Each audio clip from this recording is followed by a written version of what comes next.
You can find places like this all over Appalachia. A quiet spot on the edge of town where a creek and the only sound is the rustle of leaves in the canopy above. It feels peaceful, timeless even. But this ground, right here on the outskirts of Winston-Salem, holds a memory soaked in blood and betrayal. Over a century ago, this gentle quiet was shattered by the crack of a pistol. This is the very spot where they found a young woman named Ellen Smith. Her life ended by a single bullet fired straight into her heart. Her story became a legend, immortalized in one of America's most famous murder ballads. But a song is not the whole truth.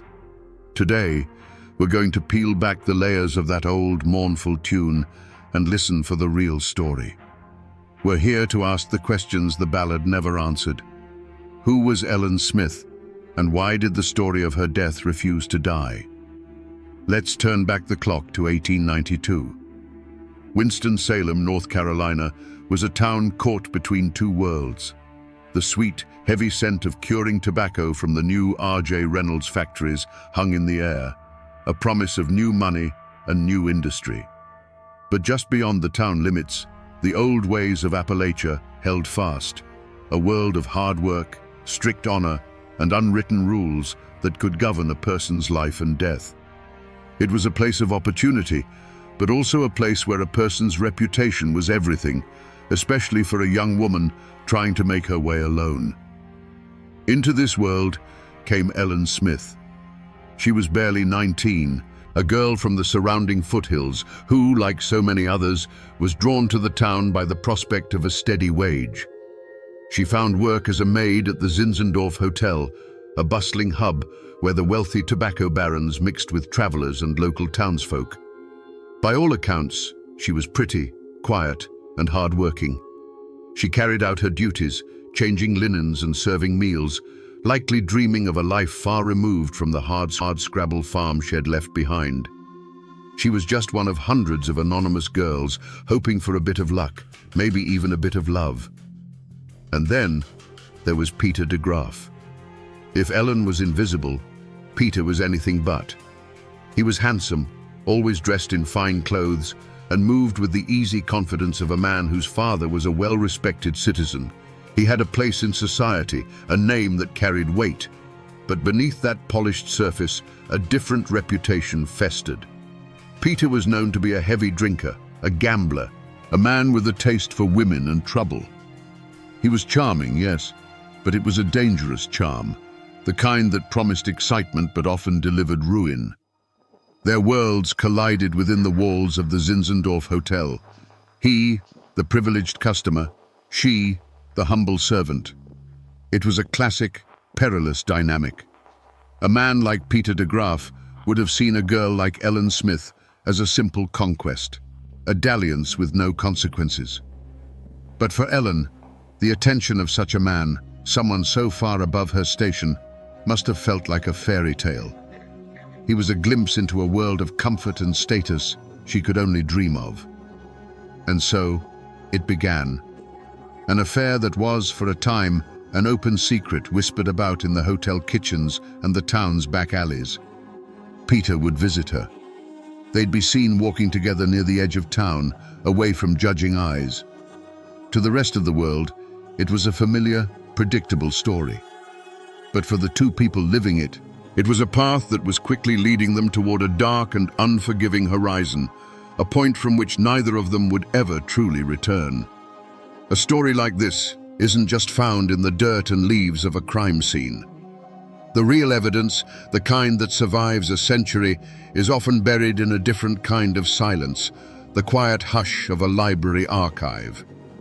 That's where the whispers from the past are preserved, pressed between the pages of old books and captured on reels of microfilm. And that's where I found this, a newspaper clipping from the summer of 1892, just a few days after Ellen's body was discovered. At first glance, it's what you'd expect. The headline is sensational, talking of a dastardly deed and a shocking murder. It names Peter de Graaf as the prime suspect. But the official facts are not the most important thing on this page. Tucked away in the third paragraph is a single, carefully worded phrase. The article mentions the town's rampant speculation about the victim's unfortunate condition. You see, this isn't just a piece of paper. It's a fossilized rumor. In the polite, coded language of the Victorian era, unfortunate condition meant only one thing. Ellen Smith was believed to be pregnant with Peter de Graaf's child. This single, unproven whisper, printed for all to see, was the spark that lit the fuse. Suddenly, this wasn't just a story of a lover's quarrel. It was a story of honor, shame, and desperation. This one sentence transforms the entire narrative. The affair was no longer a secret dalliance. It became a time bomb.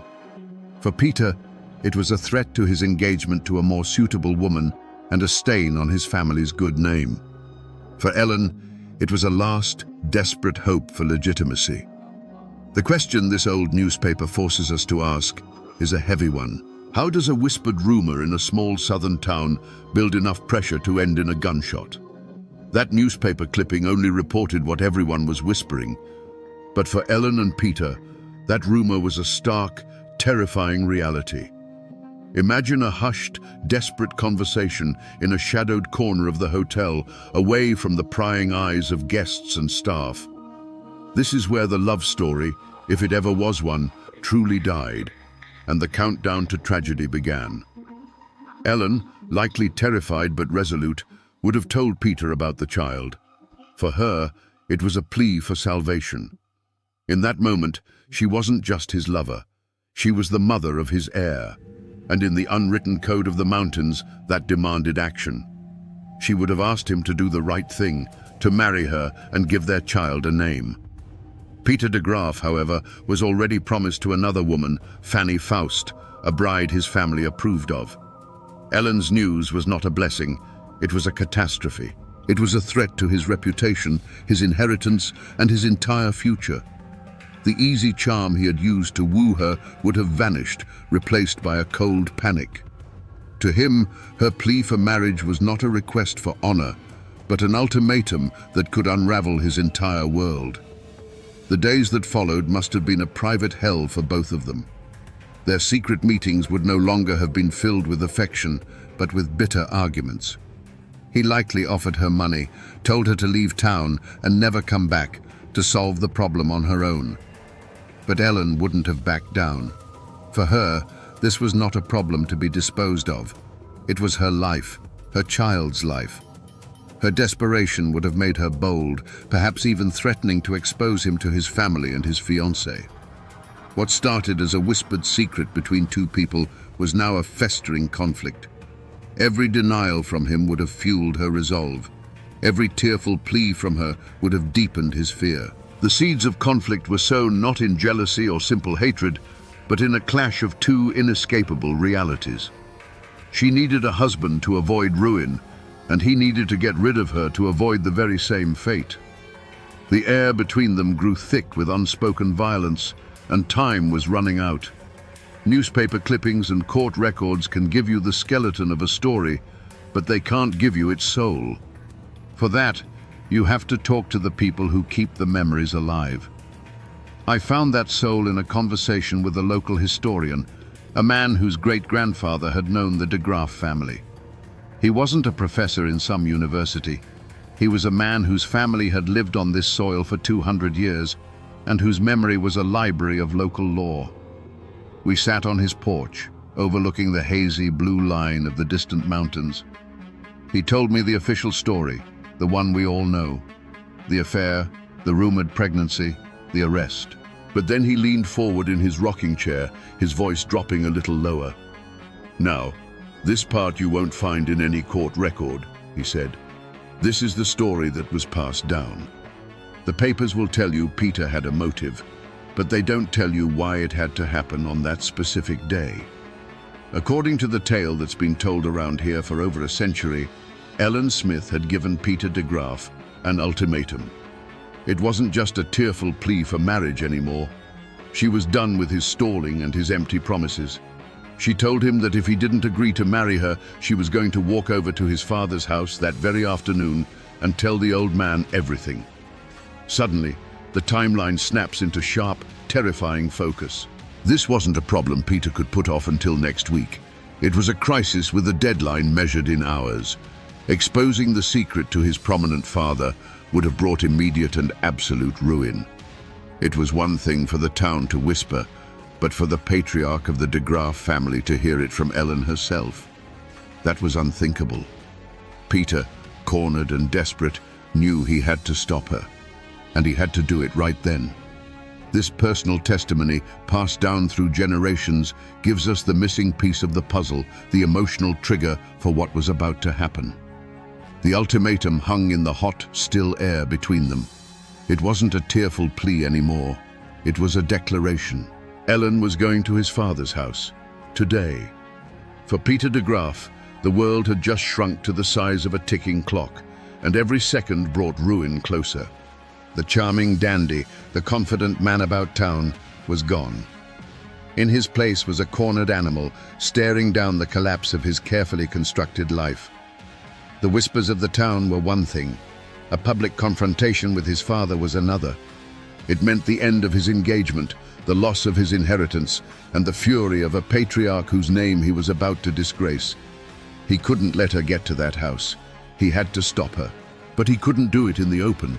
He needed to move her away from the center of town, away from prying eyes, away from anyone who might hear an argument or a scream. And so, the mask of the charmer went back on, one last, terrible time. He would have softened his voice, feigned surrender. He likely told her she was right, that they needed to talk it through properly, away from the hotel. "Let's walk," he would have suggested, "down by the water race, where we can be alone. We'll figure this out."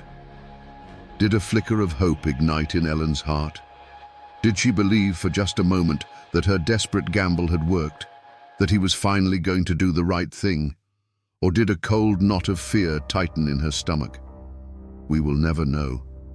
But we know she agreed. Perhaps she felt she had no choice but to see it through. So she walked with him, away from the safety of the busy streets, away from the life she knew. Each step they took together was a step further from her world and deeper into his. They made their way toward the outskirts of town, toward the secluded spot by the old paper mill. The path would have grown quieter, the sounds of the town replaced by the buzz of insects and the steady rush of the water in the race. It was a sound loud enough to swallow other sounds. It was a place for secrets. They were alone now. No one to see them, no one to hear them. The pretense could finally be dropped. This was not a place for reconciliation. It was a place for a final, brutal resolution. The time for talk, for lies, for empty promises was over. The time for consequences had arrived. Standing there, with the sound of the water in his ears and the threat of his ruin standing before him, Peter de Graaf made his choice. In that moment, the path forward narrowed to a single violent act. There was no turning back. And so, I've come back to this place. The old paper mill is long gone, its foundations swallowed by a century of weeds and vines.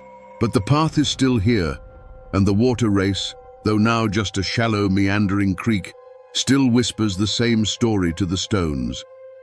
There are no historical markers, no monuments. This place has been allowed to forget, to let nature cover up the memory of what happened here. But the scar is the landscape itself. There are no bullet holes in a wall to show you, no faded bloodstains preserved under glass. The evidence is the geography of the crime. Look how secluded it is, even now. You can see how the thicket of trees would have swallowed them, hiding them from the road. You can hear how the constant rush of the water would have been just loud enough to muffle the sound of a raised voice or a single sharp crack of a pistol. This is the real, physical proof. This clearing was not a random spot. It was chosen. This was the end of the line. Standing here, in the same oppressive summer humidity they would have felt, you can almost hear the final desperate words exchanged. This wasn't a sudden burst of rage. This was an execution, planned in the desperate few minutes it took to walk from the edge of town into this green, silent tomb. Right here, in this quiet, forgotten clearing, the final brutal act of our story unfolded. The time for lies was over. Standing in that secluded clearing, Ellen would have stood her ground, her voice steady with the conviction of a woman with nothing left to lose. She would have repeated her ultimatum one last time. I am going to your father's house. I am going to tell him everything. Those were the words that sealed her fate. For Peter de Graaf, the sound of the rushing water faded away, and the world narrowed to this single, unmovable obstacle standing between him and his future. The panic that had been churning inside him cooled into a terrible, simple clarity. He would have felt the weight in his coat pocket, a heavy, cold reassurance. He had likely brought it with him for this very purpose, a final option he hoped he wouldn't have to use. But her resolve, her refusal to be silenced or sent away, had exhausted all other possibilities. In his mind, she had backed him into this clearing, into this moment. There was only one way he could walk out of here alone, with his secret safe and his future intact. The choice was made. And then, the argument ended. It ended not with a resolution, but with a sharp, violent punctuation. A single, sharp report cracked the humid air, a sound far too loud and deliberate to be a snapping twig. It was a sound that ripped through the drone of the insects and the murmur of the creek, echoing off the trees for a brief moment before being swallowed by the woods. A flock of startled birds erupted from the canopy, their panicked calls the only immediate response to the unnatural noise. There would have been no scream, just a look of profound, final surprise on Ellen's face. A flicker of disbelief as she looked down at her own chest, as if to understand what had just happened. Her hands, which might have been clenched in anger or raised in pleading, fell limp to her sides. She crumpled to the ground without a sound, a final, soft exhalation of breath, the only testament to the life that had just been stolen from her. The vibrant, determined young woman was gone, replaced by a still, silent form. For a long moment, there was only the sound of the creek and the slow settling of dust motes in the shafts of afternoon sun. The air grew thick with the acrid smell of burnt powder. Peter would have stood there, his heart hammering against his ribs, staring at what he had done. There she was, poor Ellen Smith, lying on the cold, cold ground. A single dark circle, no bigger than a coin, began to blossom on the fabric of her simple dress right over her heart. It was a neat, tidy, and absolutely final solution to his problem. Then, the cold clarity shattered, and the animal panic returned. His survival instinct screamed at him to run. He turned his back on what he had done, on the woman who had carried his child and his secret. He didn't look back. The rustle of his footsteps, quick and desperate through the underbrush, was the last human sound to disturb the scene. The woods swallowed him up, leaving behind only an awful, profound silence. And in the clearing, the sun continued to shine, the water continued to flow, and the birds eventually returned to their branches. Nature, indifferent and eternal, began the slow work of reclaiming the scene. Ellen Smith was left alone, with only the indifferent sky and the whispering trees as witnesses to her final moments. The story of the violence lives in the soil of that clearing, but the story of the aftermath is preserved in a different kind of silence, the quiet, dusty archives of the Forsyth County Courthouse. Here, the raw, human tragedy of Ellen Smith's death was translated into the cold, formal language of the law. I've held the photocopies in my own hands. The coroner's report, the court docket, the arrest warrant. Each one tells a piece of the story, but it's a version scrubbed clean of all emotion. The coroner's inquest is a marvel of clinical detachment. It describes the location where the body was found and the position in which she was lying. And then, the cause of death is recorded with chilling simplicity. Gunshot wound. That's it. Just 2 words to extinguish a life filled with hope, fear, and a desperate love. There is no mention of the rumored child, no hint of the ultimatum that signed her death warrant. The official record reduces the entire complex tragedy of Ellen's final moments to a simple medical observation. Then you see Peter de Graaf's name for the first time in the court's ledger. The State versus Peter de Graaf. Charge, murder. Black ink on a ruled line. The paper doesn't record the terror he must have felt as he fled through the woods. It doesn't acknowledge the powerful weight of his family's name or the public's immediate, overwhelming assumption of his guilt. It just lays out a simple, brutal equation. One victim, one accused. The entire storm of passion and desperation is boiled down to a case number. Reading these documents is like looking at a photograph of a house fire. You see the structure, the smoke, the event itself. But you can't feel the heat. You can't hear the screams. You can't smell the ash. The law is concerned with facts, with evidence that can be presented to a jury. It has no vocabulary for the intricate web of honor, shame, and class that drove these two people to that secluded spot. But these dry, impartial papers, for all their lack of soul, were about to set in motion a manhunt that would make Peter de Graaf a household name across the state. The law, once set in motion by those cold documents, moved with surprising speed. Suspicion fell on Peter de Graaf like a hawk on a field mouse, swift, singular, and absolute. He was her known lover. He had the motive, and he was the last person seen with her. He was arrested and charged with the murder of Ellen Smith. But in the courtroom, Peter was a different man from the panicked killer who fled the woods.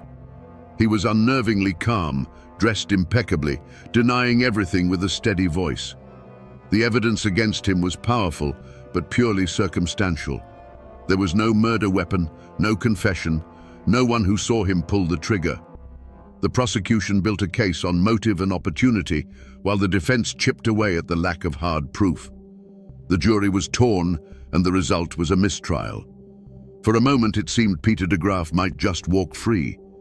But a guilty man with a reprieve is a dangerous thing.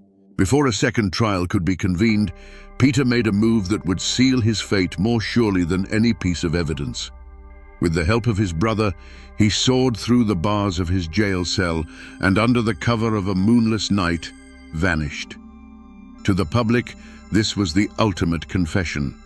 An innocent man stands and fights for his name. A guilty man runs for his life. His escape transformed him from a suspect into a condemned fugitive in the eyes of the entire state. The law was no longer just seeking a conviction. It was now hunting a man who had made a mockery of it.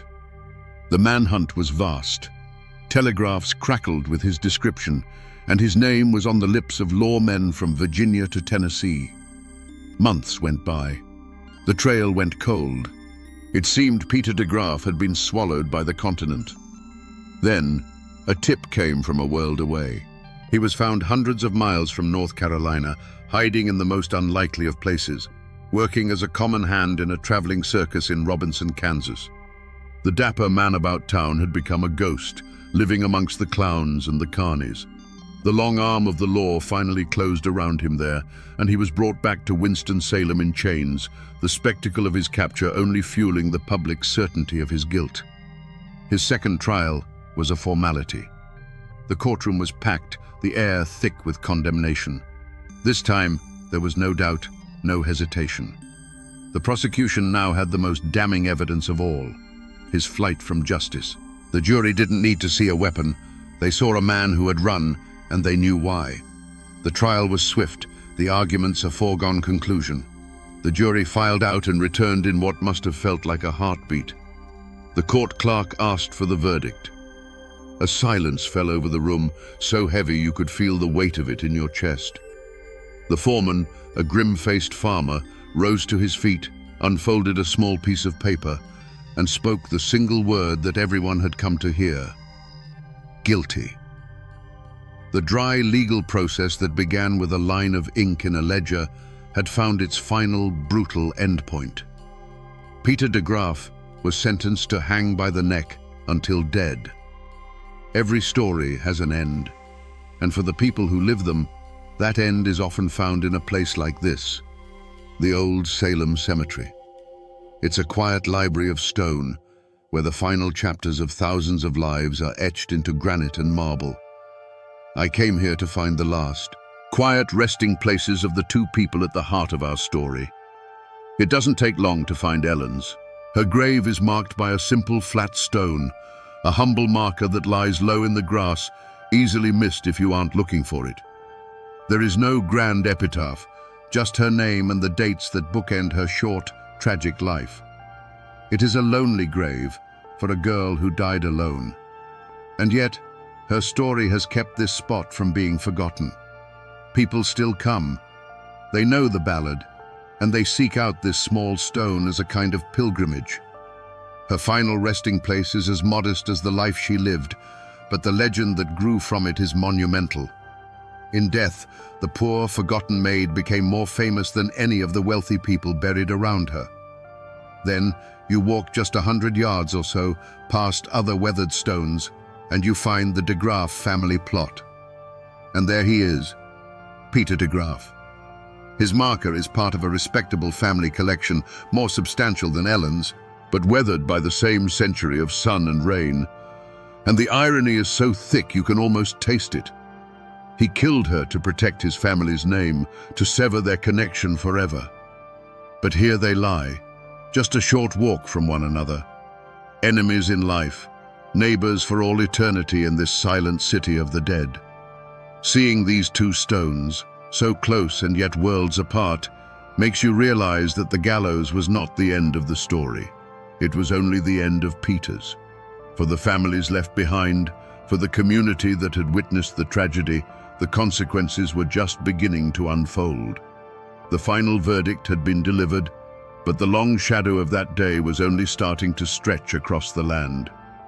On February 8, 1894, a massive crowd gathered in Winston-Salem.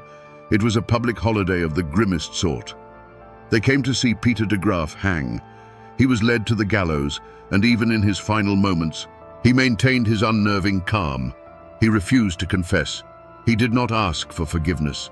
And here, the history of the event blurs into the legend.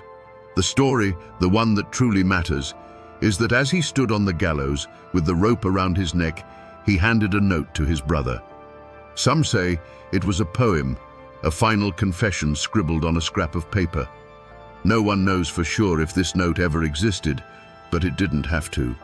The idea of it was enough. It was the confession the public craved, the final poetic admission of guilt that would become the very soul of the ballad. The trapdoor fell, and Peter de Graaf was gone. But the story was far from over. His execution did not bring peace. For Ellen Smith's family, there was no real victory. Their daughter was still gone, her name still tangled up in scandal. For the de Graaf family, the shame was permanent. Their son was a convicted murderer, his name a stain they would carry for generations. And for Fanny Fost, the woman Peter was supposed to marry, life was irrevocably altered. She had been saved from a marriage to a killer, but she would forever be known as the other woman in a famous murder case. The long shadow of that day fell across all of them. The survivors had to go on living in a town where every whisper, every knowing glance was a reminder of the tragedy. They had to rebuild their lives on the fractured ground of a scandal that was already becoming a local legend. The law had delivered its justice, the guilty party had paid the ultimate price, but the human cost continued to be paid in quiet grief and public shame for years to come. The event was over, but the memory, raw and painful, had just begun its long, slow burn into the community's consciousness. You would think that a story with a body, a killer, a trial, and an execution would have a clear, definitive ending. But it rarely works that way. The song that bears Ellen's name paints the picture in stark black and white. There is a villain, and there is a victim. Peter de Graaf is the cold-hearted killer, and Ellen Smith is the poor, innocent girl he murdered. For the rest of the world, for anyone who has ever heard that mournful tune, that is the end of the story. It is a simple, powerful, and enduring morality tale. But when you spend time here, when you talk to people whose roots run deep in this soil, you find that the truth is never that clean. In the whispers and memories that were never set to music, a different, more complicated picture emerges. While no one defends what Peter did, the telling of the story shifts. In this version, Ellen is not just a passive lamb led to the slaughter. She is a woman who, finding herself in a desperate situation, used the only weapon she had, the threat of public shame. She gave an ultimatum, a high-stakes gamble in a game where she held very few cards. Likewise, in this whispered history, Peter de Graaf isn't a simple monster. He is a weak man, a foolish man, trapped by his own vices and the rigid expectations of his family. He was a coward, driven to an act of unimaginable cruelty, not by pure evil, but by the desperate fear of losing his social standing. This doesn't excuse him. It doesn't absolve him of his crime. But it recasts the story from a simple melodrama into a more complicated and perhaps more human tragedy about two flawed people crushed by the unforgiving social codes of their time. So which version is the truth? Was Ellen the pure innocent from the ballad, or the desperate gambler from the local law? Was Peter a cold-blooded predator, or a cornered coward? The answer is likely lost somewhere in the middle, in the unspoken words that passed between them in that clearing. The official record tells one story, the famous ballad tells another, and the quiet, persistent memory of the community tells a third. The truth, as it so often does, depends entirely on who is telling the story. And this is how a story truly becomes immortal. It's not in the court records or the newspaper clippings. In the mountains, a story survives when it is set to music. Almost immediately after Peter de Graaf's execution, the tale of what he had done was put to a simple, mournful tune. These murder ballads were the lifeblood of Appalachian history, a way of preserving cautionary tales and shocking news in a time before radio or television. They were the people's history, sung on porches and in parlors, passed down from one generation to the next. The Ballad of Poor Ellen Smith is a masterpiece of the form, chilling because it's told from the killer's point of view. It's not a song of remorse, but a cold, matter-of-fact confession. The lyrics, supposedly taken from that mythical note found on the gallows, captured the entire tragedy in a few unforgettable verses. It tells of the murder, the escape, the capture, and the final, lonely walk to the gallows. The song became so powerful, so definitive, that it completely overwrote the messy, complicated reality of the case. The legal arguments, the circumstantial evidence, the lack of a weapon, all of that faded away. The song became the truth. Over time, history dissolves and legend takes its place. The trauma of Ellen's death seeped into the very soil of this place, sprouting ghost stories. For 100 years, people have claimed to see a sorrowful apparition wandering the woods near the old water race, the ghost of a young woman in a simple dress, forever searching for the justice she was denied in life. The real Ellen Smith, the girl who worked at the hotel and dreamed of a better life, was gone. In her place was a folk hero, a ghost, and the title character of a timeless, haunting song, a cautionary tale that still echoes through these hills today. And so we find ourselves back where this journey began, here in this quiet clearing by the water. When we first stood here, it was just a peaceful spot in the woods, a place where nature had seemingly washed away the past. But it isn't quiet anymore, is it? Now, you can almost hear the echoes, the frantic, whispered argument, the single deafening crack of the pistol, and then the profound, awful silence that followed. We came here looking for the truth behind a famous song, and we found something far more raw and complicated. We found a story not just of a simple villain and a helpless victim, but of two desperate people trapped by the unforgiving social codes of their time. We found that the truth is rarely as clean as a ballad's verse. It's a powerful reminder that every forgotten place, every quiet wood like this one, has a story to tell if you're willing to listen. They are silent libraries, filled with tales of love, pride, and the terrible, irreversible choices that can change everything in a single heartbeat. The world that created Peter de Graaf and Ellen Smith is gone. The hotel she worked in, the gallows he died on, they have all vanished into time. The people themselves are little more than dust and whispers, but the ballad is still sung on porches and stages 100 years later, and the story remains. Can the dead speak? And more importantly, if they did, would anyone listen? In Greenbrier County, West Virginia, in 1897, this wasn't just a campfire tale, it became the basis for a murder trial. The official report said that a young woman named Zona Heaster had simply died of an everlasting faint. But her mother knew the truth was far darker. She swore that her daughter's spirit returned from beyond the grave to name its own killer. They say a ghost can't testify in court. But in the old mountains of Appalachia, the veil between this world and the next is paper thin.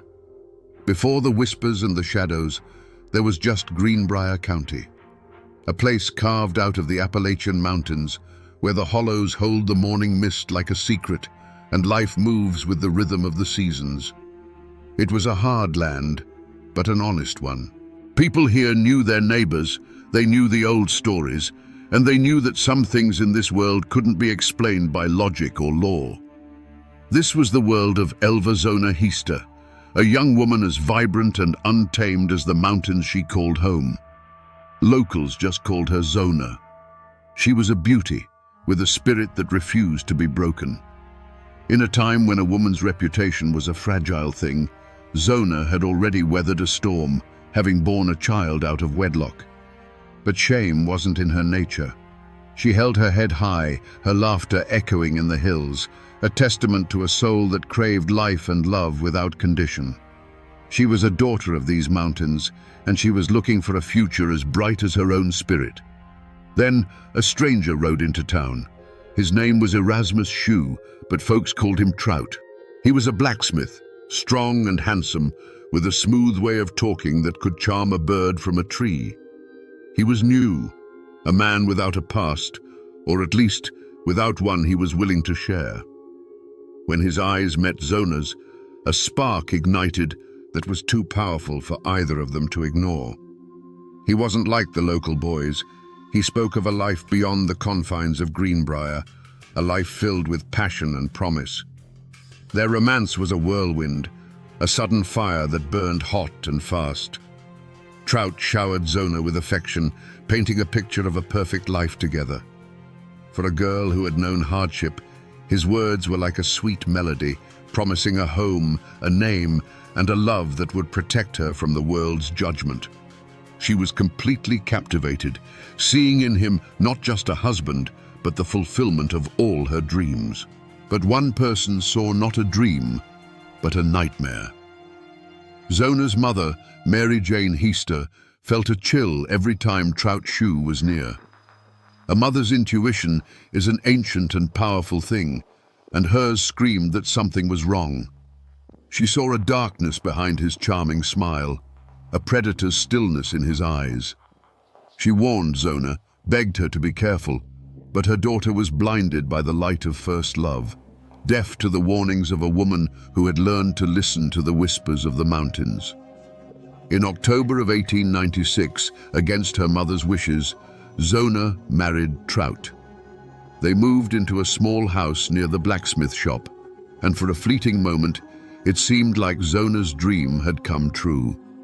She was Mrs. Shue, a wife with a home and a future. But the Appalachian winter was closing in, long and cold, and a darkness far deeper than the winter nights was gathering over that little house. The dream of a happy life, built so quickly, shattered just as fast. The Appalachian winter had settled deep into the bones of the mountains, but on January 23, 1897, a chill that had nothing to do with the weather ran through Greenbrier County. It had been only 3 months since the wedding. A young boy, sent by Trout Shue on an errand to his home, found a scene of shocking stillness. Zona was lying at the bottom of the stairs, lifeless. The boy ran, his feet pounding the frozen earth, his heart hammering against his ribs, carrying the terrible news back to town. By the time help arrived, led by the local doctor George Knapp, The scene was already changed. Trout Shue had carried his wife's body upstairs and laid her on their bed. He was wild with a grief that seemed too loud, too performative. He threw himself upon her, his sobs echoing through the small house, creating a wall of sound and sorrow that kept everyone at a distance. He was a man drowning in despair, or so it seemed. The doctor, faced with a hysterical husband and no obvious signs of a struggle, could only do so much. But as the community gathered to prepare for the funeral, Trout's behavior grew stranger, more controlling. Now, in those days, preparing a body for burial was a sacred ritual performed by family and female neighbors. It was a final act of care and respect. But Trout refused to let anyone touch his wife. He insisted on dressing Zona himself, a task he performed alone behind a closed door. When he was done, she was presented in her finest dress, a beautiful garment with one very peculiar feature, a high, stiff collar that reached all the way to her chin. As if the collar weren't enough, Trout then wrapped a large scarf around her neck, explaining tearfully that it had been her favorite. In the coffin, her head seemed oddly loose, and he propped it up with pillows on either side. Any time a mourner came close to pay their respects, to touch her hand or adjust the pillows, Trout would fly into a rage, his grief turning instantly to aggression. He hovered over the head of the coffin, weeping and wailing, physically shielding her neck from view. The whispers started then. People had seen grief before, but this was different. This felt like a man guarding a secret. Knapp, influenced by Trout's frantic behavior and the lack of an autopsy, recorded the official cause of death as an everlasting faint. He later amended it to complications from childbirth, trying to find a medical reason for such a sudden tragedy. With a doctor's signature on the certificate, there were no more questions to be asked, at least not by the law. Zona Shue was buried in the local cemetery, her high collar and scarf intact. The cold earth covered the coffin, the case was closed, and a terrible secret was seemingly buried forever. For the town of Greenbrier, the story was over. A tragedy, yes, but a closed chapter. For Mary Jane Heaster, however, the real story was just beginning. In the dead quiet of her home, her daughter's absence was a deafening roar. Grief gnawed at her, but beneath it was a cold, hard certainty. Zona had not just died. She had been taken. Mary Jane prayed, not for comfort, but for truth. She begged for a sign, any sign, to prove what her heart already knew. And in the deep, silent nights of that Appalachian winter, her prayers were answered. It started with a cold. Not the kind that seeps in from a drafty window, but a cold that rose from the floorboards, a deathly chill that settled deep in her bones. For 4 nights in a row, the same thing happened. The room would grow frigid, and a faint light would begin to glow in the darkness, coalescing into the form of her daughter, Zona. She wasn't a terrifying specter, but a figure of profound sadness, her form shimmering like moonlight through mist, her eyes pleading. And then she spoke, her voice like the rustle of frozen leaves. The ghost of Zona told a story that made her mother's blood run cold. She spoke of Trout Shue, not as the charming blacksmith the town knew, but as a man of sudden, violent tempers. On that final evening, his rage had ignited over something as simple as the evening meal. He had come home expecting meat for dinner, and when he found there was none, a storm broke inside their little house. It was an argument, like many couples have, but it was laced with a darkness that Zona had come to fear. Her daughter's spirit recounted the final horrifying moments. The argument escalated, and in a flash of fury, Trout grabbed her. The ghost didn't speak of a struggle, it spoke of a sudden, brutal finality. She told her mother that he had clamped his hands around her neck, his rage giving him an inhuman strength. Then came the part of the vision that would be seared into Mary Jane's mind forever.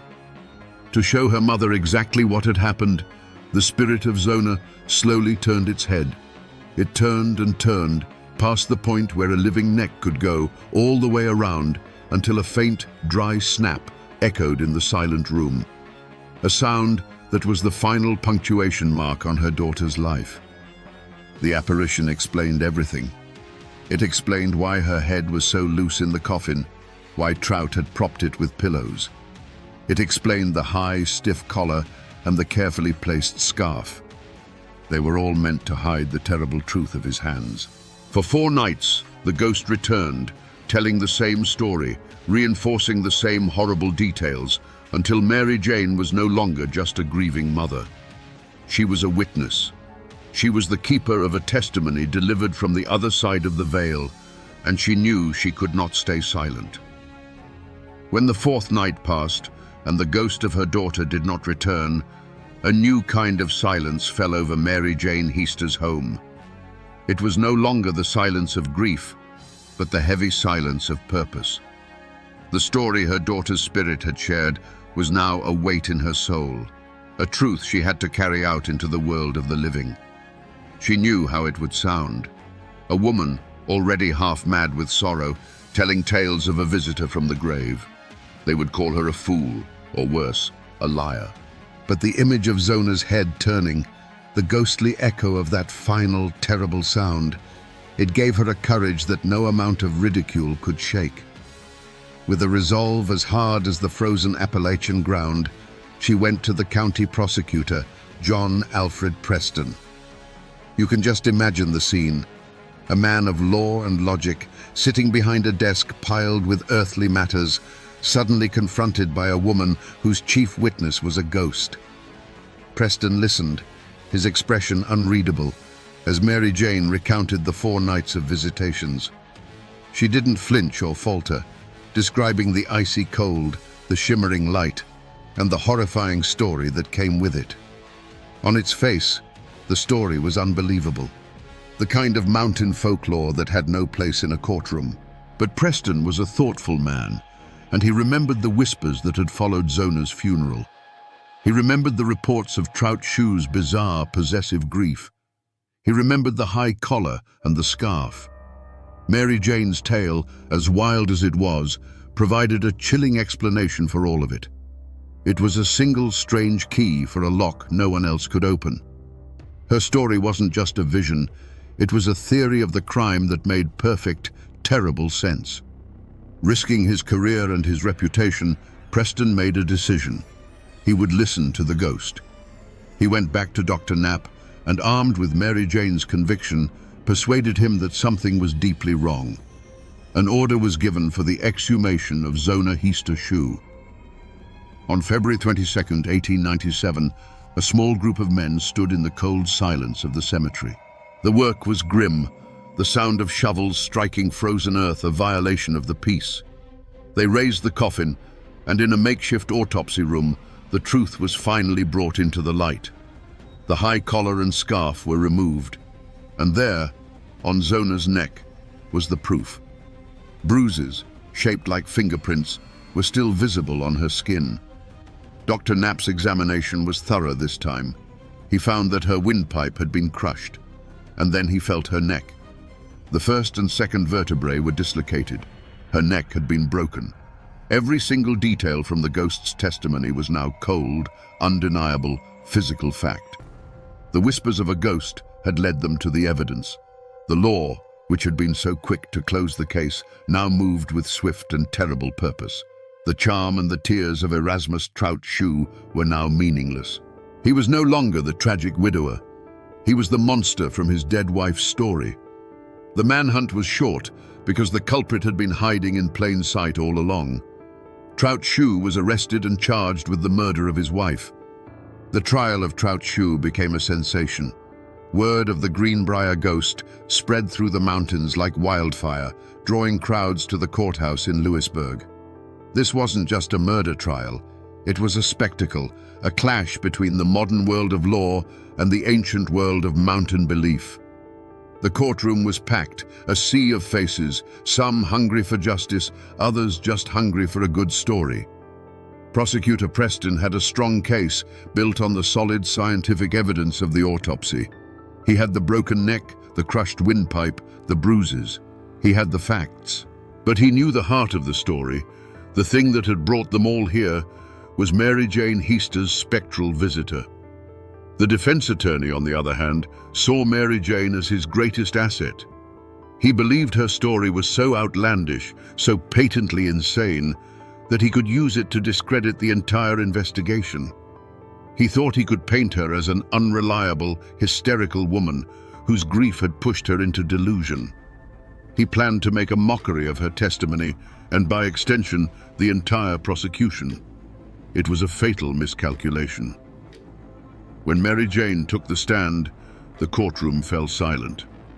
The defense attorney began his cross-examination, his tone dripping with condescension. He asked her about the ghost, expecting her to become flustered, to contradict herself, to crumble under the pressure of the court's scrutiny. He asked if the ghost's feet were bare. He asked what she was wearing. He asked if she spoke in a whisper. He was trying to catch her in a lie. But Mary Jane Heaster did not crumble. With an unshakable calm and a sincerity that was spellbinding, she answered every question. She looked directly at the jury, 12 men of the mountains who understood a world that wasn't always visible to the naked eye. She told them, under oath, about the 4 nights her daughter came to her. Her testimony was filled with the small, human details that make a story real. Her voice never wavered. She was not a madwoman. She was a mother, delivering a message. The attorney's strategy backfired spectacularly. Instead of making her look foolish, he had given her the stage to tell her incredible story to the jury, who listened, captivated. Her testimony had a profound effect. While the ghost's testimony was not officially entered as evidence, it filled the courtroom with a truth that was more powerful than any legal document. It gave the cold, clinical facts of the autopsy a voice and a motive. It explained why a man would act so strangely at a funeral, why he would cover his wife's neck with such care. The jury looked at Trout Shue, sitting defiant and smirking at the defendant's table, and they saw him not just through the eyes of the law, but through the eyes of Zona's ghost. On July 11, 1897, the jury delivered its verdict. Guilty. Erasmus Trout Shue was sentenced to life in prison. The law of man had delivered its justice, but everyone in that courtroom knew it had been guided by a justice from somewhere else entirely. Trout Shue, the charming blacksmith, was sent to the state penitentiary in Moundsville, where he died just 3 years later, taking whatever was left of his secrets with him to the grave. The slam of the prison gate on Trout Shue was not the end of this story. In fact, once he was safely behind bars, the truth he had hidden for so long began to seep out like poison from a wound. Investigators, prompted by the sensational trial, started digging into his past. It turned out Zona wasn't his first wife, or even his second. A dark, terrifying pattern began to emerge. His first wife had divorced him, citing extreme and brutal cruelty. His second wife had died just a year into their marriage under circumstances that now seemed chillingly familiar, a sudden, mysterious fall. The mountains had been sheltering a predator for years. The ghost of Zona Heaster hadn't just sought justice for herself. Her voice from the grave had unmasked a man who was likely a serial abuser and murderer, a man who had used his charm to lure women to their deaths, confident that the isolation of these hills would keep his secrets buried. His conviction wasn't just a victory for one family, it was a reckoning that had been a long time coming. Today, if you travel those winding West Virginia roads into Greenbrier County, you can still find the physical traces of this story. You can visit the Soul Chapel Methodist Cemetery, a quiet, humble place where Zona Heaster Shue is buried. Her tombstone stands as a silent testament to a life cut tragically short. For decades, it has been a pilgrimage site for those who know the story, a place to stand and wonder at the power of a mother's love and the thinness of the veil. But the most incredible piece of this story's legacy stands not in the cemetery, but alongside the road for all to see. It's a historical marker, the kind you see all over the country commemorating battles and births. But this one is different. Cast in metal for the state of West Virginia to acknowledge forever, the plaque reads, "Interred in a nearby cemetery is Zona Heaster Shue. Her death in 1897 was presumed natural until her spirit appeared to her mother to describe how she was killed by her husband. An autopsy on the exhumed body verified the ghost's testimony." It ends with a sentence that still sends a shiver down the spine. The only known case in which testimony from a ghost helped convict a murderer. The court records are filed away. The people who filled that courtroom are long gone, but the mountains remember. The story of the Greenbrier ghost has become woven into the very fabric of Appalachian folklore, a tale told around fires and on front porches. It serves as a permanent reminder that in this land of mist and shadow, some bonds are stronger than death, and some truths will find a way to be heard, even if they have to cross the threshold of the grave to do it. So we come back to the question we started with. Can the dead speak? And would we listen if they did? Skeptics will say that Mary Jane Heaster was a shrewd and desperate woman, that she cleverly took the town's whispers and her own suspicions and wove them into a ghost story, the only tool she had to force the hand of a legal system that had already dismissed her daughter's death. In a world where a woman's word meant little, perhaps the word of a ghost was the only testimony that could not be ignored. But whether you believe it was a spirit returned from the grave or the manifestation of a mother's unbreakable love, the truth that was unearthed is the same. This story isn't just about a ghost, it's about a voice that refused to be silenced. It's about the fierce, primal power of a mother's intuition in a world that often trusts only what it can see and touch. It teaches us that sometimes justice doesn't come from laws written in books, but from a truth that whispers from just beyond our understanding. The story of the Greenbrier ghost has become a permanent part of the American landscape because it speaks to a fundamental hope, that love is stronger than death, that evil will ultimately be exposed, and that even in the deepest silence, a cry for justice will find a way to be heard. It is a chilling, beautiful reminder that in the old mountains, some secrets refuse to stay buried.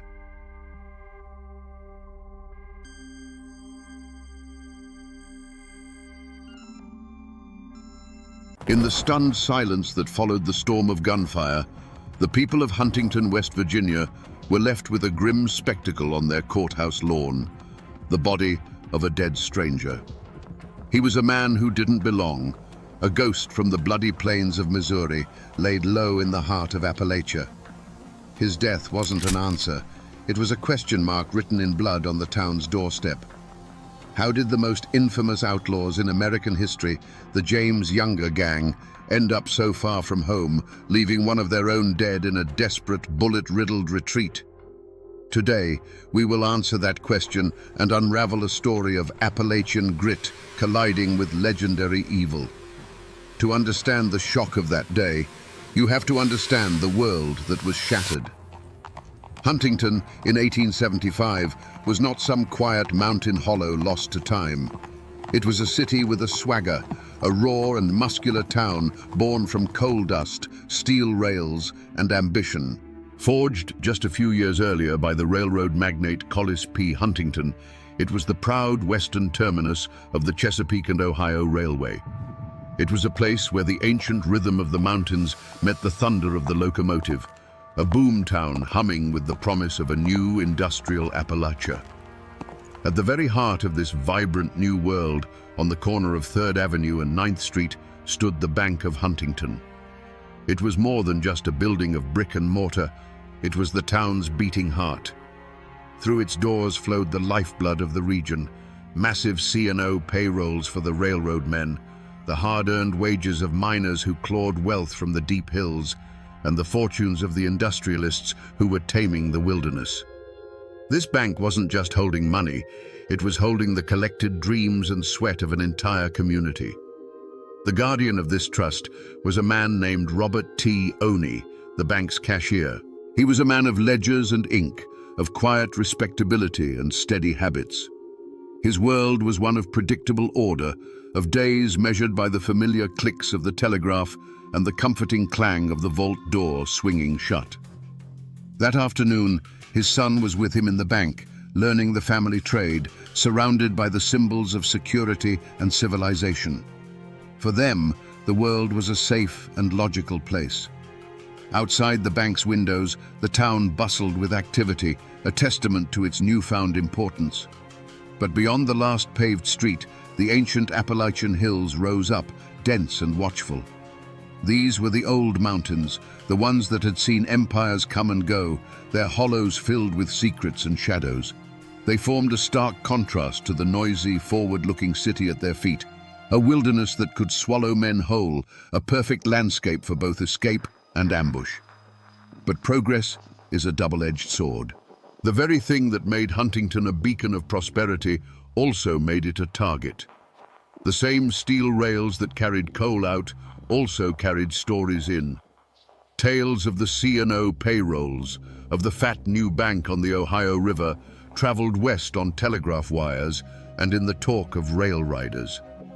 These whispers reached the ears of men who saw progress not as an opportunity to build, but as a chance to take. Unseen and unheard, a shadow was stretching from the Missouri plains, drawn eastward by the irresistible scent of a prize that was simply too rich to ignore. On the sweltering afternoon of September 6, 1875, the first clue that something was wrong arrived on horseback. 8 strangers, cloaked in long, dust-colored coats that seemed oddly heavy for the heat, rode into town. They moved not like weary travelers, but with a chilling purpose, their eyes scanning the streets with a predator's focus. There was a disciplined silence about them that felt more menacing than any drunken shouting. For the citizens of Huntington, they were an unnerving puzzle, a whisper of trouble on the wind. The puzzle quickly turned into a portrait of terror. 4 of the riders dismounted in front of the Bank of Huntington. As one stood guard at the door, a sentinel of violence, the other 3 stepped inside, their heavy boots echoing on the floor. Within moments, the routine calm of Robert Oney's afternoon was obliterated. A $5 bill was offered for change, a simple transaction that became the trigger for a nightmare. As the cash drawer opened, a Colt revolver appeared, massive and unarguable. The outlaw's voice was calm, almost conversational, which made his words even more terrifying. "We are the James boys.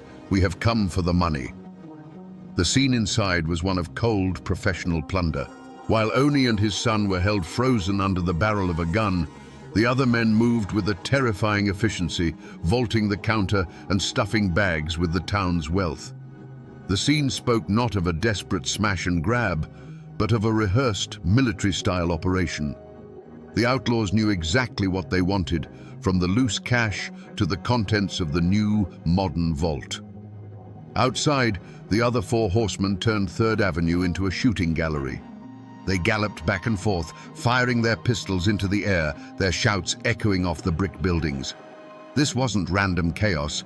It was calculated terror, designed to paralyze the town and suppress any resistance before it could begin. For those first few minutes, the street was a bewildering landscape of noise, smoke, and fear. The crime scene wasn't a static place of discovery. It was a living, breathing storm of violence. The questions came in a panicked rush. Who were these men? Why were they here? Was this the end of their town? The wilderness wasn't in the surrounding hills. It had ridden right into the heart of Huntington, and it offered no easy answers, only the immediate deafening report of a dozen 6-guns.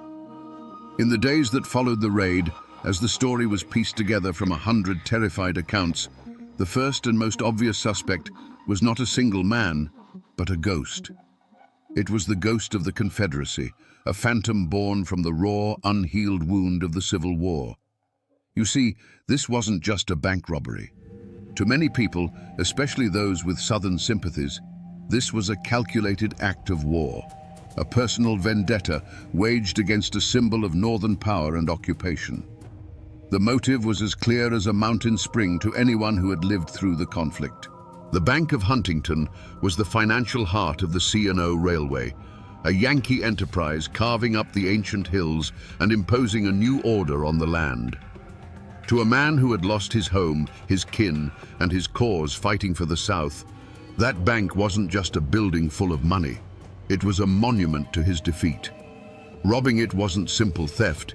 It was a righteous blow against the conqueror, a desperate attempt to reclaim a sliver of lost honor and pride. Whispers quickly turned to the methods of the crime itself. The initial evidence was in the execution. The cool discipline, the expert horsemanship, the terrifying efficiency. This wasn't the work of common thieves or local hotheads. This was the cold arithmetic of combat, the tactics of seasoned cavalrymen who had learned their trade in the brutal guerrilla warfare of the border states. Locals who had fought in the war recognized the style immediately. It was the same ruthless precision used by the partisan Rangers who had terrorized Missouri and Kansas. It wasn't long before a name was put to this ghost: Jesse James. The name was already legend, spread by dime novels and sensationalist newspapers. He was cast as the avenging angel of the lost cause, a man who had never surrendered. His history as one of Quantrill's most fearsome raiders was well known. The story fit perfectly. The raid on Huntington was seen as a natural chapter in his ongoing war against the banks, railroads, and authorities that represented the Union. For many, the case was closed before it had even been properly opened. The perpetrators were the James Younger gang, and their motive was vengeance. But as the dust settled and the adrenaline faded, a more unsettling question began to snake its way through the back rooms and taverns of Huntington. Was it really that simple? The James Younger gang were ghosts from another world, strangers in this rugged Appalachian terrain. How did they know the exact day the C&O payroll would be in the bank? How did they navigate the town with such confidence? And more importantly, how did they know the perfect escape route? A direct line into the tangled wilderness of Wayne County, where a posse would be useless. The cold, horrifying answer began to form. They couldn't have known. Not on their own. Suspicion began to fall not on a man with a gun, but on a man with a pen, an insider, someone within the C&O Railway or even the Bank of Huntington itself. This suspect had no public feud or bloody history. He was a trusted face, perhaps a quiet clerk who saw the river of money flowing past his desk while his own share was but a trickle. Or maybe a telegraph operator, a man who translated the secret clicks and dashes that detailed the movement of fortunes he could never hope to possess. This man saw the wealth of the railroad barons firsthand and felt the bitter sting of his own small place in their grand design. His motive wasn't vengeance for a lost cause. It was the timeless, ugly engine of greed and resentment. He was a man who felt cheated by the very system he served. He saw the easy money waiting in the vault and saw the outlaws from Missouri as a tool, a violent key to unlock a future he felt he was owed. Providing them with a map, a schedule, and the layout of the bank would have been his ticket out of a life of quiet desperation. When re-examined through this lens, the outlaw's actions took on a darker shade. Jesse James's supposed inspection of the new vault wasn't just bravado. It was the remark of a man who had been told to expect it. The gang's immediate and unerring flight to the 9th Street Bridge was no longer a lucky guess, but the execution of a pre-planned route. This theory was terrifying because it meant the enemy wasn't just an external force that had stormed the town. It suggested that a Judas had been living among them all along, a man who had sold his neighbor's safety for a bag of stolen silver. The betrayal, hidden behind a trusted face, felt far more sinister than the open violence of the raid itself. There was, however, a third theory, one that was whispered in the boardrooms and telegraph offices far from the dusty streets of Huntington. This theory suggested the crime wasn't born of Southern pride or an insider's greed, but was a cold, calculated move in a much larger, more brutal war. It was a war fought not with cannons, but with contracts, spies, and when necessary, hired guns. This theory posited that the James Younger gang were not the masterminds, but merely the bloody instrument of a powerful external force. The target, in this version of events, wasn't just the money in the vault. The real target was Collis P. Huntington himself and his burgeoning C&O empire. In the cutthroat world of 19th-century railroad expansion, rivals like the Baltimore and Ohio were locked in a ruthless struggle for territory and resources. Huntington's success as the C&O's western hub was a direct threat to their interests. What better way to cripple a competitor than to strike at his proudest achievement? A brazen, violent robbery would send a clear message. Huntington is not safe. The C&O cannot protect its own assets. Your investments, your payrolls, your very lives are at risk in this lawless Appalachian outpost. In this scenario, the James Gang becomes a scalpel in the hands of a surgeon dressed in a three-piece suit. Someone with deep pockets and a complete lack of scruples could have easily sent a pathfinder like Bill Chadwell to Missouri with an offer. A handsome fee to sow chaos, plus whatever they could carry out of the bank. This would explain the gang's incredible gamble in traveling so far into unfamiliar territory. It wasn't a whim, it was a contract. They were mercenaries hired for an act of corporate terrorism. Looking back, some locals remembered unsettling signs in the months leading up to the raid. They recalled strangers in fine city clothes, men who didn't belong in the rough and tumble town, asking pointed questions about railroad shipping times, land values, and the bank's security. At the time, they were dismissed as investors or surveyors. But in the bloody aftermath, their presence took on a sinister new meaning. They were the scouts for an economic predator, the advance guard for an attack designed not just to empty a vault, but to shatter the confidence of an entire city and derail the ambitions of a railroad king. In the minutes after the gang thundered across the 9th Street Bridge, Huntington's shock curdled into pure, unadulterated rage. A posse, a mix of grim-faced lawmen and ordinary citizens turned avengers, plunged into the tangled wilderness of Wayne County. They were fueled by a righteous fury, certain that a swift and bloody justice could be found just around the next bend of the Guyandotte River. They followed the fresh tracks, believing the outlaws' brazenness was matched only by their foolishness for choosing such a difficult escape. Their greatest hope was the wounded rider, the one who had slumped in his saddle. A man that badly hurt couldn't go far, they reasoned. He would slow the others down, leave a trail. They scoured the forest floor for a speck of blood on a leaf, a hastily discarded bandage, any sign of a man faltering. But they found nothing. The tracks led them deeper into a labyrinth of creeks and hollows, a green, suffocating world that seemed designed to hide fugitives. The trail grew cold, the hoofprints scattered and vanished. It was as if the forest itself had conspired with the outlaws, swallowing them whole. Frustrated, the posse turned its attention to the theory of an insider. Suspicion fell on any known Southern sympathizers living in the rugged hills between Huntington and Kentucky. Men who had ridden with the Confederacy were rousted from their farms, their homes searched, their families questioned. But this tactic backfired spectacularly. They were met not with confessions, but with a wall of stony silence. These mountain folk, already distrustful of authority, closed ranks. Every question was answered with a shrug, a blank stare, or a muttered, "I saw nothing." Instead of uncovering a conspiracy, the posse only managed to sow deeper resentment, chasing shadows while the real culprits slipped further away. Days later, they straggled back into town, their horses lame and their spirits broken. They returned not with prisoners in tow, but with the bitter taste of failure in their mouths, their clothes torn by briars and their faces etched with exhaustion. The only proof the gang had ever been there was the body of Tom McDaniels, a silent, decomposing trophy that offered no answers.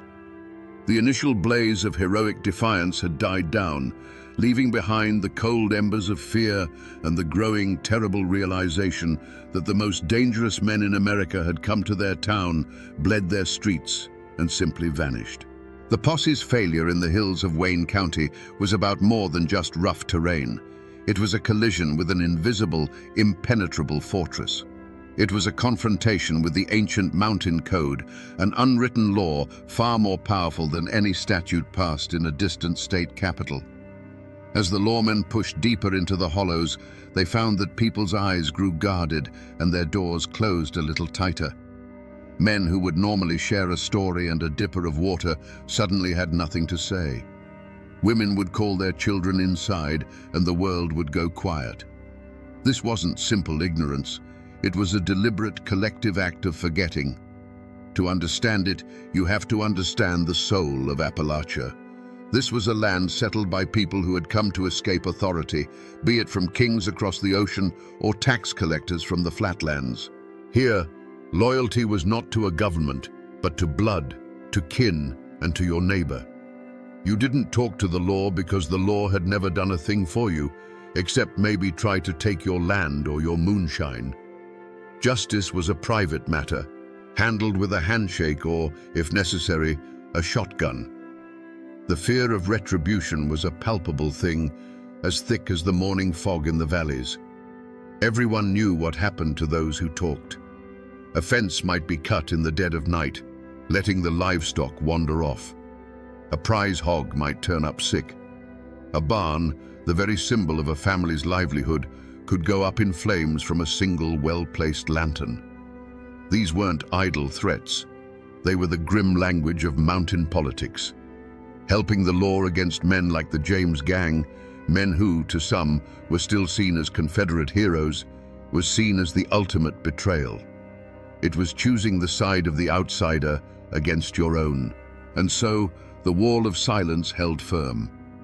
A farmer might have seen 8 riders pass his gate, their horses lathered and one man slumped low. A woman drawing water from her well might have heard the desperate gallop and seen them disappear up a hidden creek bed. But when the sheriff came asking, they saw nothing. They heard nothing. They knew nothing. Their silence was a shield, protecting them not only from the outlaws' revenge, but also from the intrusive world that lay beyond their ridgelines. The truth of the Huntington heist was lost somewhere in that silence, buried deep in the unmappable country of a community's fear. For years, the story of the Huntington heist remained frozen in time, a brutal but unresolved chapter in the town's history. The outlaws had vanished, the money was gone, and the wall of silence in the hills had proven unbreakable. The official investigation withered on the vine, leaving only folklore and speculation. But the truth, as it often does, was lying dormant, waiting for an accidental turn of a key. The turning point didn't come from a sheriff's investigation or a lucky posse, but from a place far away, a consequence of the gang's own arrogance. 1 year later, in September of 1876, the James Younger gang rode into Northfield, Minnesota, expecting another easy conquest. Instead, they rode into a buzzsaw. The townspeople fought back with a ferocity that dwarfed even Huntington's resistance. When the gun smoke cleared, Bill Chadwell and Clell Miller were dead in the street, and the younger brothers were captured, grievously wounded. The invincible aura of the gang was shattered forever. It was in the aftermath of this disaster that the forgotten clue from Huntington finally resurfaced, not as an object, but as a confession. Held in a Minnesota jail, facing a lifetime of hard labor, Cole Younger began to talk. He spoke of the gang's history, their motives, and their methods. When questioned about the audacious raid so far to the east, he confirmed the long-held suspicion. He admitted that the gang had indeed robbed the bank in Huntington, West Virginia. He spoke of the fierce street fight and the desperate flight into the mountains. Most importantly, he gave a name to the man who lay in a pauper's grave on the courthouse lawn, Tom McDaniels, a trusted member of their deadly fraternity. This confession was like a lightning strike in the dark. It traveled back to Huntington on telegraph wires, a voice from a Minnesota prison cell that finally broke the Appalachian silence. It wasn't a hidden map or a dusty journal. It was the unvarnished truth from the mouth of one of the perpetrators. It transformed the dead outlaw from a nameless stranger into a specific villain. It validated the stories of the townspeople who had fought back and confirmed that they had faced down the most legendary criminals of their age. The confession didn't recover the stolen money or reveal any local conspirators, but it provided something just as valuable: certainty. The ghost that had haunted Huntington for a year finally had a face. For a full year, the identity of the Huntington Raiders had been a ghost story, a legend told with a mix of fear and a strange, grudging respect. The name Jesse James was on everyone's lips, but it was a name spoken like a folktale character, a boogeyman from a distant land. There was no proof, only the chilling style of the crime and the whispers that followed. The town was left in a state of suspended animation, knowing they had been violated, but unable to officially point a finger at the specters who had ridden through their streets. The unmasking, when it came, was not a sudden discovery, but a cold, hard confirmation that the legend was terrifyingly real. The news from the Minnesota jailhouse swept through Huntington like a cleansing fire. Cole Younger's confession was the final, irrefutable piece of the puzzle. The ghosts were finally dragged from the realm of myth and into the harsh light of reality. They were not phantoms. They were men of flesh and blood, now with names that could be written in a ledger of crime. The dead outlaw on the courthouse lawn was no longer an anonymous casualty. He was Tom McDaniels. The wounded rider who vanished into the hills was, as many had suspected, Cole Younger himself. And the cold-eyed leaders who had calmly announced their intentions in the bank were none other than Jesse and Frank James. The full roster of the culprits was now known, a rogues gallery of the most wanted men in America. Jesse James, the charismatic leader, his brother Frank, the quiet killer, the formidable Cole Younger, the hardened veterans Clell Miller and Bill Chadwell, and the ill-fated Tom McDaniels. They were the core of the gang, a brotherhood forged in the guerrilla wars of Missouri, and they had brought their private war to the doorstep of Appalachia. And what was their definitive motive? Was it a noble act of Confederate defiance, as the dime novels claimed? Was it a complex plot of corporate sabotage? The confession, stripped of all romance, laid the truth bare. The motive was far more primal and far less glamorous. It was money. By 1875, the James Younger gang were no longer soldiers fighting a lost cause. They were professional thieves. Their past as Confederate partisans had given them their skills, their ruthlessness, and a convenient moral justification for their crimes. But their war was over. Their business had begun. The C&O payroll and the bank's deep vaults were simply the largest, most tempting prize they had heard of in years. The raid on Huntington was a strategic business decision. They were drawn east, not by ideology, but by the scent of a fortune. The polite manners, the supposed Robin Hood persona, it was all a carefully crafted myth, a public relations campaign for a gang of killers. The unmasking revealed that beneath the legend of the Southern Avenger was the cold, simple heart of a predator. Huntington was not a symbol to be defied. It was a treasure chest to be cracked open by any means necessary. The afternoon air inside the Bank of Huntington was thick with the lazy heat of late summer, smelling of paper and brass polish. That peace was shattered by the thud of heavy boots. As Robert Oney looked up, the world tilted. The man across the counter offered a $5 bill, but his eyes were cold, holding no warmth of commerce. As Oney's hand went to the cash drawer, the outlaw's hand went to his coat. There was a soft whisper of leather, and then the massive dark eye of a Colt revolver was staring at him. The hammer being cocked was the loudest sound Oney had ever heard, a metallic click that sealed the moment in time. A calm voice cut through the silence, and the world of order and ledgers was gone, replaced by the simple, brutal law of the gun. Oney and his son could only watch, frozen in a state of primal fear. The raiders moved with a terrifying grace, a ballet of plunder. They vaulted the teller's cage as if it were a pasture fence, their long coats flaring. There was no fumbling, no hesitation. Their hands, accustomed to reins and triggers, swept stacks of currency and coins into canvas sacks with a rustling, clinking sound that was a sickening parody of a normal bank transaction. One of them paused to look at the new vault, the town's pride, and spoke a few words of mock admiration before emptying its contents. It was a performance of absolute dominance, designed to break not just the bank's locks, but the spirit of the men inside. Outside, the street had become a vision of hell. The four mounted outlaws were orchestrating a symphony of terror. They galloped from one end of the block to the other, a whirlwind of dust and menace. The air cracked and popped with the constant discharge of their pistols. It wasn't aimed fire, it was auditory violence, a deafening declaration of ownership of the street. Windows on the second floor of the St. James Hotel shattered, the tinkling of glass lost in the unending roar. For the people of Huntington, peering from behind curtains and doorways, it was a waking nightmare. Their town was no longer theirs. It was a stage, and they were the terrified audience to a terrifying show.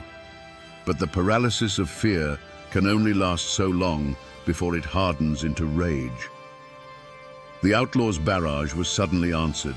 The sharp crack of a squirrel rifle from a hardware store doorway joined the deeper boom of the Colts. A window flew open above the dry goods store, the glint of a shotgun barrel appearing for a second. The symphony of terror became a discordant duel. The air, already thick with smoke, grew hazy, a rolling fog of battle that obscured figures and turned the street into a landscape of lethal guesswork. The hunters had, in a shocking turn, become the hunted. As the gang burst from the bank's doors, their bags heavy with loot, they ran headlong into this new reality of organized resistance. They were no longer performers on a stage, but soldiers caught in an ambush. In the chaotic scramble for their horses, amidst the rolling cloud of gunsmoke, one of the riders suddenly stiffened, a marionette whose strings had been cut. He pitched sideways from his saddle without a sound and fell, a dark, motionless shape against the bright dust of the street. His panicked horse, now riderless, bolted after the others. In that same hail of unseen lead, another rider lurched forward, grabbing the pommel of his saddle as if struck by a giant, invisible fist. His hat flew from his head, but his powerful frame clung to the horse, his body contorted in a silent struggle against an unseen force. He did not fall. The remaining outlaws dug their spurs into their mounts, their disciplined operation now a frantic, desperate flight.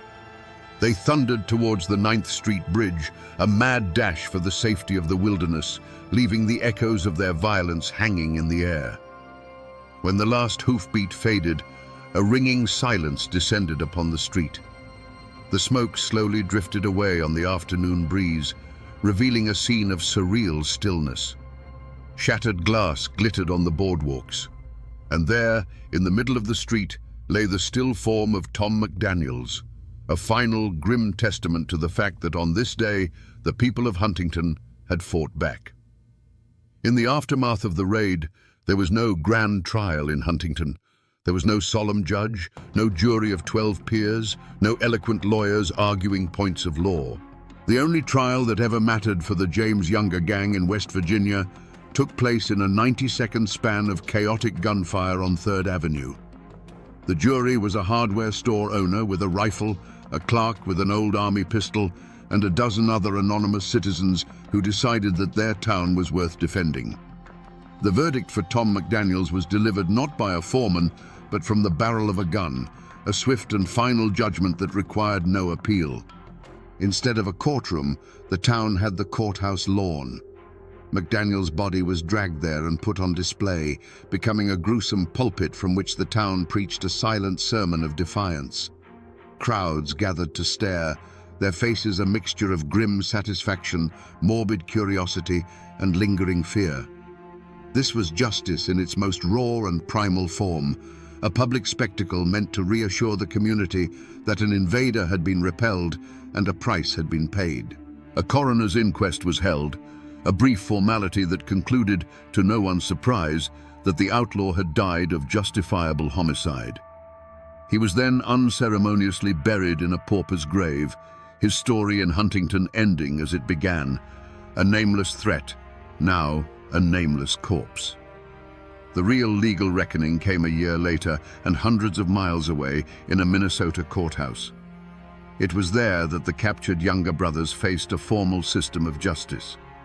There was no defiance in their demeanor, only a stoic, weary acceptance of their fate.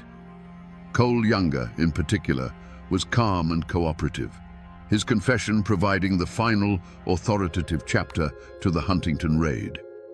They pleaded guilty to their crimes in Minnesota to avoid the spectacle of a trial and the near certainty of a hangman's noose. They were sentenced to life in prison, a verdict that was celebrated in the North as a triumph of law and order. But for the people of Huntington, it was a distant echo, a hollow victory. The Youngers were being punished for Northfield, not for the terror they had inflicted upon West Virginia. The money stolen from their bank was never recovered, and the two men most responsible, Jesse and Frank James, remained free, ghosts in the wind who had escaped Appalachian justice entirely. And so, the final verdict for the Huntington heist was a deeply unsatisfying one, an empty chair at the defendant's table. Jesse James would eventually be killed by a traitor in his own gang, and Frank would surrender and through legal maneuvering walk away a free man. No member of the James Younger gang was ever convicted or even formally charged for the crime committed in Huntington. The town had won the battle in the street, but the masterminds of the war had gotten away clean, a bitter injustice that still lingers in the hills, a story of a crime that was punished but never truly prosecuted. The gunsmoke over Huntington eventually cleared, but the lives it touched were never the same. The raid was a flash of lightning that left a permanent afterimage burned into the soul of the town and its people. For Huntington itself, the brutal afternoon became a defining moment. It was a scar that, over time, became a badge of honor. The city was no longer just a proud boom town of the railroad. It was the town that had stood up to the James gang and drawn blood.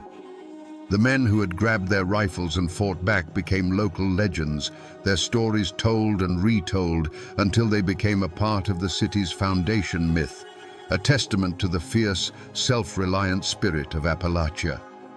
For Robert T. Oney, the cashier who stared down the barrel of that Colt revolver, life was cleaved in two, the quiet, orderly life before the raid and the rest of his days after. He had looked into the eyes of the most famous outlaws in America and survived. He carried that memory with him always, not as a source of fear, but as a quiet mark of resilience. He remained a respected figure in Huntington, a living link to that historic day, a man who had been at the very epicenter of the storm and had held his ground. But the fates of the outlaws were also irrevocably altered. You see, for the James Younger gang, the Huntington heist was a victory that planted the seeds of their destruction. It was here, in these Appalachian hills, that they first encountered a civilian population that was not easily cowed, one that would fight back with lethal fury. The death of Tom McDaniels and the serious wounding of Cole Younger were a shock to their system. They had won the money, but they had been blooded and forced into a desperate, humiliating retreat. It was a dress rehearsal for their own funeral. 1 year later, emboldened by their success but failing to heed its warning, they would face that same citizen rage in Northfield, Minnesota, a fight that would shatter the gang forever. The cloud of suspicion about an internal betrayal eventually faded, but it left a lingering chill. The raid forced the community to look at itself, to wonder about the loyalties of their neighbors in a way they never had before. It strained the delicate trust that holds a town together, a wound that healed slowly over time. The raid became a shared trauma, and in surviving it together, Huntington forged a stronger, harder identity. And what of the masterminds? The James brothers, who had escaped West Virginia's justice, could not outrun their own violent destiny. Jesse James, the charismatic leader, would be shot in the back of the head years later by a coward in his own gang, killed for a reward. Frank James, the quiet brother, would eventually surrender and, through a series of controversial trials, live out his days as a farmer and a reluctant celebrity, a ghost from a bygone era of American violence.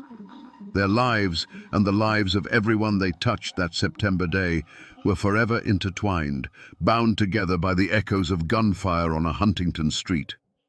If you stand on the corner of 3rd Avenue and 9th Street in Huntington today, you won't see the bank that the James gang robbed. That building is long gone, replaced by the glass and steel of the modern city. But while the bricks have vanished, the story has soaked into the very ground beneath your feet. The memory of that day doesn't live in a monument. It lives in the whispers that still drift through the Appalachian air. This is a story that has become a permanent part of the region's folklore. Ask an old-timer about it, and their eyes will light up. They'll tell you the enduring legend of Cole Younger, wounded and barely clinging to his horse. The tale goes that he was secretly taken in by a Confederate sympathizing doctor deep in the hills of Wayne County, nursed back to health in a hidden cabin while the posse searched fruitlessly.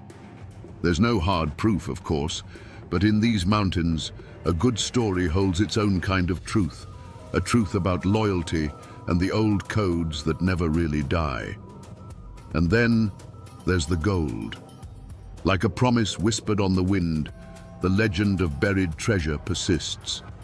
For over a century, people have believed that in their frantic escape, the gang was forced to bury a portion of their heavy loot somewhere in the tangled wilderness between Huntington and the Kentucky border.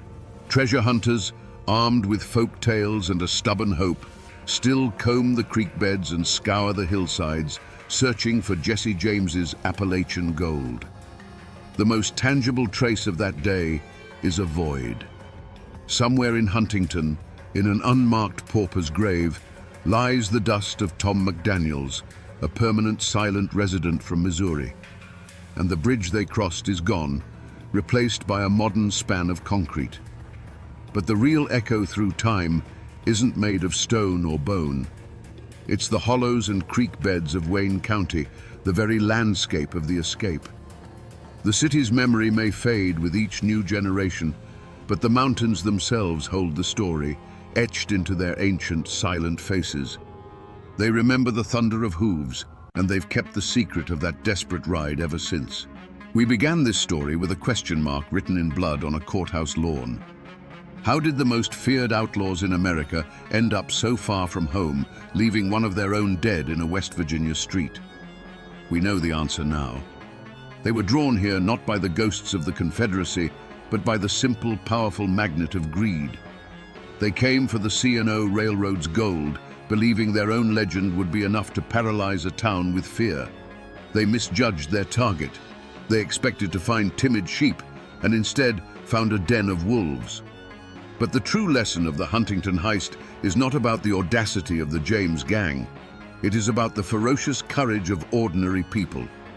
This is a story of how a young Appalachian city, barely 4 years old, refused to play the part of the victim. It's a story that proves that history isn't just written by famous men with guns. It's forged in the split-second decisions of nameless citizens who decide that enough is enough.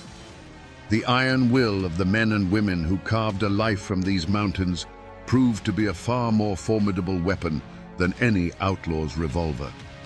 So the next time you hear the romantic tales of Jesse James, the Robin Hood of Missouri, remember the truth of what happened here. Remember the hardware store owner with his rifle, the cashier who refused to break, and the town that bled but did not bow. This is a story of how character is revealed by chaos, and how a community's soul can be forged in the crucible of 90 seconds of gunfire. It's a testament to the enduring, unshakable spirit of these hills. And now, my friends, you know the rest of the story, or at least as much of it as the mountains are willing to give up.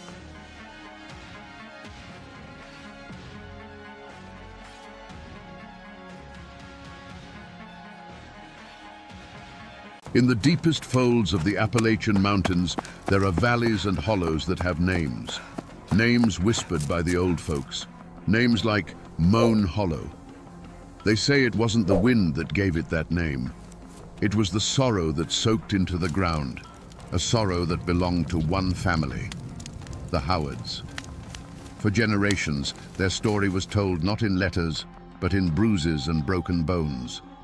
A rage passed from father to son, as sure as their blue eyes and stubborn chin. The legends say it was a curse, a witch's dying breath, or a deal made with the devil in a dark coal mine. But what if the truth is something colder, something more terrifying than any ghost story? What if the monster wasn't a spirit from the woods, but a demon that lived right inside their own home, passed down like a family heirloom? Today, we will separate the rumors from the facts and find out what really happened to the men of the Howard family. Was it a curse that doomed them, or was it a chain of pain they forged themselves? Before it was called Moan Hollow, it was just a nameless fold in the earth, a sanctuary carved by a silver creek. The mountains rose up on all sides like silent green-robed giants, their peaks shrouded in a perpetual blue haze.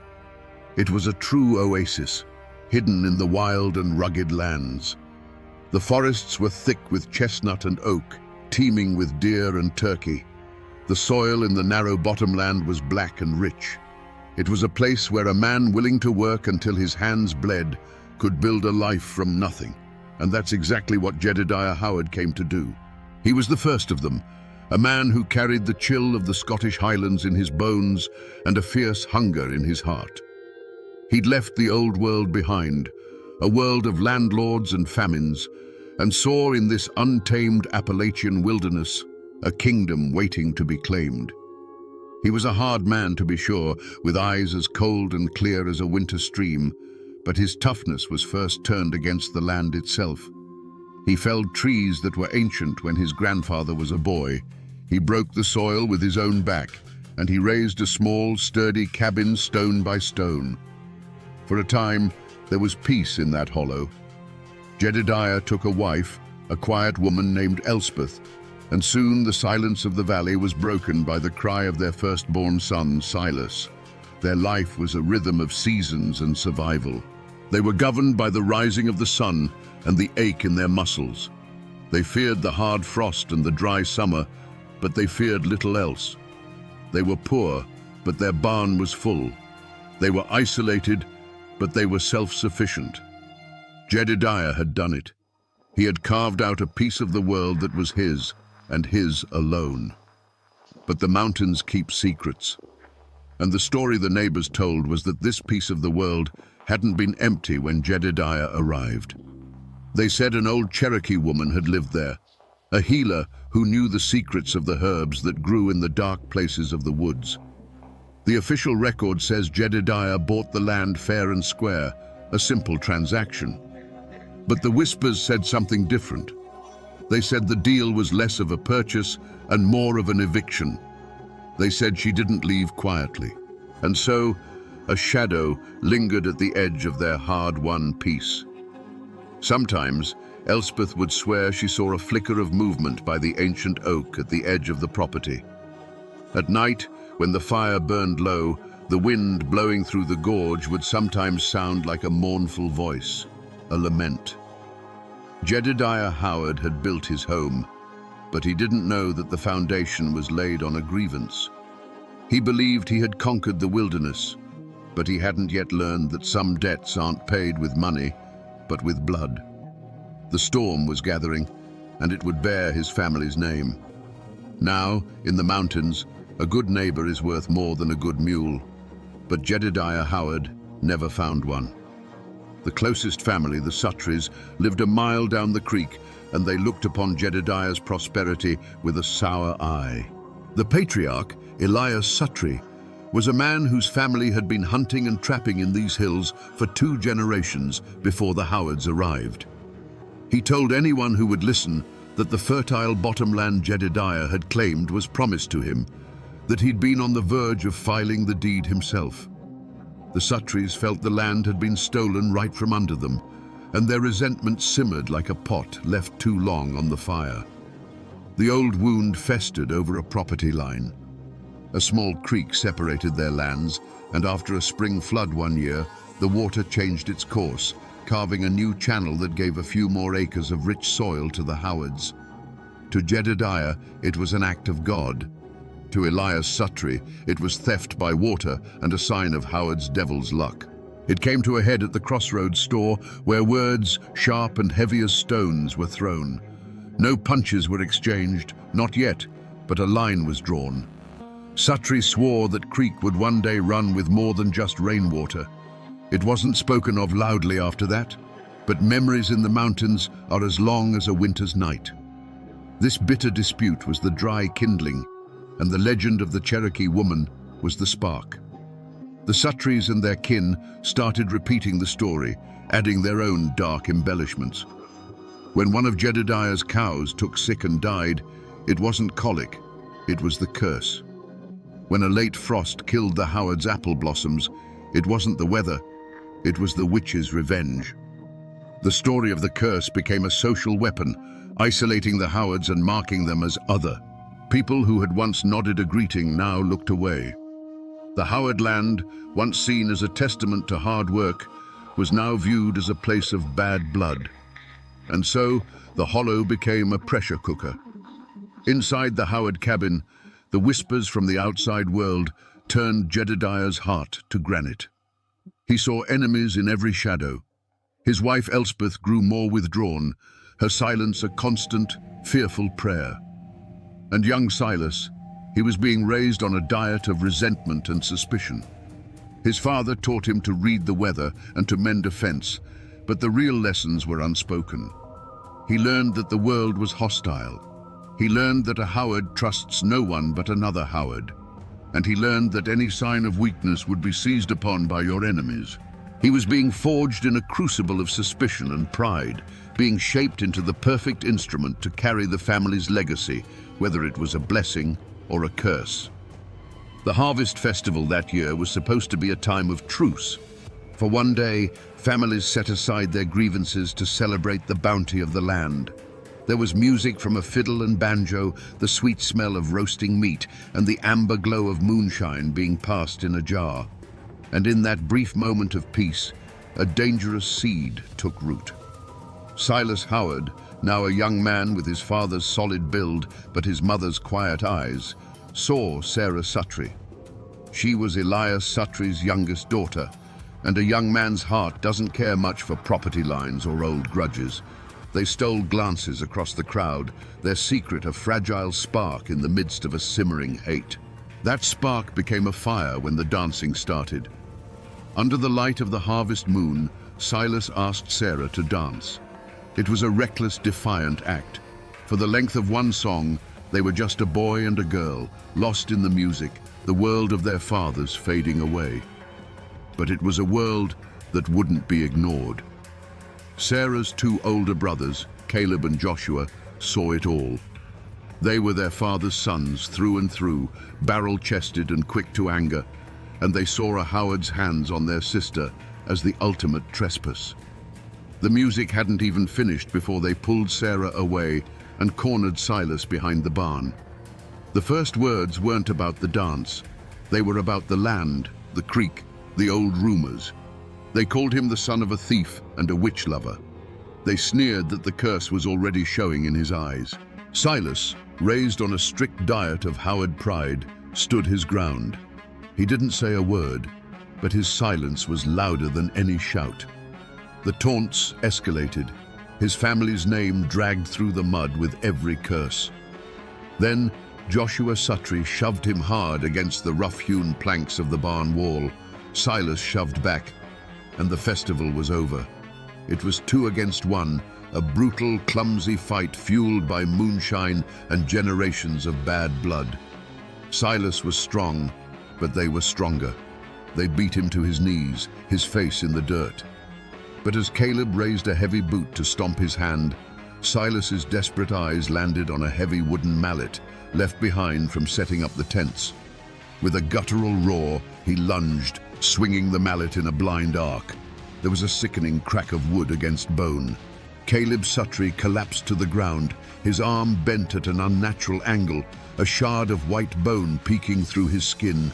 Blood, dark in the moonlight, soaked into the dry earth. The screams that followed silenced the fiddle for good. The community scattered, not wanting to be caught in the crossfire. Elias Suttree, his face a mask of pure fury, cradled his screaming son and pointed a trembling finger at Silas. "You'll pay for this, Howard," he choked out. "Your whole damned family will pay." Back in his own cabin that night, Jedediah didn't tend to his son's cuts and bruises. He looked at the blood on Silas's knuckles, at the fire in his eyes, and saw not a mistake, but a beginning. The whispers were over. The time for waiting was done. In both the Howard and Suttree homes that night, rifles were taken down from the wall and carefully, methodically cleaned. The first drops of blood had fallen, watering the seeds of a war that would consume them all. The revenge came not with a warning, but with the quiet mist of the following dawn. Jedediah Howard was at the woodpile, the rhythmic thud of his axe, a familiar heartbeat in the hollow. He was splitting kindling for the morning fire, a simple, honest chore. The air was still and damp, carrying the scent of wood smoke and wet earth. Then came a sound that didn't belong, a sharp crack that wasn't a breaking branch. The axe fell from Jedediah's hand, its blade burying itself in the dirt. He crumpled without a sound, a slow, heavy fall onto the very soil he had claimed as his own. From the cabin, Elspeth heard it, a mother's instinct, a wife's dread. She threw open the rough-hewn door, her question dying on her lips as she saw the dark shapes of Elias Suttree and his son Joshua emerging from the tree line, rifles in hand.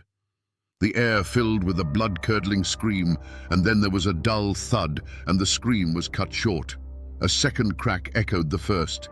Then an unnatural silence fell over the hollow, a silence so profound it seemed to swallow all other sounds, the rustle of leaves, the call of the birds, everything. The world had turned into a hell of screams, followed by a ringing quiet. Silas was down by the creek, checking a rabbit snare he'd set the night before. He heard the two shots, spaced just far enough apart to be deliberate. A cold knot formed in his stomach. He didn't think, he ran. He sprinted through the woods, branches whipping at his face, his lungs burning. As he broke through the clearing, the sight of his home stopped him cold. The cabin door was swinging wide open, like a gaping mouth. There were no voices, no movement. The chickens were scattered across the yard, clucking in frantic terror. The silence was the most terrifying part. It was the silence of a place where life had just been violently erased. He crept inside, his heart hammering against his ribs. The single room was a scene of pure chaos. A table was overturned, chairs were splintered. A sack of flour had been torn open, casting a ghostly white powder over everything. And there, in the middle of the floor, a single dark boot print was pressed into the spilled flour. His eyes scanned the room, landing on a splash of crimson against the stark white.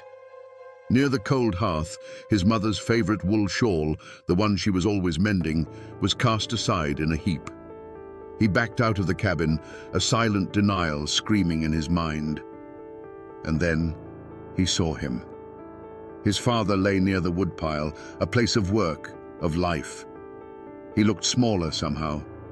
His eyes were open, staring blankly at the misty sky he would never see again. The world for Silas shrank to that single still image. His father, the unmovable mountain of a man, now just a broken thing on the ground.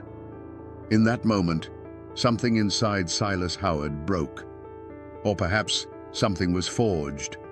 The fear, the grief, it was all there, but it was instantly flash-frozen by a rage so pure and cold it burned. The tears would not come. The boy who had danced with Sarah Suttree under the harvest moon was gone, buried in the ashes of his home. In his place stood the son of Jedediah Howard, a vessel for a generation of hate, now filled to the brim. He didn't run to his father. He didn't cry out his mother's name. He walked slowly and deliberately, to the woodpile.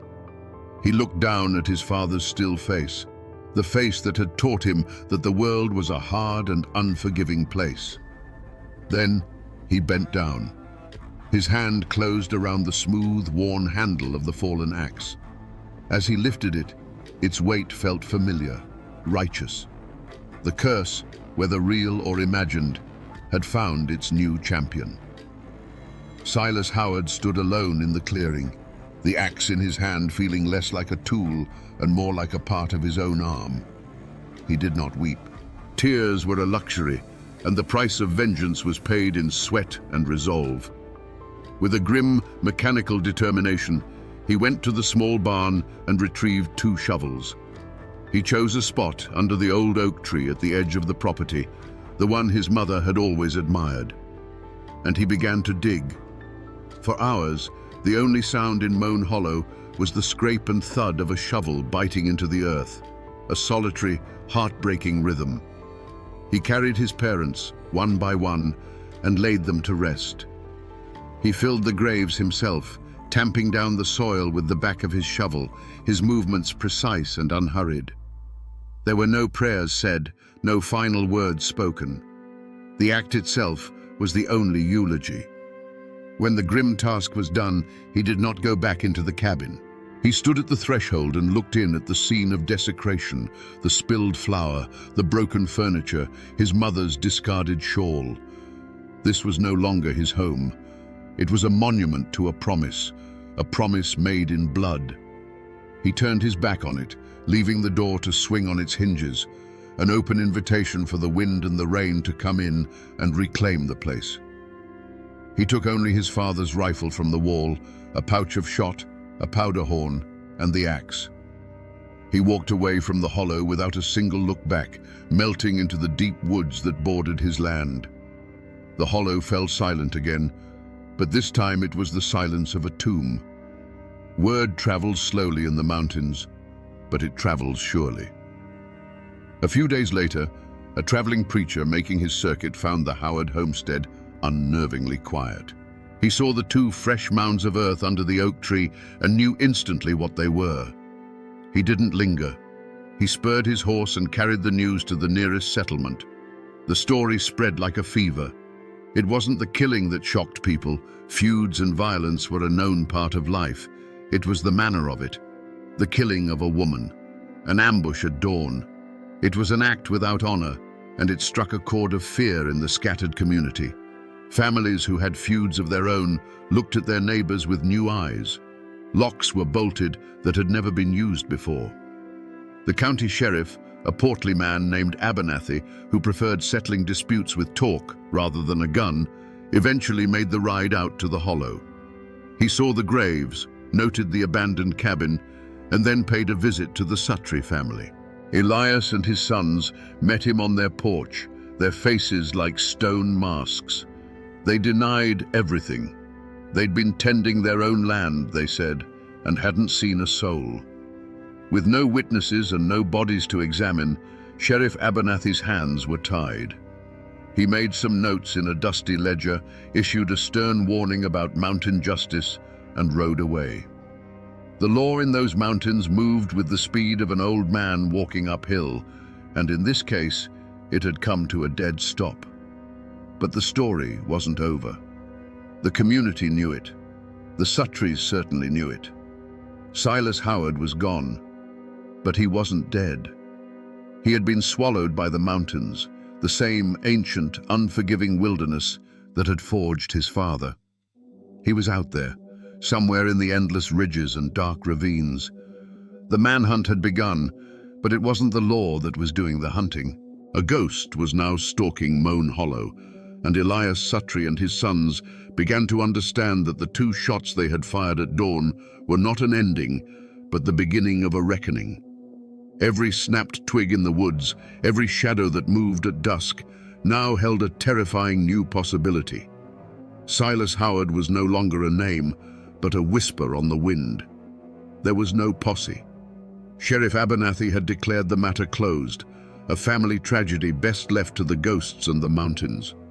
The hunt that began was a far more personal and primal affair.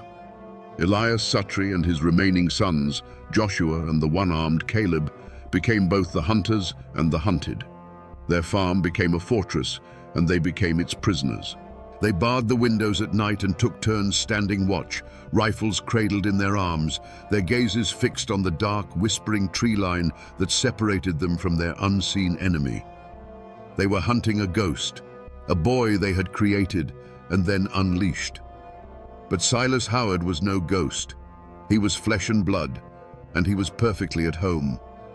The mountains that the Suttrees now saw as a terrifying wall of shadow, Silas saw as his sanctuary and his accomplice. He had been raised in these woods. He knew the hidden game trails, the secret springs, the shallow caves where a man could disappear. The mountains had taken Silas Howard in, adopted him as one of their own.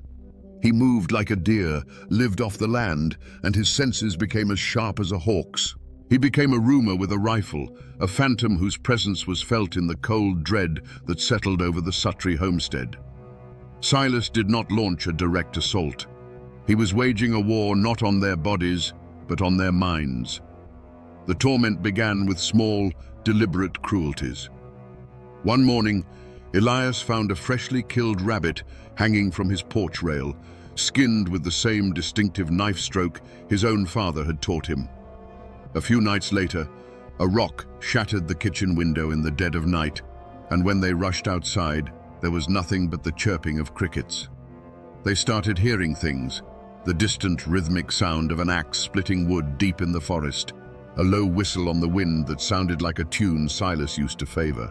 He was everywhere and nowhere, a constant, invisible pressure that began to fray their nerves raw. The Suttree brothers, once bold and arrogant, became twitchy and paranoid. Caleb, his useless arm a constant reminder of the feud's beginning, was consumed by nightmares. Joshua, the more hot-headed of the two, grew reckless with fury. He'd fire his rifle into the shadows at the slightest sound, his shouts echoing unanswered in the night. The forest that had been his backyard his entire life was now a deadly labyrinth with a monster at its center. The father, Elias, saw his sons unraveling and his own iron will turning to rust. The fear was a poison, and Silas was letting it work its way deep into their souls before he delivered the final blow. The breaking point came a month into the siege. Driven by a mix of rage and cabin fever, Joshua Suttree declared he was going to hunt the hunter. Ignoring his father's pleas, he took his rifle and stormed into the woods, vowing to return with Silas Howard's scalp. He stalked through the familiar forest for hours, his anger making him clumsy, his shouts making him an easy target. As dusk began to bleed through the canopy, he found himself in a part of the woods he didn't recognize. A sudden snap of a twig behind him made him spin around. He saw nothing. A cold dread, colder than any winter morning, washed over him. He knew in that instant that he was not the hunter. He was the prey, and he had walked right into the center of the web. They found him at dawn, not 50 yards from his own tree line. Elias Suttree, his face a pale, haggard mask, followed the trail of broken branches his son had left. He didn't find a man. He found what was left. Joshua was slumped against the base of a massive pine tree. There was no sign of a struggle, no gunshot wound. A single dark mark on his temple showed where the butt of a rifle had struck with brutal final force. But it was the other detail that made Elias's blood run cold. Lying neatly on Joshua's chest was the family axe, the one Silas had taken from his father's woodpile. Its blade was clean. It had not been used to kill, but to send a message. One Suttree was down. The ghost had a taste for blood, and his work was not yet finished. There was no trial held in the county courthouse for the death of Joshua Suttree. The only court in session was the court of public opinion, and the verdict was delivered in hushed tones and averted eyes. When Elias and Caleb carried the pine box to the small family plot on the hill behind their house, only a handful of distant cousins came to stand with them. The rest of the community stayed away, their absence a silent, damning judgment. They weren't mourning Joshua, they were watching the Sutri family be consumed by a fire of their own making. The law of men had failed, and now the older, harsher law of the mountains was handing down its sentence. The Sutri homestead became a courtroom and a prison all in one.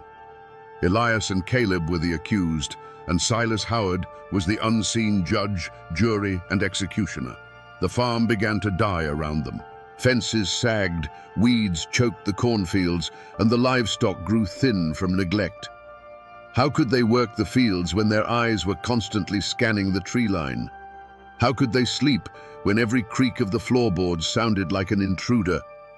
Elias, the once proud patriarch who ruled his family with an iron fist, was reduced to a hollow-eyed old man, watching his world crumble one terror at a time.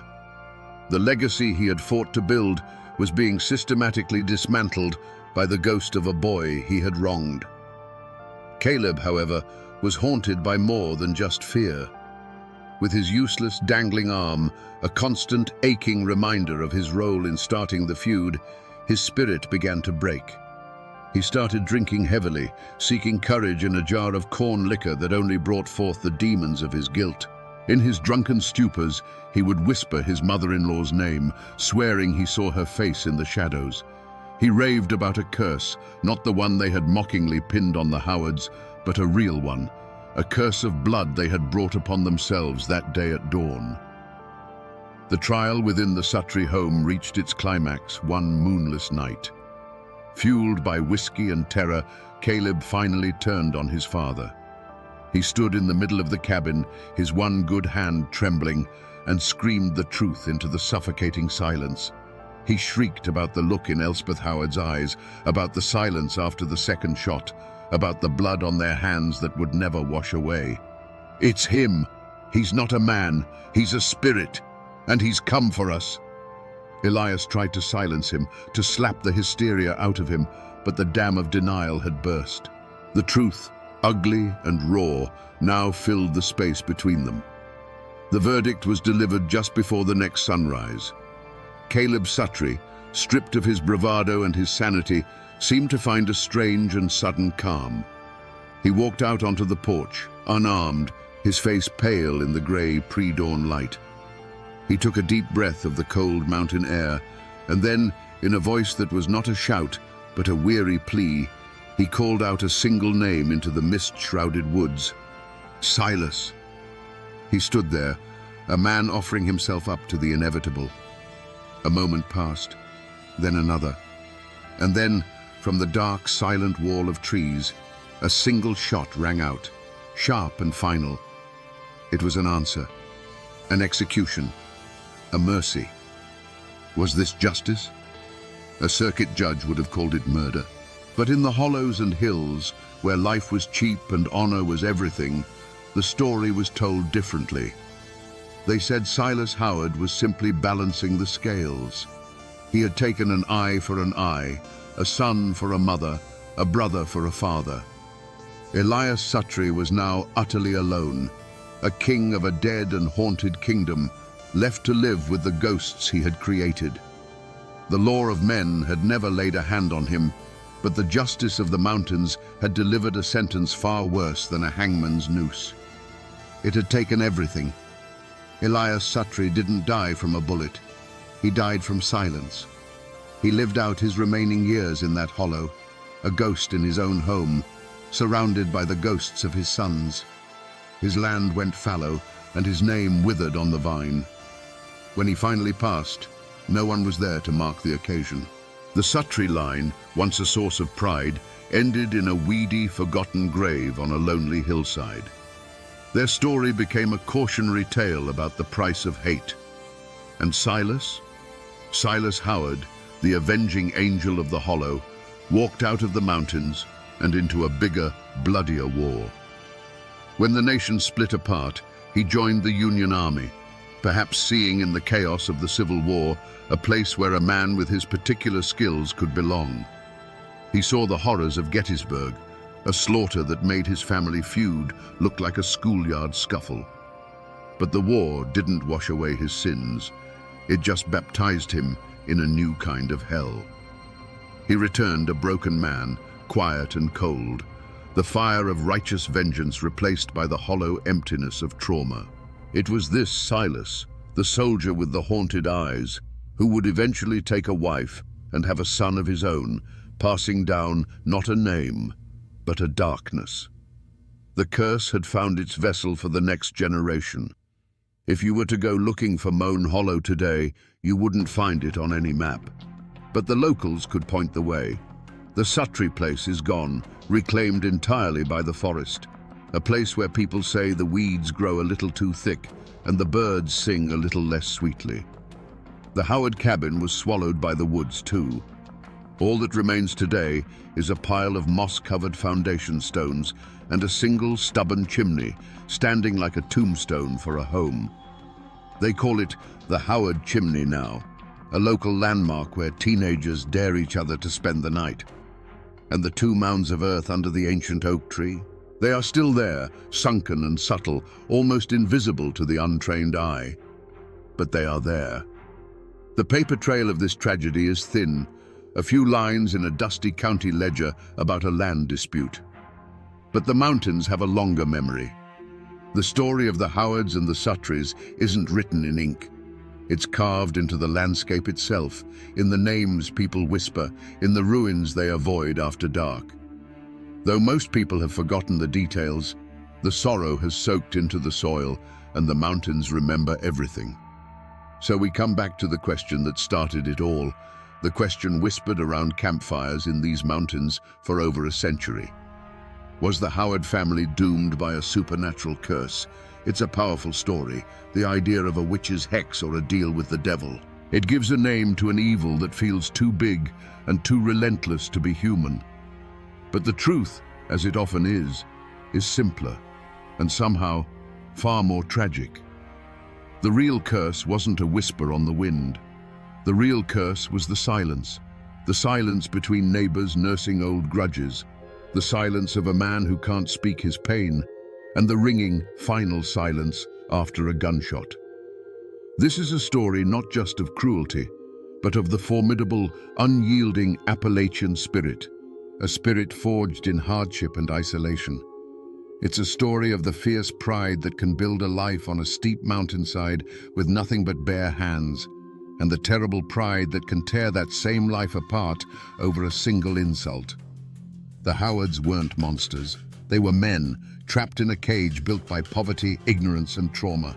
Each generation inherited the pain of the last, and the only tool they were ever given to deal with that pain was rage. Silas Howard didn't learn his violence from a demon in a mine. He learned it in the silence of a father who never showed him love, and in the screams of a mother he couldn't protect. The names on the headstones have faded, and the cabins have crumbled back into the earth, but the lesson of Moan Hollow remains, a quiet warning carried on the mountain breeze. It teaches us that the most terrible ghosts are the ones we create ourselves, the ones that live inside our own families. The story of the Howards is a bitter parable about how a man can escape a war, can escape a hollow, but can never truly escape the legacy of his father's hands. And now, my friends, you know the story of Moan Hollow. And you know why the old folks say, even on a still day, the wind in that valley still sounds a little like weeping.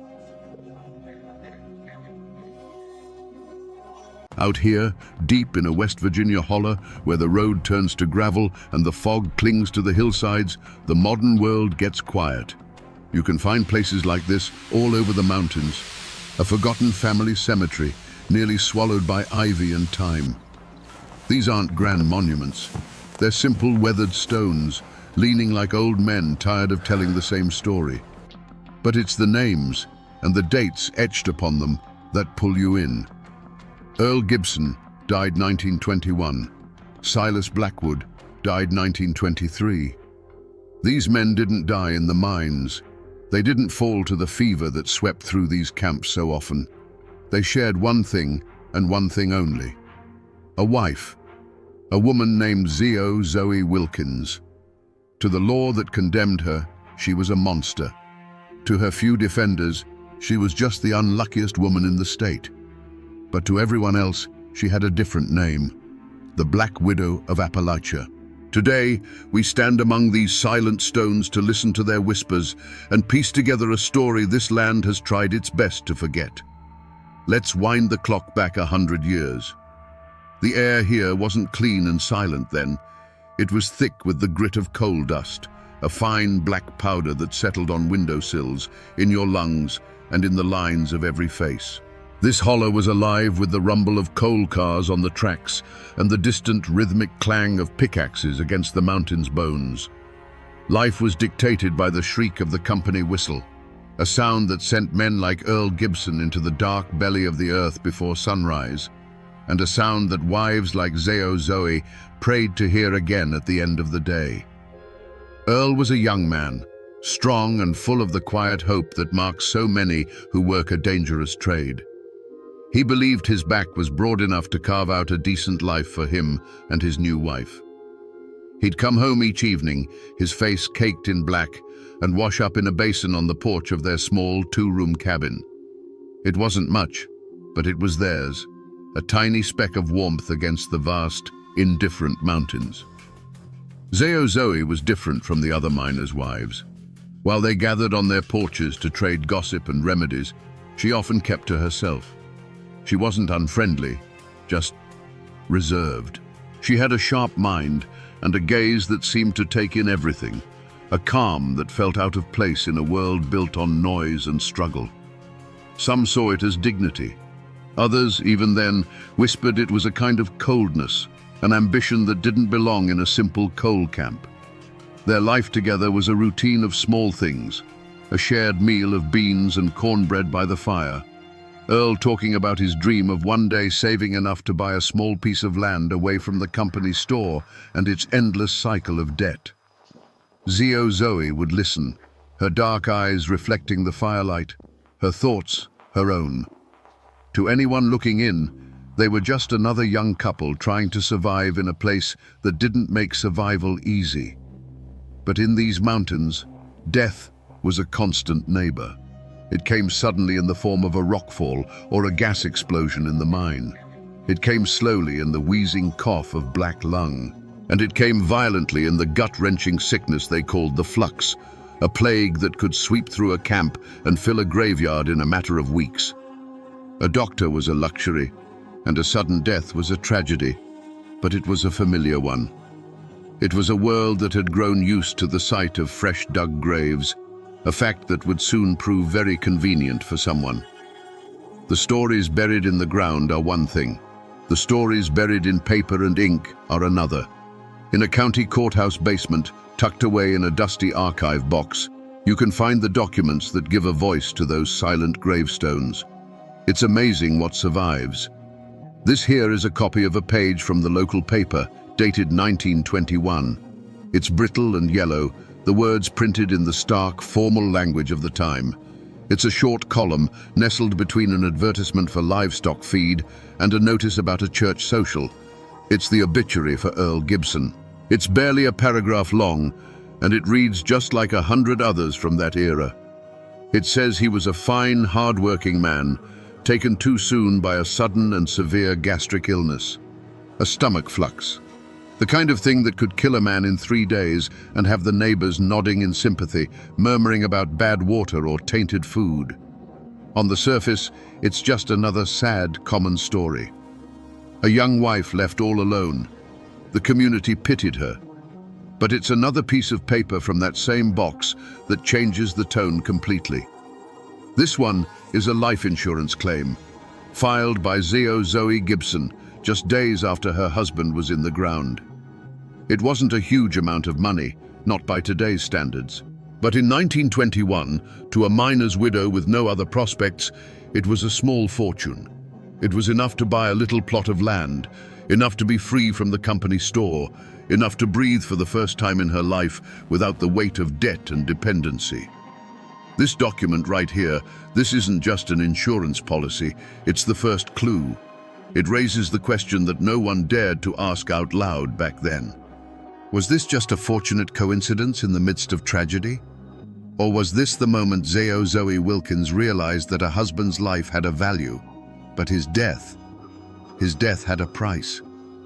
That insurance money from Earl's death changed things, not in a loud way, but in a way the whole holler could feel. Zoe didn't pack up and leave. She didn't waste the money on frivolous things.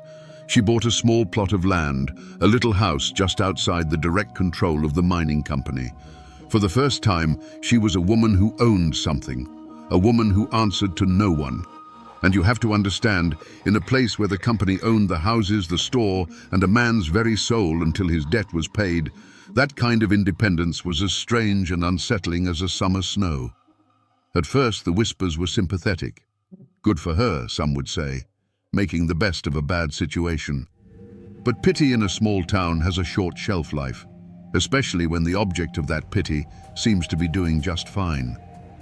Zoe's grief didn't look like the grief they were used to. It wasn't loud and public. It was a quiet, private thing. She held her head high. She managed her own affairs. And soon, the whispers began to change their tune. She didn't grieve long. They'd murmur over a fence post. Seems that money dried her tears right up. It was then that Silas Blackwood entered the picture. Silas was a mine foreman, older than Zoe, a man with a bit of authority, and more importantly, a healthy savings account. He was a widower himself, known to enjoy his drink, a man whose loneliness was as plain to see as the coal dust on his boots. He saw in Zoe a beautiful, quiet woman, a fine wife to run his home and ease his later years. He was flattered by her attention. And Zoe, well, she saw something in him too. She saw security. She saw a bigger house, more money, another step up and away from the life she was born into. That first insurance policy had been a revelation. It had shown her a way out of the grime and the poverty, a path paved not with a lifetime of backbreaking labor, but with a simple signature on a piece of paper and a well-timed tragedy. Her courtship with Silas Blackwood wasn't a romance. It was a business transaction, and the whole community was watching. They saw the older man, charmed and foolish. They saw the young widow, her eyes not on the man, but on what the man had. The seeds of conflict weren't just being sown in that little house. They were being planted in the minds of every neighbor who watched her, every gossip at the company store. They were just waiting for a reason for their suspicions to take root, and Zoe was about to give them one. History isn't just found in archives. Sometimes it's sitting on a front porch in a rocking chair, waiting for someone to ask the right questions. Down a winding road, I found Elmore Vance. He's an old man now, with hands as gnarled as oak roots and eyes that have seen nearly a century of these mountains. He is the great-nephew of Silas Blackwood, and his grandfather was the man who first tried to sound the alarm. For his family, the story of Zoe Wilkins isn't a folk tale. It's a wound that has never fully healed. He doesn't call her the Black Widow. In the Vance family, she has always been that Wilkins woman. He speaks in a slow, deliberate cadence, the way men do when they're recalling a story they've heard 1,000 times, a story that's become a part of their own blood. My granddaddy, Jasper, he begins, he liked Silas, but he never trusted her, not for a minute. He said she had still eyes, like a snake on a rock, watching but never blinking. According to the story passed down to Elmore, the trouble came to a head just 6 months after the wedding. Silas, puffed up with pride and eager to show what a good provider he was, told his brother Jasper that he'd taken out a brand new, sizable life insurance policy. "Just to make sure my Zio is looked after if anything happens to me," he'd said with a grin. Elmore leans forward in his chair. Granddaddy said when he heard those words, a cold spot formed right in his gut. It was the same story, all over again. Jasper went to Silas that very evening and begged him to see reason. He didn't accuse Zoe directly, not at first. He just pleaded with his brother's common sense. "A woman who profits from one husband's grave is just unlucky," Elmore recounts his granddaddy saying. "But a woman who stands to profit from a second, that ain't luck, Silas. That's a plan." But Silas was blinded by his new bride. He got angry, accused his brother of jealousy, and told him to get out of his house and mind his own business. That argument, on the porch of a cabin that no longer stands, was more than just a family squabble. It was a line drawn in the dirt. Jasper Vance had made himself a problem. He had spoken the suspicion that everyone else was only whispering, and in doing so, he had put himself directly in the path of that Wilkins woman. The point of no return had been crossed, not just for Silas, but for his brother too. The argument didn't happen in whispers. It was a confrontation, born of desperation. Following his grim conversation with Silas, Jasper Vance couldn't let it rest. He walked over to his brother's cabin that very evening. The lamp was lit inside, casting a warm, deceptive glow. Zoe herself sat in a rocking chair by the hearth, darning one of Silas' work socks. She moved with a quiet efficiency, a picture of domestic peace. Jasper stood in the doorway, his hat in his hands. He didn't waste time on pleasantries. "Silas," he said, his voice low and urgent, "we need to talk. That new insurance policy, it don't sit right with me." Silas, who had been enjoying the quiet evening, stiffened. He looked from his brother's worried face to his wife, who hadn't even looked up from her sewing. "Now, Jasper, we've been over this." "No, we ain't," Jasper insisted, stepping inside. "Earl Gibson took sick not long after she insured him. Now you do the same, and for twice the money. You're a fool if you don't see the pattern." The accusation hung in the small room, thick and ugly. Zoe's needle stopped its steady rhythm. For a single charged moment, the cabin was utterly silent. Silas's face flushed with anger. It was one thing for the town to whisper, but for his own brother to say it, in his own home, in front of his wife, it was an unbearable insult. "You'll not come into my house and call my wife a ghoul," he roared, getting to his feet. "She's a good woman. She's nursed me when I was sick. She's kept this house better than anyone. You're just jealous." "Jealous of what, Silas? Your own funeral?" Jasper shot back. "That was the final straw." "Get out," Silas snarled, pointing a trembling finger at the door. "Get out of my home, and don't you come back till you're ready to apologize to her." Jasper looked at his brother, his face a mask of sorrow and frustration. Then, his eyes met Zoe's across the room. For the first time, she looked directly at him. There was no anger in her eyes, no fear. There was nothing at all. It was a calm, calculating stillness, the look of a woman who had just identified a problem and was already working on the solution. As Jasper backed out into the cold night air, he knew he hadn't just lost a brother. He had made a mortal enemy. The cabin door closed, shutting out not just a brother, but Silas Blackwood's last chance at salvation. You have to push your way through a thicket of rhododendron and climb over a fallen oak to find it now. If you didn't know what you were looking for, you'd walk right past it. But it's here. A collapsed square of foundation stones covered in a thick carpet of moss, and in the center, a jumbled pile of rock and soot-stained clay. This is all that's left of the chimney, once the warm, beating heart of the home where Silas Blackwood lived with his new wife. This isn't a place marked by the scars of a single violent act. There are no bullet holes in these stones. The horror that unfolded here was quiet, patient, and domestic. It was hidden in the everyday. Over there, nearly choked with a century of dead leaves, is the stone-lined well. This is where Zoe would have drawn the water for Silas' morning coffee, for the soup she simmered on the stove, for the cool drink he'd ask for when the first feverish thirst began to burn in his throat. Right here. This is where it happened. Not with the roar of a gunshot, but with the scrape of a spoon against the bottom of a bowl. The act of murder wasn't a moment of rage. It was a daily chore, a patient administering of poison disguised as an act of love. Within these stone foundations, Silas Blackwood wasted away, believing he was being cared for by a devoted wife, never realizing that the hands that soothed his brow were the same hands that were slowly, methodically killing him. The air is still and peaceful now, but this ground remembers the silence that followed the arguments and the terrible sickness that began soon after. It began, as Jasper Vance had feared, just a few weeks after their argument. Silas Blackwood started complaining of a fire in his belly. At first, he dismissed it as a bad batch of moonshine, a common ailment for him. Zoe was the very picture of a concerned wife. She brewed him herbal teas and insisted he stay home from the mines to rest. But the rest didn't help. The fire in his gut turned into a vice, twisting and cramping until the strong foreman was doubled over in his chair. Then came the sickness, a violent, unending wave of it that left him weak and trembling. He craved water, a burning, desperate thirst that no amount of liquid could quench. And through it all, Zoe was a constant presence.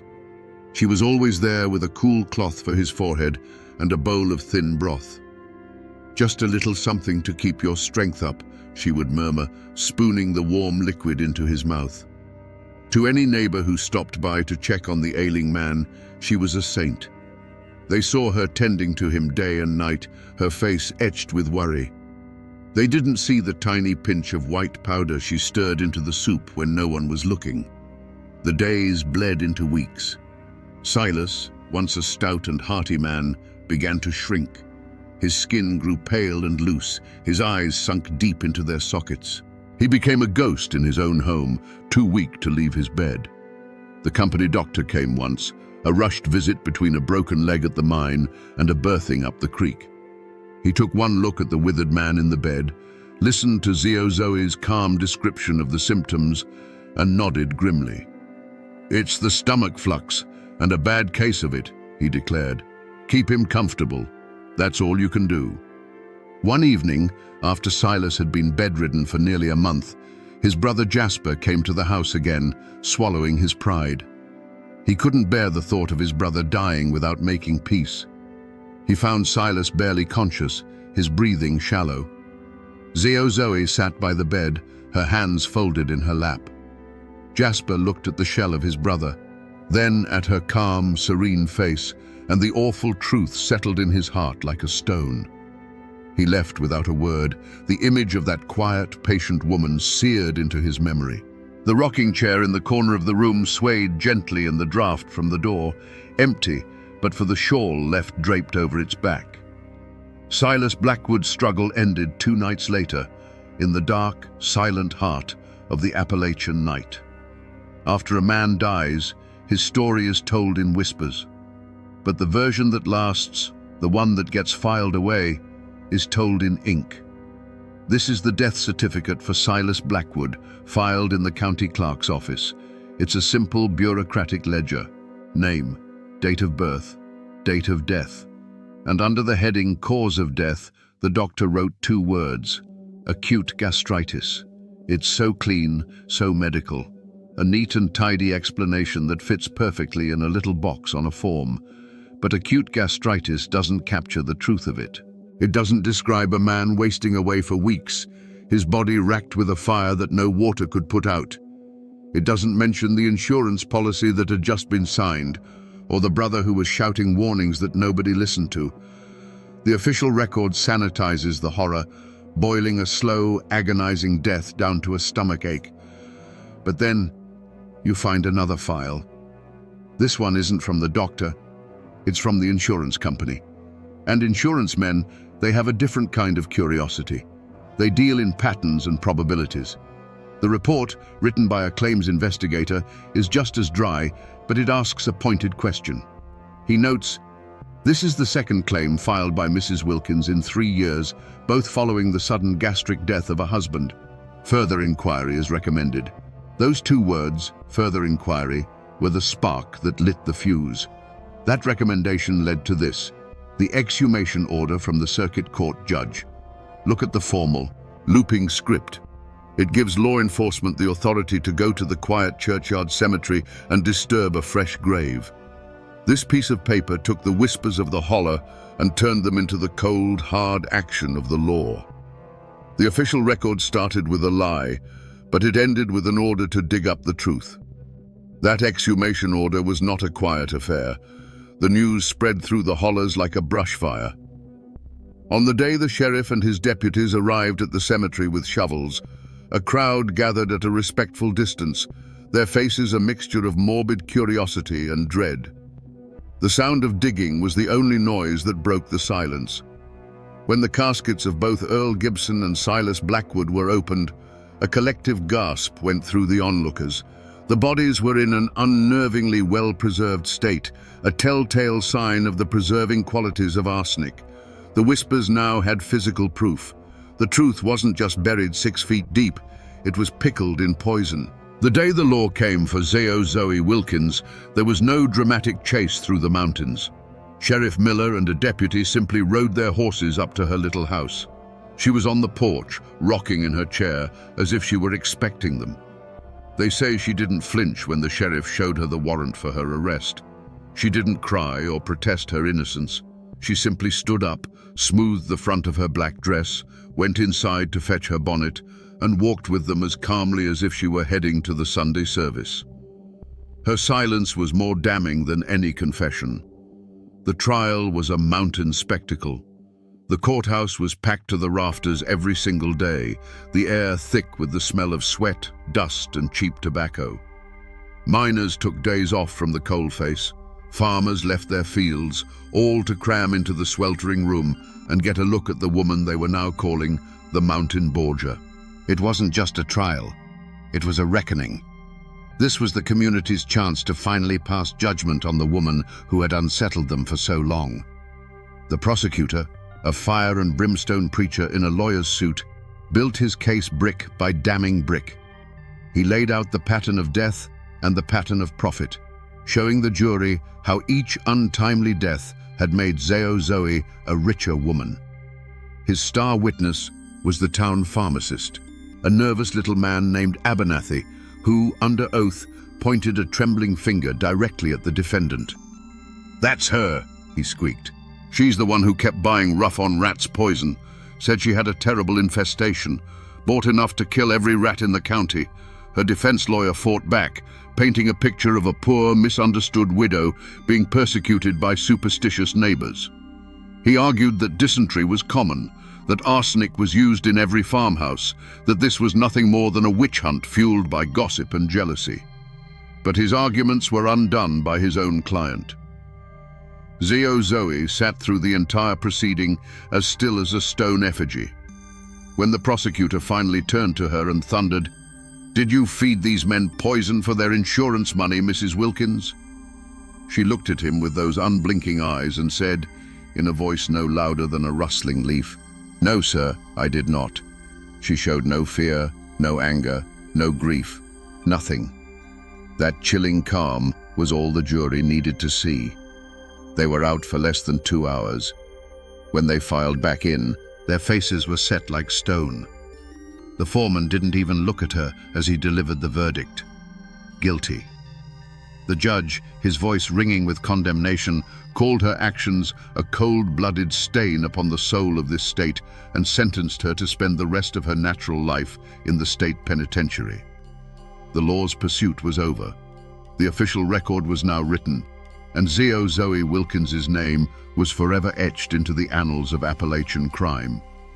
We're back where we started, in this quiet little cemetery tucked into the side of the mountain.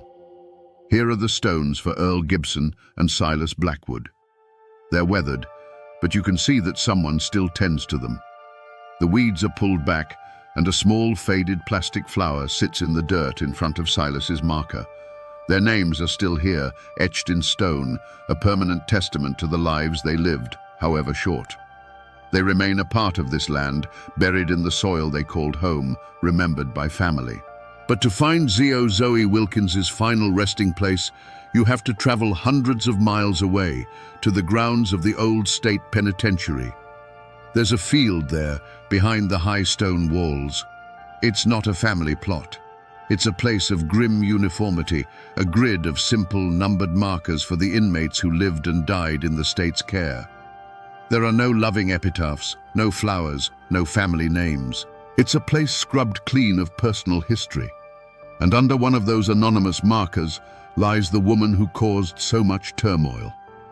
There is the final biting irony of her story. The woman who craved land, money, and independence, who killed to possess the property of other men, ended her days with nothing to her name. Her final home is a numbered plot of earth owned by the very state that locked her away.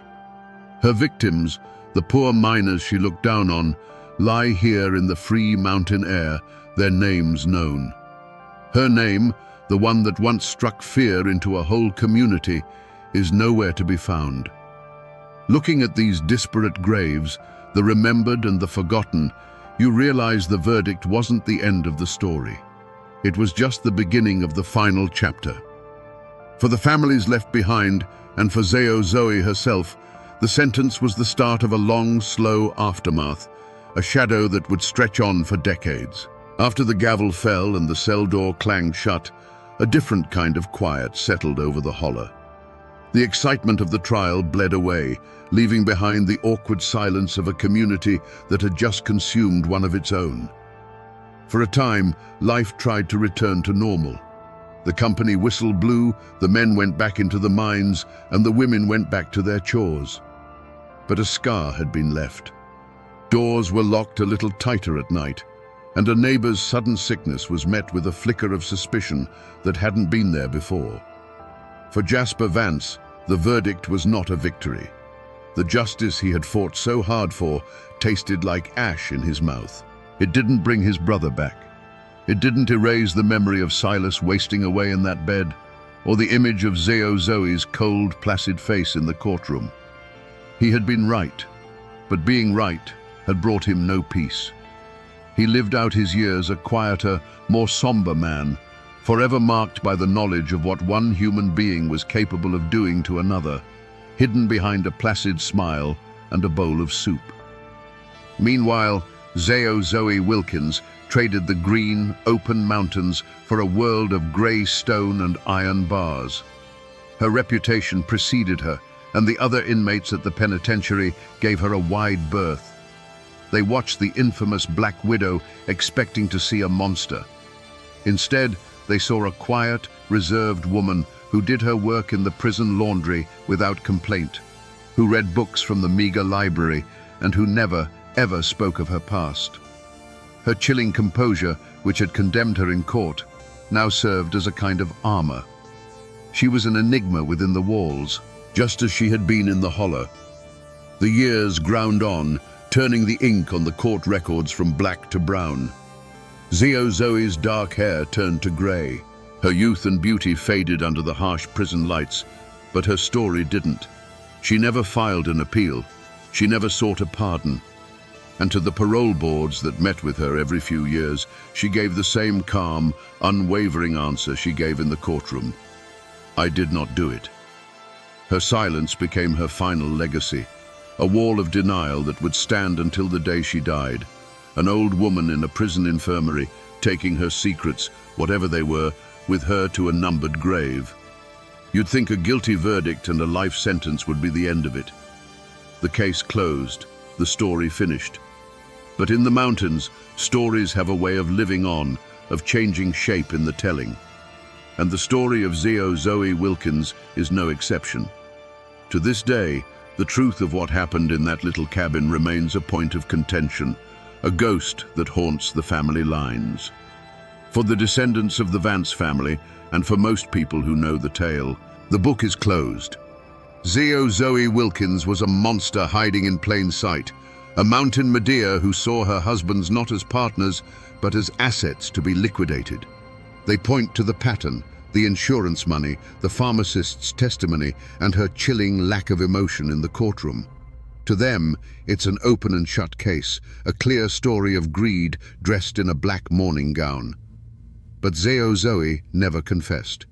And that single stubborn fact, her lifelong insistence on her own innocence, has been just enough to keep a flicker of doubt alive for 100 years.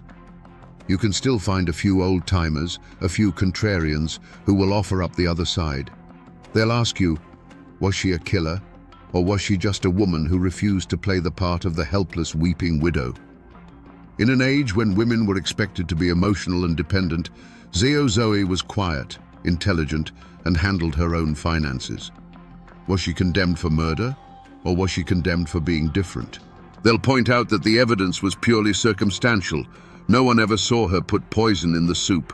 They saw a woman buy rat poison, a common household item, and they saw men die of a common stomach ailment, and they drew a straight, deadly line between the two.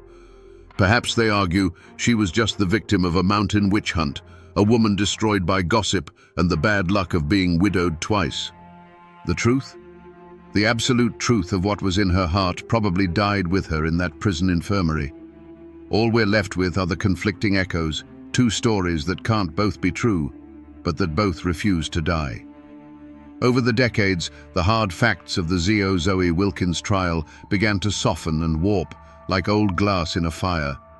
Her story leached out of the courthouse records and seeped into the soil of the mountains themselves, where it grew into something else entirely, a full-blown Appalachian legend. The flesh-and-blood woman who bought rat poison at the general store was slowly replaced by a supernatural phantom, a creature of folklore. For generations, her name became a cautionary tale. Mothers would warn their sons, "You be careful of a pretty face with a quiet tongue. Remember Zio Zoe." She became the local boogeyman, a dark fable about the poison of greed. They stopped talking about arsenic and started whispering about a secret spring deep in the woods whose water was tainted by the devil himself, water she would collect in a blue glass bottle under a new moon. They swore that the roses she planted on her husband's graves always bloomed with withered black petals, as if the very ground rejected her feigned grief. And of course, there is the ghost story. Some say that on a moonless night, if you stand by the fallen chimney where her house once stood, you can sometimes see a faint light moving through the trees.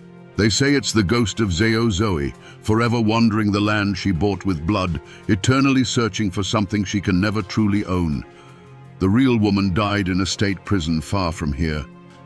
But the legend, the dark and terrifying story the mountains created to explain a horror they couldn't comprehend, that story never left.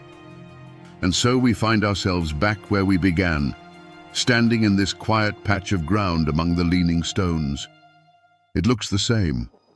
The ivy still crawls over the fence line, and the wind still sighs through the pines.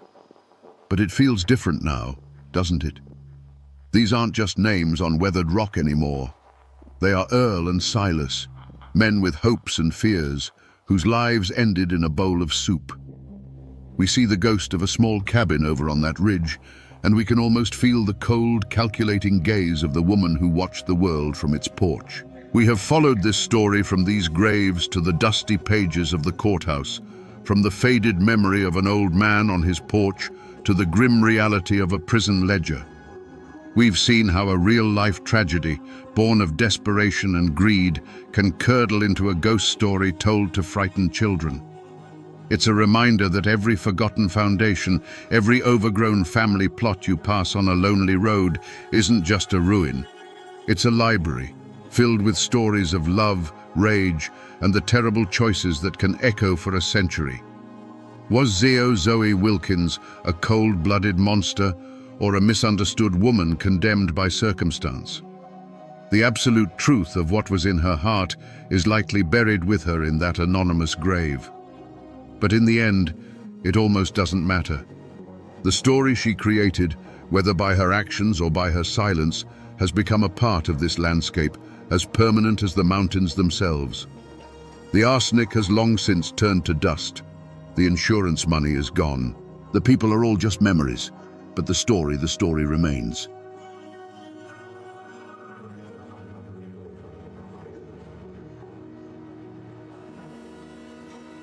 They say that on the night Tolton Hall died, the mountains themselves held their breath. This wasn't a death in a blaze of glory, not a gunfight between two men in a dusty street. This was something colder.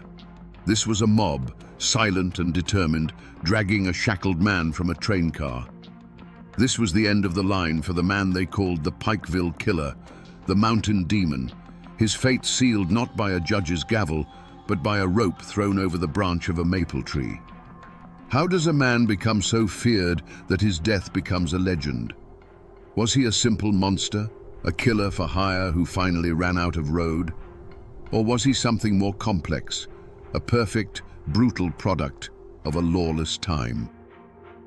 To understand what happened on that September night in 1892, we have to go back.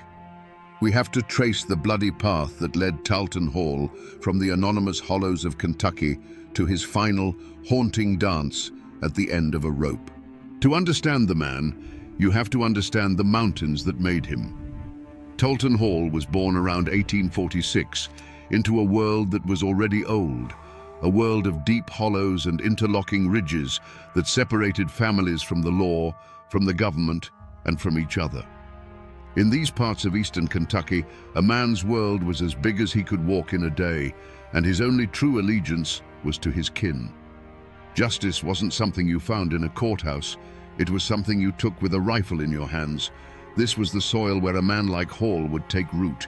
The great bloody catalyst of his life was the Civil War.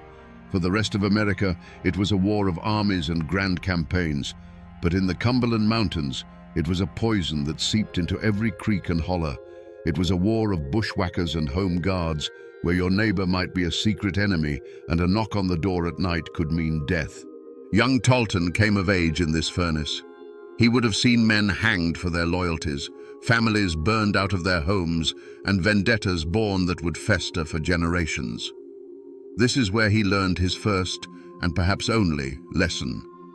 The world is a brutal place, and the only certainty is the man who is quicker on the draw. When the war ended on paper, it didn't end in the mountains. The soldiers came home, but they brought the war with them. They were men skilled in the art of ambush, tracking and killing, skills that didn't have much use in a peaceful world. But their world wasn't peaceful. Old grudges from the war now mixed with new disputes over land, timber, and politics. This chaotic, violent landscape became a job market for men who had a talent for death. The code of the mountains was built on honor.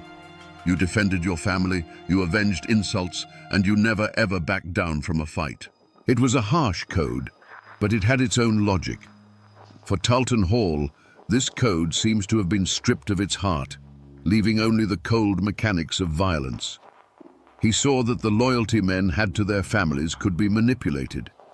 He saw that honor could be used as an excuse for murder. And he realized that his own detachment, his lack of fierce loyalty to any one clan, was a valuable commodity. Imagine him as a young man, perhaps returning from the fringes of the war. He sees the Hatfield clan rising in power, the McCoy clan nursing their wounds, and a dozen smaller families sharpening their knives over some perceived slight. He watches as men kill each other for the sake of a family name, for a pig, for a dirty look. And in that moment, he doesn't see tragedy or honor. He sees an opportunity. He sees a world where his steady hand and empty conscience could earn him a living. This was the forge that created Talton Hall. The isolation of the mountains taught him self-reliance. The viciousness of the Civil War taught him that life was cheap. And the simmering feuds of the aftermath taught him that there was always someone willing to pay to make someone else's life a little cheaper. He wasn't born a monster. He was hammered into one by the unrelenting violence of his time. Before the name Talton Hall was a curse whispered in the dark, there was simply the man. In the years before his infamy became legend, he was, in his own way, a picture of mountain competence. He was a master of the wilderness, a man who could read the forest like a book and track a deer for days without making a sound. He was a crack shot, his skill with a rifle a thing of local renown. In a land where these abilities meant the difference between a full belly and starvation, or life and death in a confrontation, Talton Hall was exceptionally gifted. He embodied the rugged self-sufficiency that his world demanded. In the periods between the bloody work that would later define him, his life was likely one of stark simplicity. He would have had a cabin tucked away in a hollow so deep and remote that the law was just a rumor. There, he was just another man living off the land, hunting, perhaps tending a small patch of corn for his own use. This was his sanctuary, the place where the ghost could rest. This quiet, solitary existence was the world he sought to protect. It was a world built not on love or community, but on anonymity and isolation, a peace purchased with the proceeds of violence. His relationships, too, were likely forged in the currency of the mountains, fear and pragmatism. He had kin, as all men did, and they would have afforded him the loyalty that blood demanded. But it would have been a loyalty tinged with terror. They may have benefited from his protection, safe in the knowledge that no one would dare cross the family of Talton Hall. But they would have lived under the shadow of his cold nature, always aware of what he was capable of. He wasn't a man who inspired love. He inspired a dreadful, unshakable respect. In his prime, before the New Year's massacre and the murder of Officer Belcher, his reputation was less that of a demon and more that of a tool. A dangerous tool, but a useful one. If a timber company needed a troublesome squatter scared off a piece of land, they might seek out Talt Hall. If a moonshiner needed his still guarded from rivals or federal agents, Hall was the man for the job. He was seen as a regulator, a human weapon to be aimed at a problem. He was the final, violent answer to a dispute that couldn't be settled any other way. In the brutal logic of the mountains, he provided a service. This was the life he built, a quiet existence in the hollows, punctuated by brief, violent forays into the world of men. His stake in the world wasn't a family's love or a community's admiration.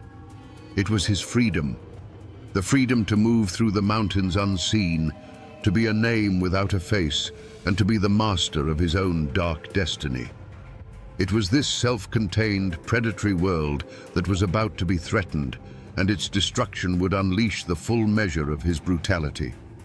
Every great tragedy is born from a single, deep-seated flaw.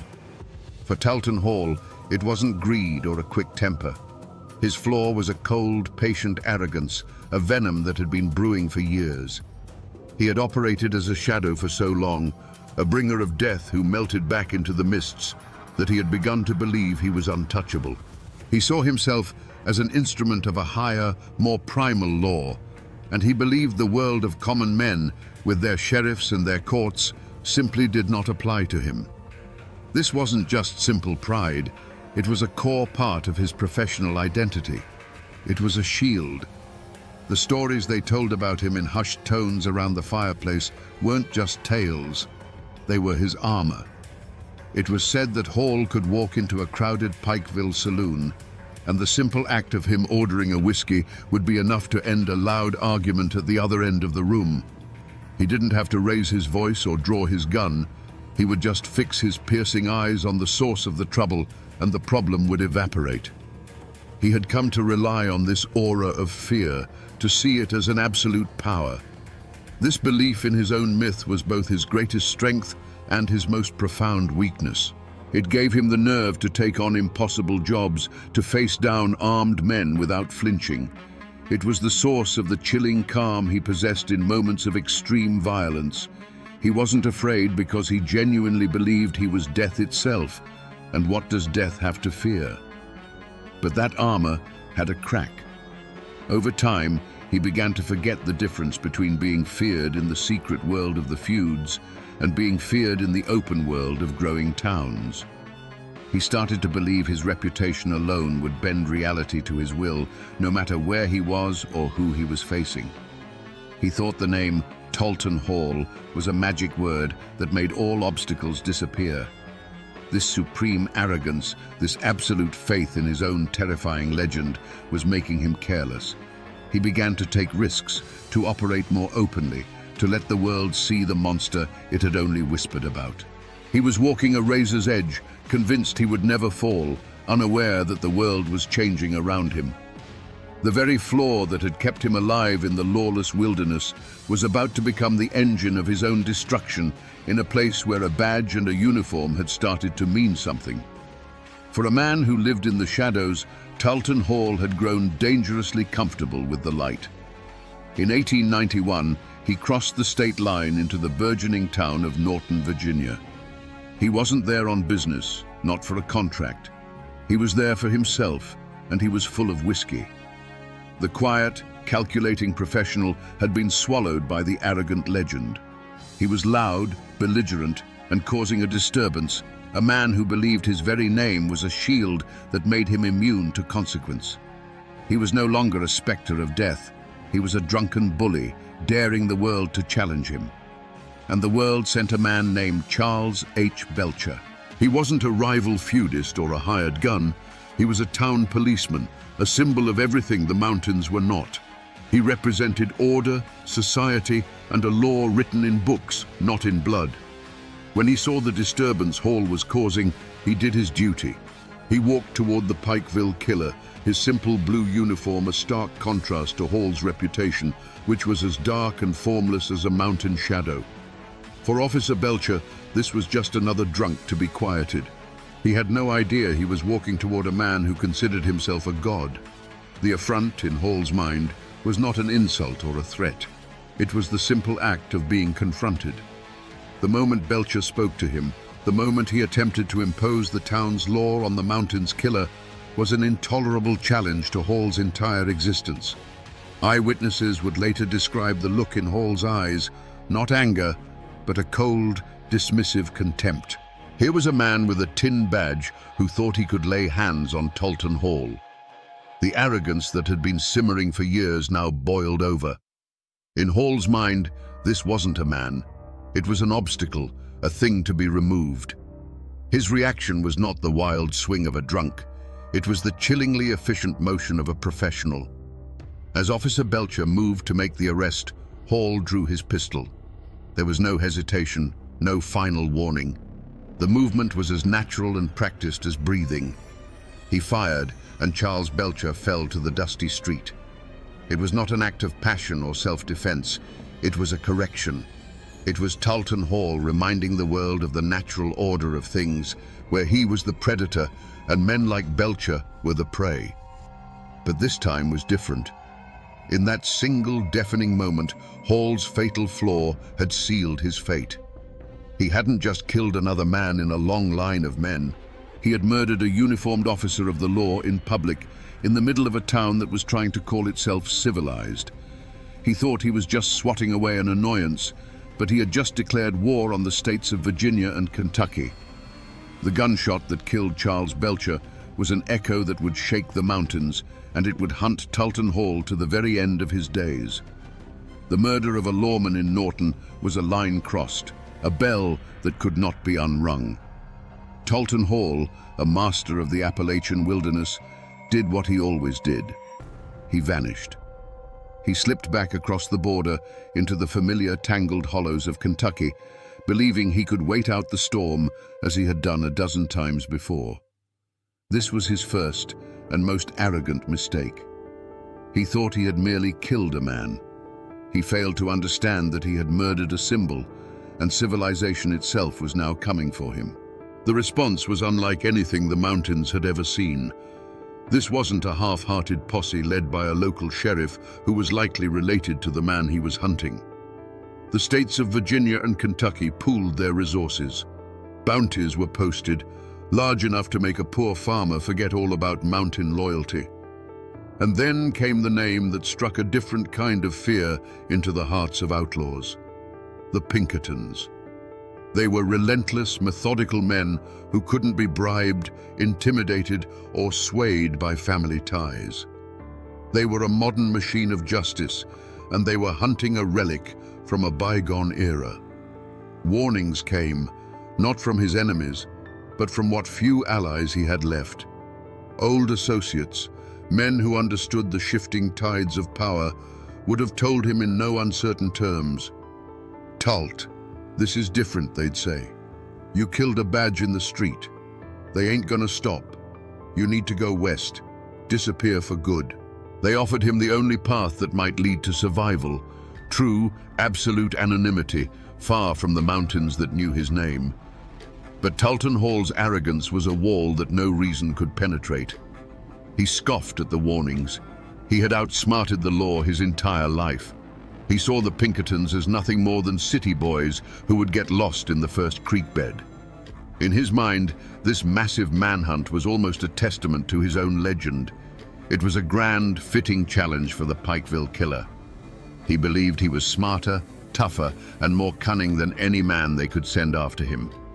He saw every posted bounty with his name on it, not as a threat, but as an acknowledgement of his status. With each passing week, however, his world shrank. The net tightened. A cabin door that would have once swung open for him now remained bolted shut. A meal that would have been freely given was now denied. The fear of the law had finally begun to outweigh the fear of Talton Hall. He was becoming a ghost in his own homeland, a toxic presence that even his own kin could no longer afford to shelter. Each closed door was another offer of help rejected, another chance to escape squandered because his pride would not let him see the truth.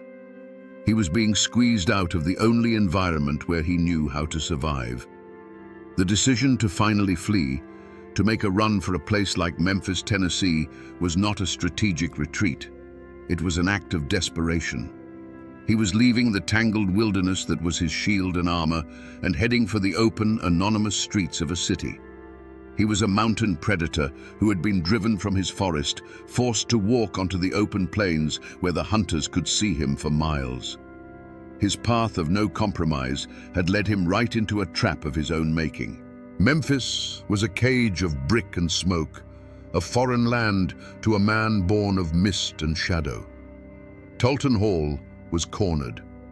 He could feel it in the way people looked at him on the street, in the tightening knot in his own gut. The relentless machinery of the law, guided by the cold intelligence of the Pinkertons, had found him. He was no longer the apex predator of the Kentucky Hollows. He was a wolf tracked to a city alley, with the hounds closing in.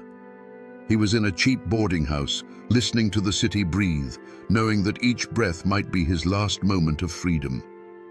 And then he heard it. The heavy, deliberate footsteps on the boarding house stairs. This was it. This was the moment that had been coming for him since the day he pulled the trigger on Officer Belcher. In that quiet, terrifying space between one footstep and the next, he stood at his final crossroads. He had one last choice to make. He could wait, hands empty, and surrender. He could give himself up to the justice he had so long despised, face a trial, a judge, a jury. It would mean a cage, a public shaming, but it would also mean life. It was the off-ramp, the final chance to let this story end, not with a bang, but with the quiet closing of a cell door. For a split second, a different path might have appeared in his mind's eye.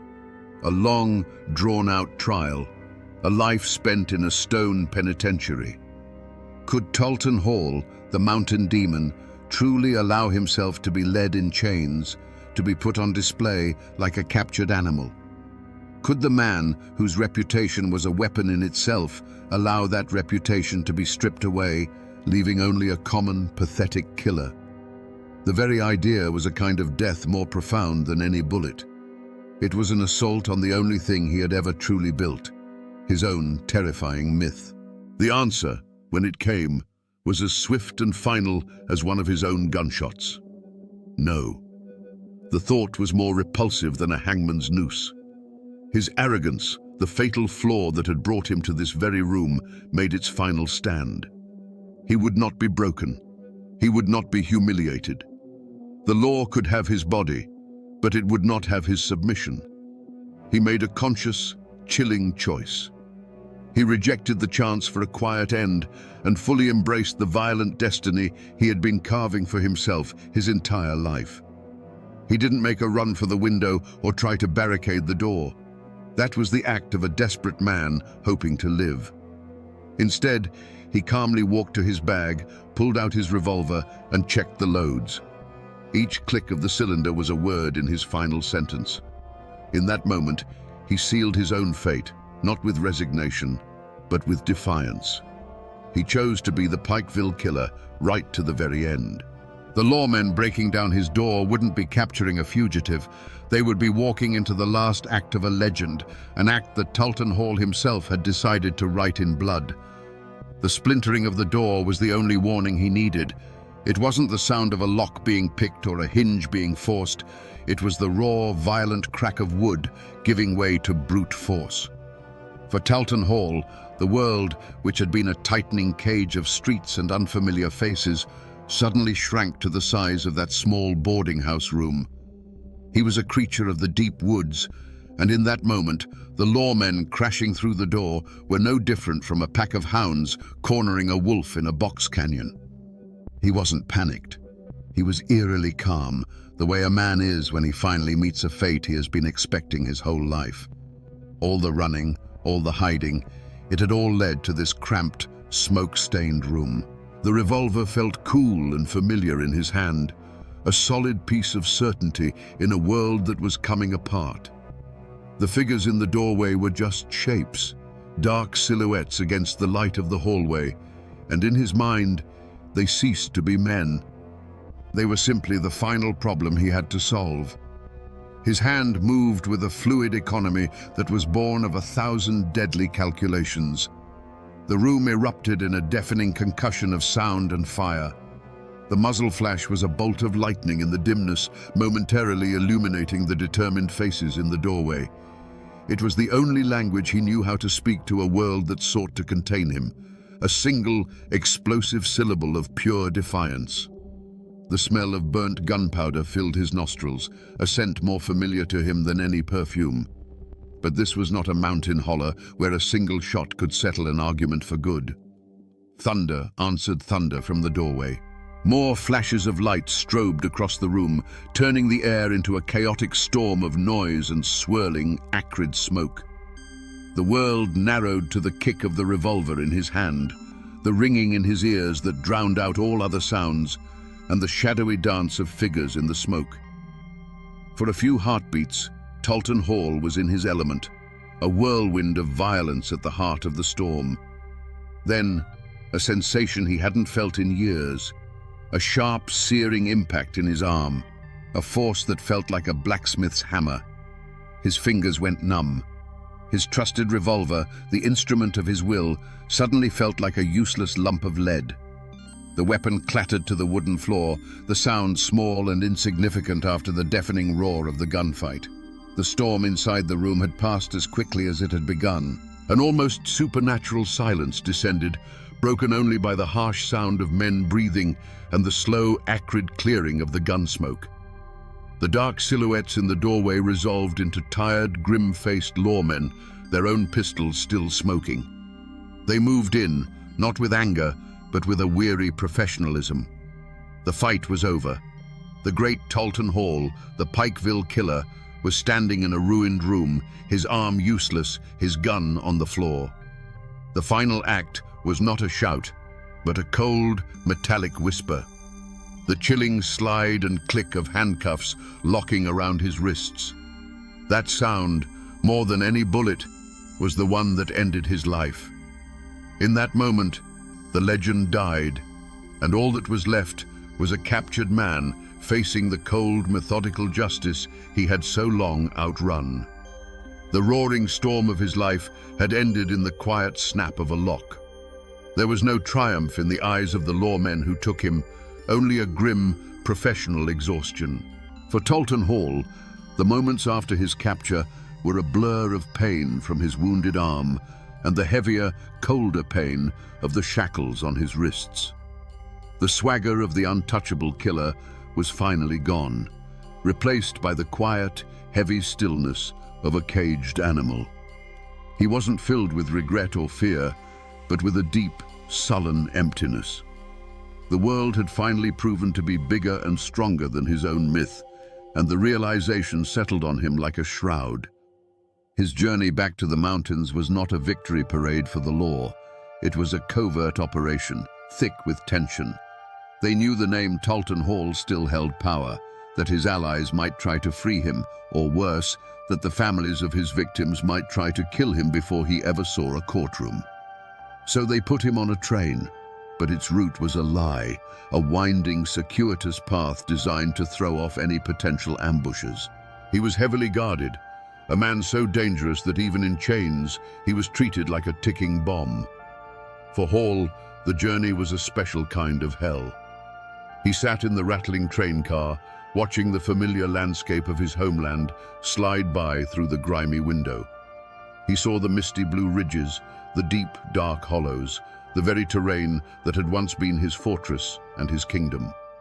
Now, it was just scenery on his final ride.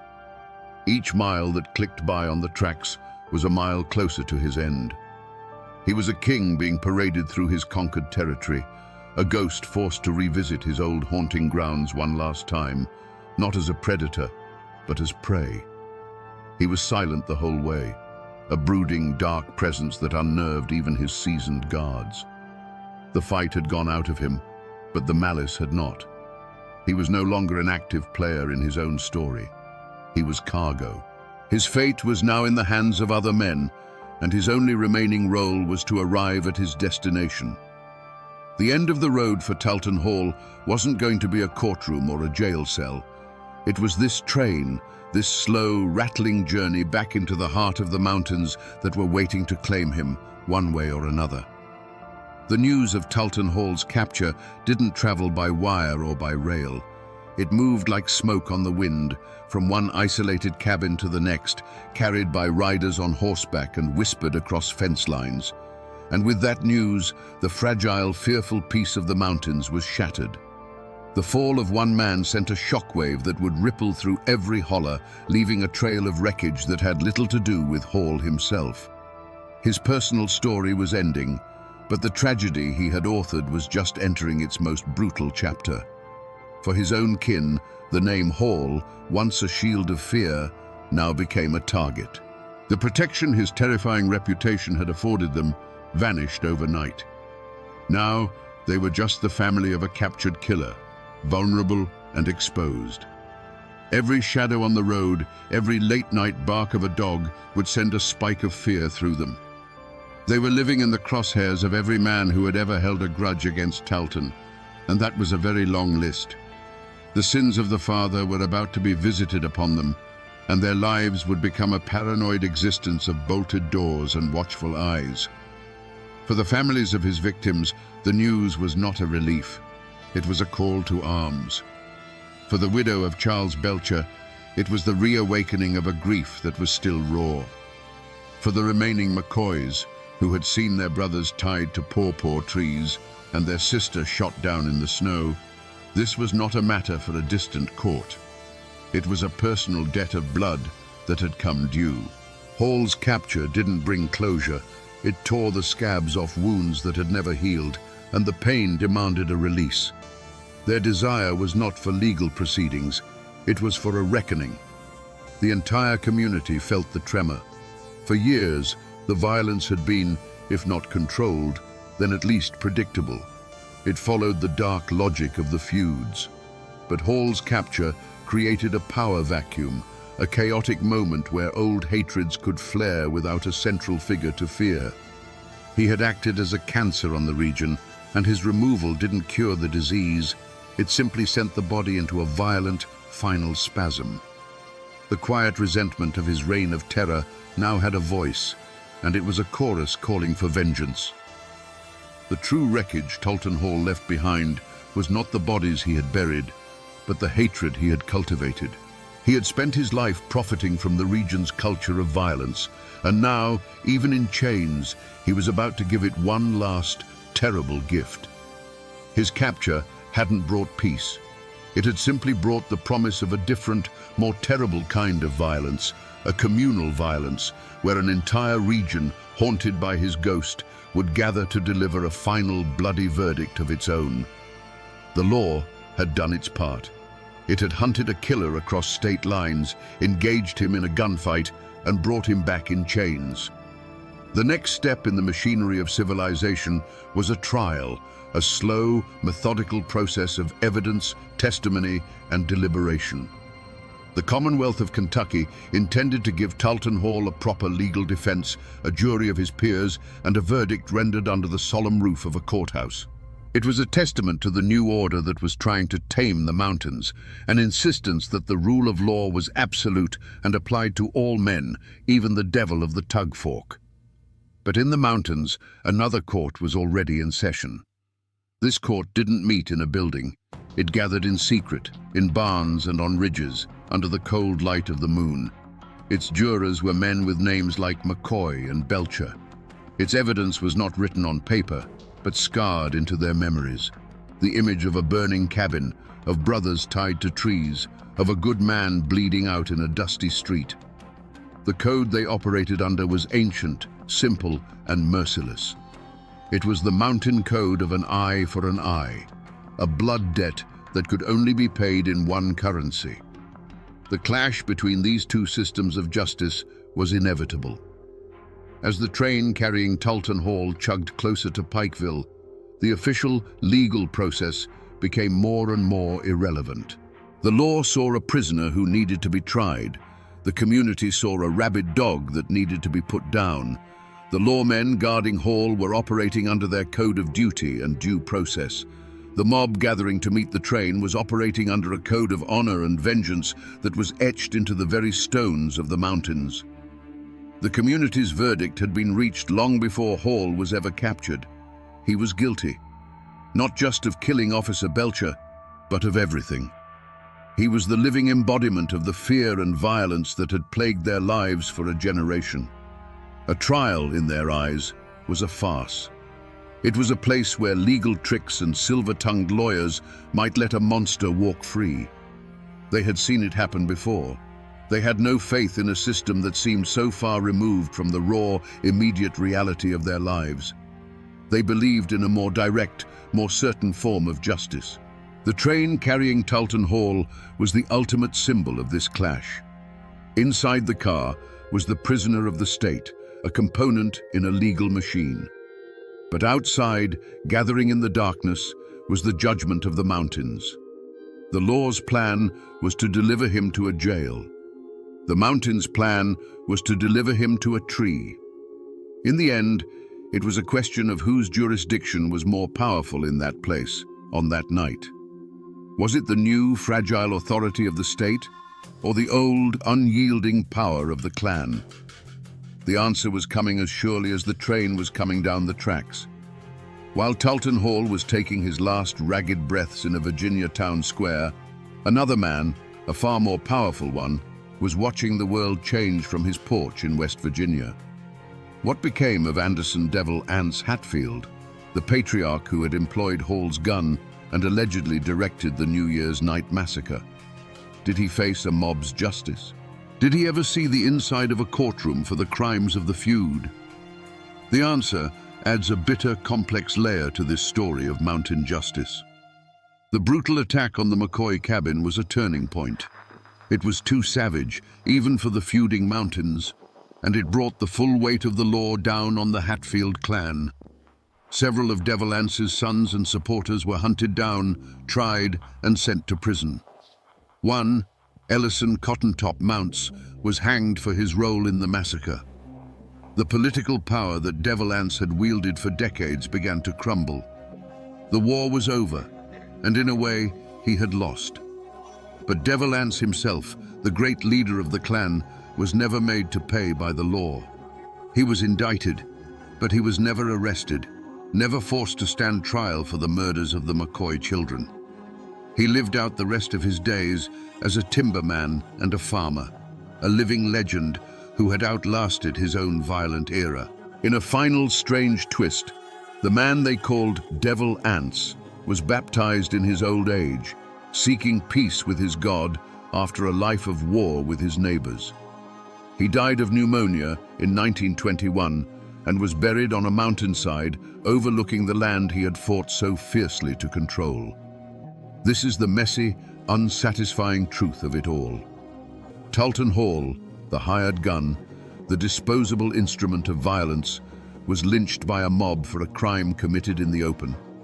His death was brutal, public, and absolute.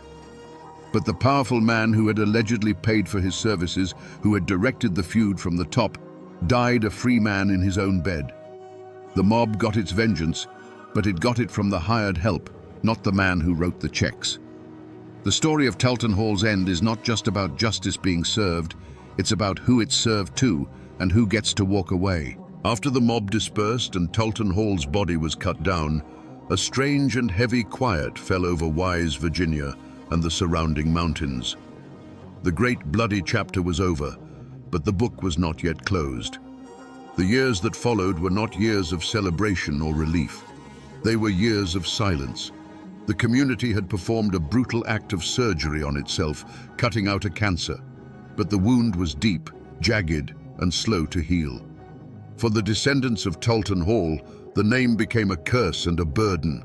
They scattered, some moving deeper into the anonymous folds of the mountains, others leaving the region entirely, hoping to outrun the ghost of their infamous kinsman. They became quiet farmers, miners, and laborers, their primary goal to be unremarkable, to be forgotten. To admit you were kin to Talton Hall was to invite suspicion and open old wounds. They buried the name under a blanket of deliberate obscurity, hoping that with enough time, the blood on it would fade. The community, too, sought healing through a kind of collective amnesia. The men who had been part of the lynch mob went back to their fields and their families. They had to live and trade with their neighbors, some of whom might have been Hall's distant kin.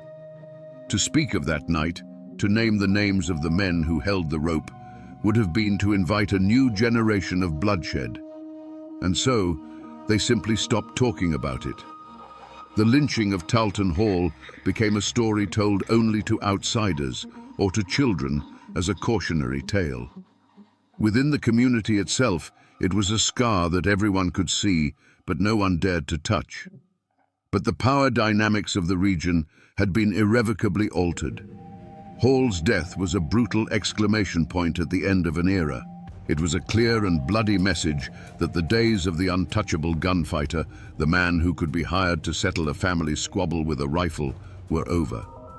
The power of the old clan patriarchs like devil ants was waning, replaced by the growing influence of coal company bosses and county sheriffs. The law, which had failed to bring Hall to a trial, had still won in the end. The community's own violent act of justice had, ironically, reinforced the idea that the old way of the feud was a path to ruin for everyone involved. The era of private wars was dying, and the era of state-sponsored law, however flawed, was being born. The man named Talton Hall was gone, but the ghost of his name lingered. For decades, the most powerful physical remnant of his story was not a grave, but a tree. The big maple in the courthouse square in Wise, Virginia, became a dark landmark. People would point it out to their children, their voices dropping to a whisper. "That's the tree," they'd say. "That's where they hung the Pikeville killer." Its branches, which had once offered shade, now seemed to cast a permanent, chilling shadow. It was a living monument to a night of mob justice, its roots rumored to have drunk deep from the blood-soaked ground. Eventually, as the town grew and tried to bury its violent past, the tree was cut down, its wood hauled away, as if removing the object could erase the memory. His other physical traces were quietly erased. There is no grand tombstone bearing his name. He was likely buried in an unmarked potter's field, a final anonymous end for a man whose name once commanded such terror. The cabins he lived in have long since rotted back into the damp earth of the hollows, leaving no trace. It's a strange and fitting irony. The man who worked so hard to be a faceless shadow in life was rendered completely faceless in death. All of his physical reality was scrubbed from the world. But you can't kill a good story, and the tale of Talton Hall was too dark and powerful to die. It transformed. It left the realm of history and entered the world of folklore. For generations, people in Wise claimed that on still, moonlit nights, if you looked at the spot where the old maple stood, you could still see him. A spectral figure, dangling silently in the air, a permanent, ghostly reminder of the night the law of the mountains was served.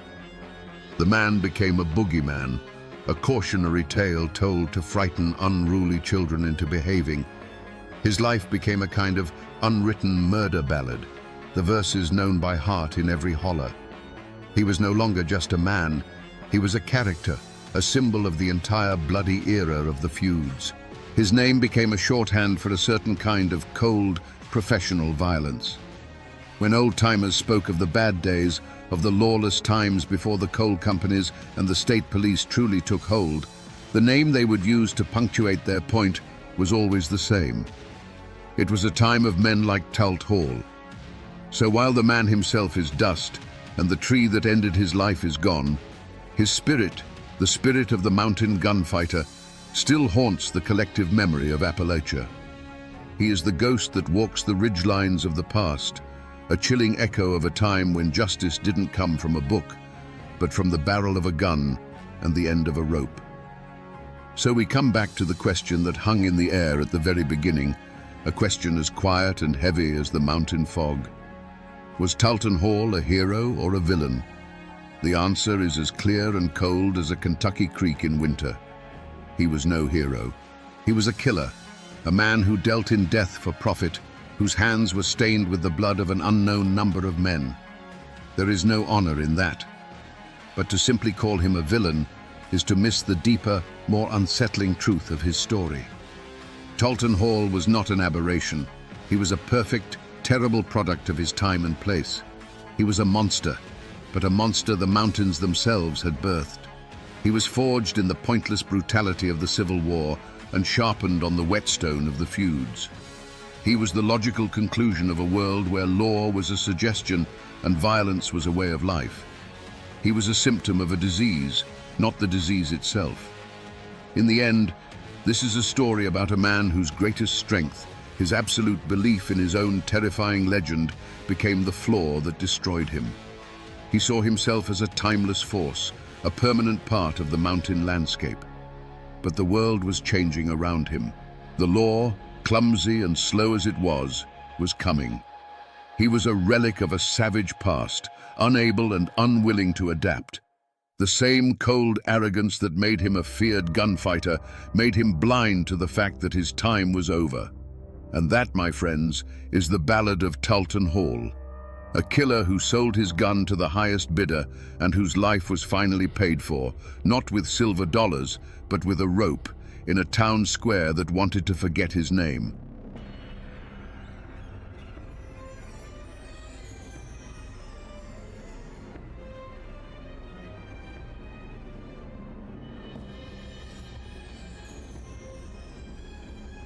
In the dead of a Tennessee night, 2 gunshots rip through the silence of a lonely log inn. Inside, a man lies bleeding on the floorboards, a man who mapped a continent and gazed upon the Pacific Ocean. It's Meriwether Lewis, a national hero. History tells us a simple, tragic story. A great man, broken by depression, took his own life. But the whispers along the old Natchez Trace tell a different tale. A story of robbery, of political assassination, of a truth so dark it had to be buried. What really happened at Grinder's Stand on that awful night? Was it the final act of a desperate man, or the perfect murder of an American icon? To understand the darkness of that end, you must first remember the brilliance of the beginning. Just 3 years earlier, Meriwether Lewis was not a broken man, but the nation's brightest star. He returned from the great unknown not just as a survivor, but as a conqueror of myth.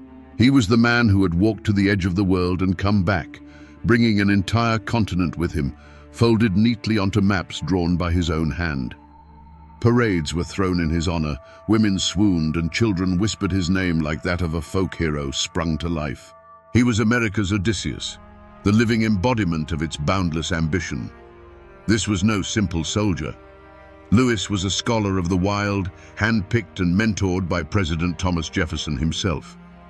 He was a man who could navigate by the stars, identify 1,000 new species of plant and animal, negotiate with dozens of native tribes, and command the unwavering loyalty of his men through brutal winters and starvation. His mind was a finely tuned instrument capable of holding the vast, unmapped West in its grasp. He was quiet, introspective, and prone to melancholy even then. But it was a poet's melancholy, the thoughtful burden of a man who saw the world with a piercing, almost painful clarity. His reward for this monumental achievement was the governorship of the vast Upper Louisiana Territory.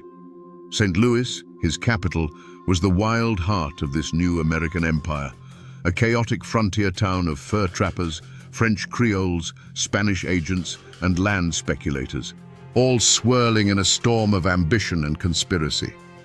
For the hero of the Corps of Discovery, this was to be the next great challenge, to tame not a wilderness of rivers and mountains, but one of men. He was meant to be the architect of civilization at the very edge of the map. But the world he had mastered was a world of clear dangers and honest truths. A grizzly bear does not lie. A river does not plot against you. The skills that had kept him alive in the wilderness, unquestioned authority, swift and solitary decisions, and intolerance for deceit, were precisely the ones that made him a poor politician. He was a man of action and honor, suddenly trapped in a swamp of paperwork, petty rivalries, and whispers in smoky back rooms. The ground beneath his feet, once the solid earth of the trail, had turned to quicksand. He had once been at home in the deepest, most unforgiving parts of the continent. The rustle of leaves, the snap of a twig, the cry of a distant hawk. This was the language he understood. The vast, untamed American wilderness was not his enemy. It was his sanctuary and his domain. He could read a forest like a book and a river like a letter from a friend. There was no place on earth he should have felt safer. Little did he know, the modern world he was helping to build would soon turn on him. The hero had returned from the great wilderness, but a different, more dangerous wilderness was beginning to grow within his own mind. The adoring crowds were fading into the distance, replaced by the silent, judging eyes of creditors and the sneering faces of political enemies. The world he had won was about to be lost. The conflict that would end Meriwether Lewis' life wasn't born in a tavern brawl or over a disputed property line. Its seeds were sown in the grand halls of European palaces and in the treacherous politics of a new nation. The land at the heart of this story wasn't a few acres of Rocky Mountain soil. It was an empire.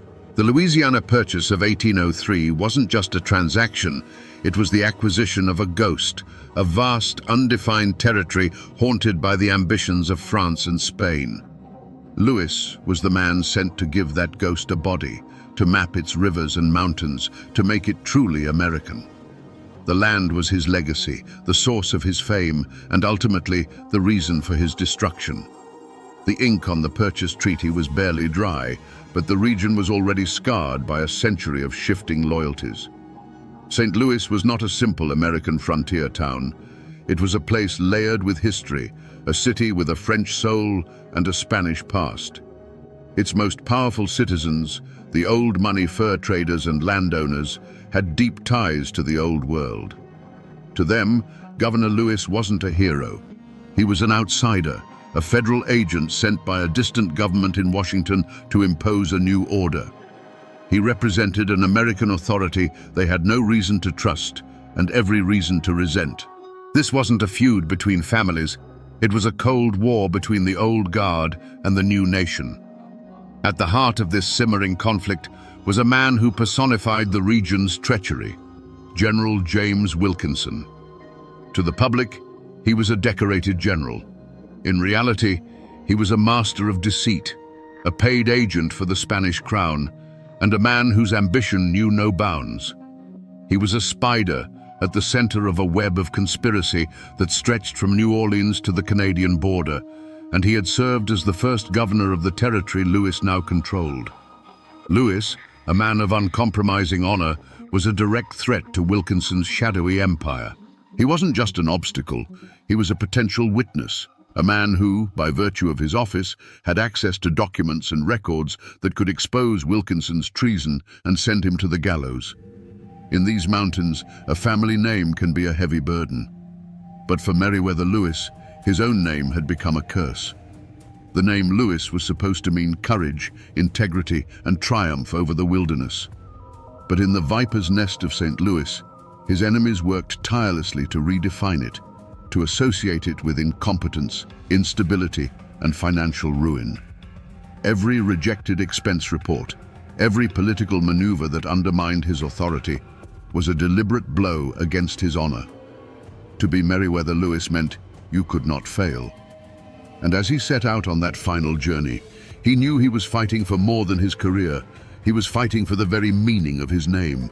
The world of Meriwether Lewis had shrunk from a vast continent to the suffocating confines of his own office, and the most venomous snake in St. Louis was the one who sat across the hall.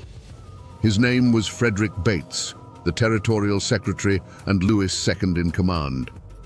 Bates was a man made of paper and ink, a bureaucrat who saw the world in rules and regulations.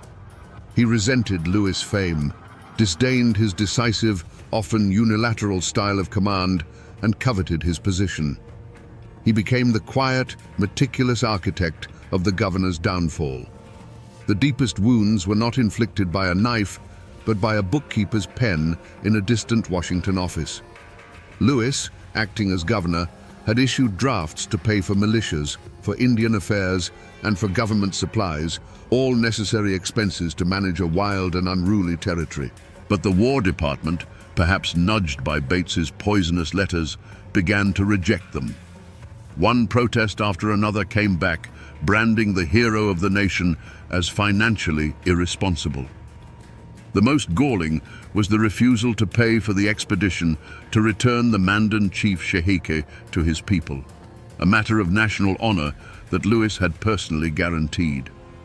These weren't just numbers in a ledger, they were stones being thrown at his good name, each one chipping away at the foundation of his reputation.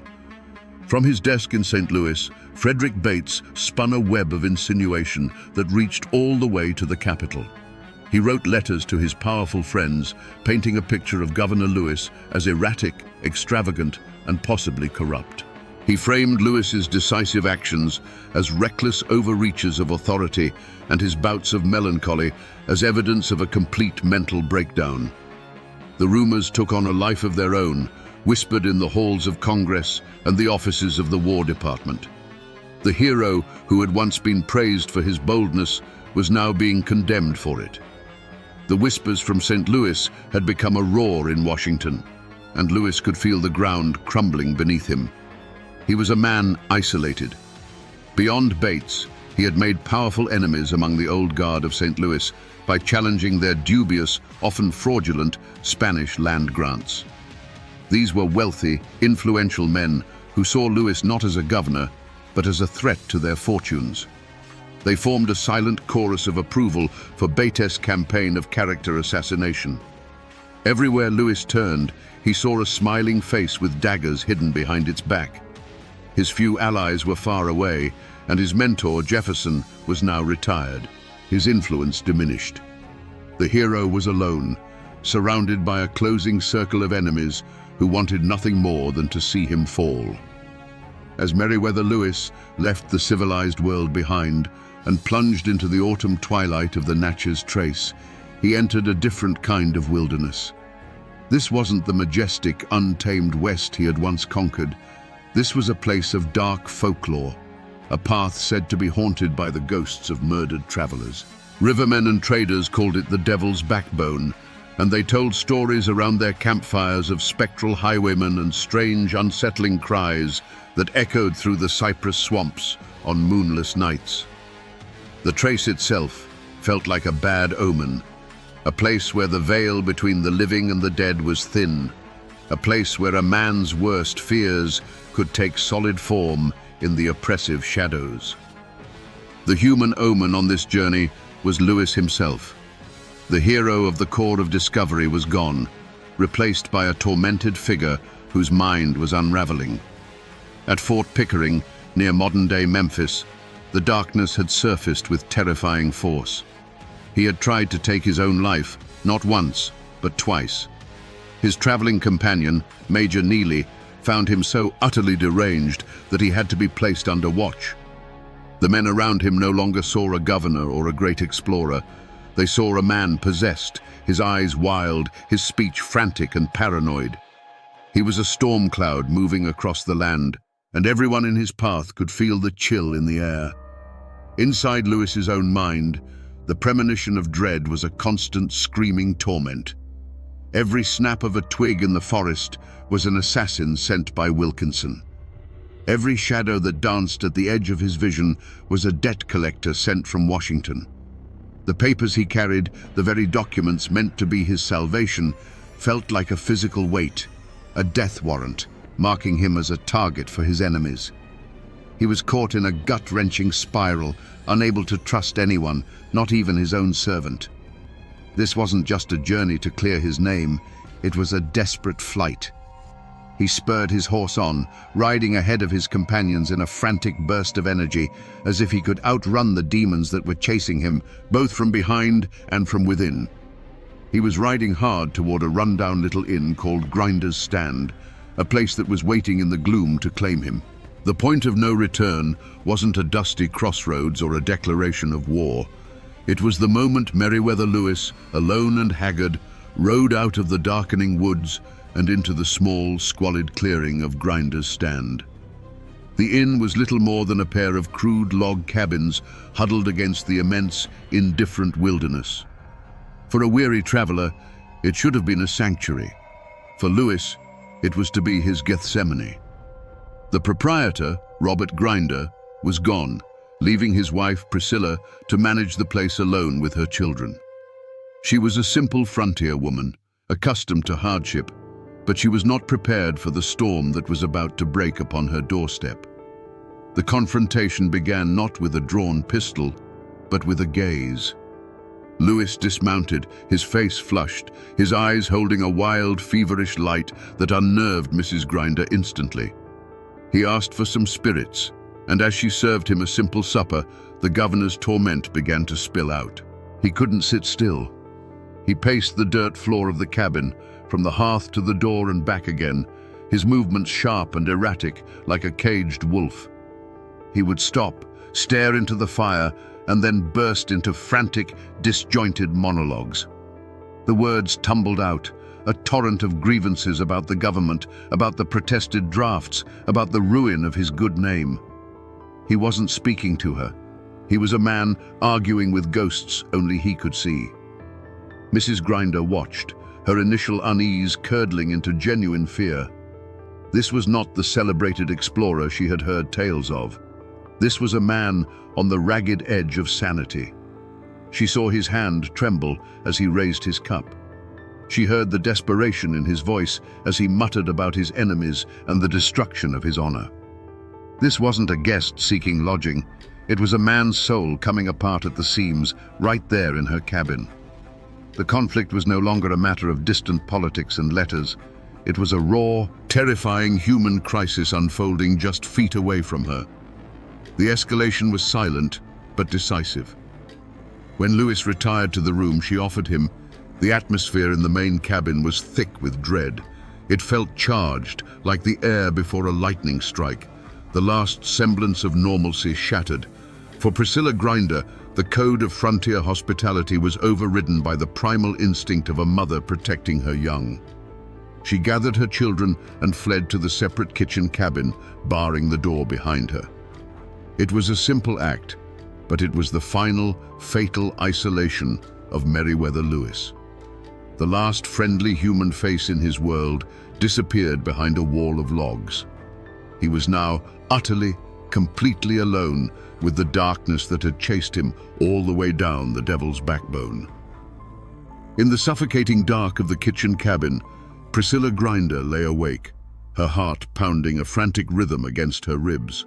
The silence of the Natchez Trace was absolute, a heavy blanket of blackness that seemed to swallow all sound. And then, the blanket was torn apart.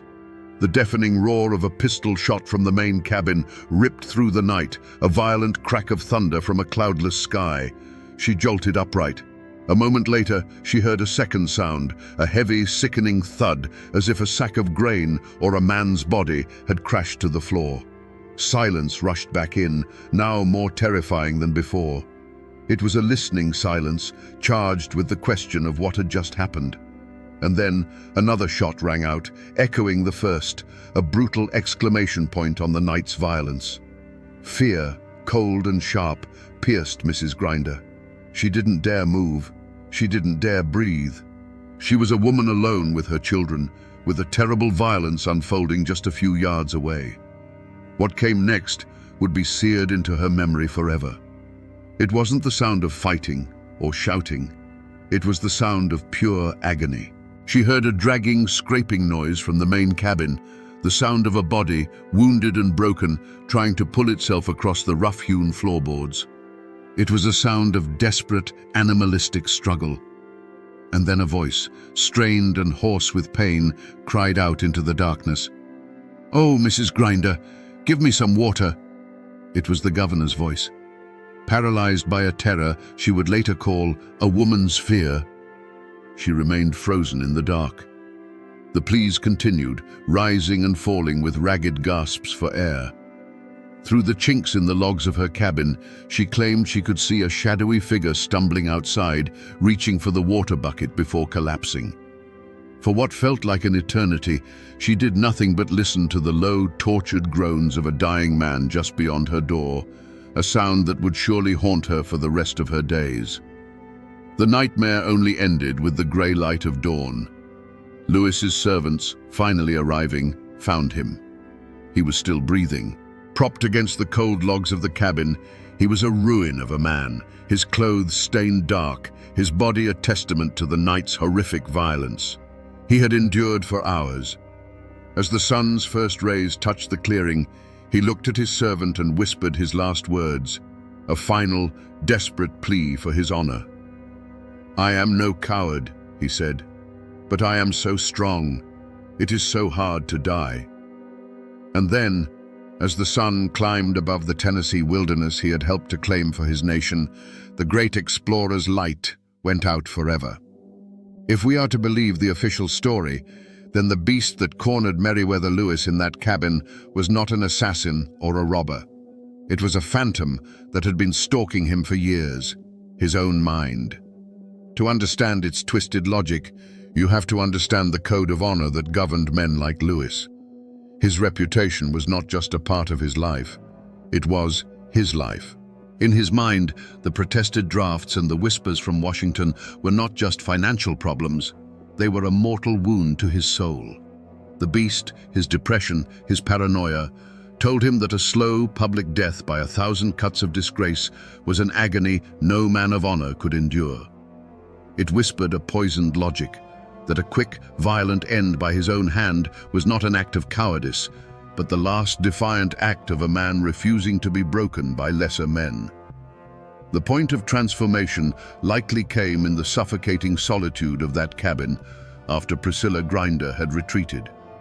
That simple act of her leaving, of barring a door against him, was the final proof his paranoid mind needed. He was utterly alone, an outcast. The switch flipped. The methodical, brilliant explorer who had charted a continent was gone, consumed by a storm of shame and despair. The beast took the reins, and its only goal was to silence the torment. This wasn't a calculated decision. It was a surrender. The cool-headed commander who had faced down grizzly bears and stared into the abyss of starvation now faced an enemy he could not intimidate, an enemy that lived behind his own eyes. And so, the violence began. But the beast inside him made one fatal miscalculation. It underestimated the sheer physical resilience of Meriwether Lewis. The body that had survived the Rocky Mountains and the Dakota winters refused to surrender easily. The first shot, a devastating wound that would have felled an ordinary man, only crippled him. This sparked a new kind of horror, a frantic, desperate rage against his own vitality. The second shot, the razor cuts, these were not part of a plan. They were the savage, chaotic acts of a mind trapped in a body that was simply too strong to die. It was a gruesome, bloody battle, not for life, but for the release of death. After the frenzy passed, as he lay bleeding on the cold dirt floor, there was no triumph. There was no relief. There was only a chilling, agonizing clarity. The beast had retreated, and the man, Meriwether Lewis, was left in the wreckage. His desperate cries for water were not the ravings of a madman. They were the most basic, human plea of a person in excruciating pain, a return to the simple, desperate need for life at the very moment he had tried to destroy it. In those final, agonizing hours, he likely felt not the peace of a Roman falling on his sword, but the horrifying, empty truth. His last great expedition, a journey into the uncharted wilderness of his own despair, had ended in nothing but ruin and pain. When the sun was fully risen, it illuminated a scene of profound desolation. The clearing at Grinder's Stand was no longer just a poor, remote inn, it was a gravesite. The unnatural silence that followed Lewis' last breath was broken only by the quiet grief of his servants and the unnerved whispers of Priscilla Grinder, who had finally emerged from her hiding place. The body of the great explorer, the man who had dined with presidents and stood as a titan of American expansion, lay in the Tennessee dirt, his grand legacy reduced to a bloody spectacle in a place of utter squalor.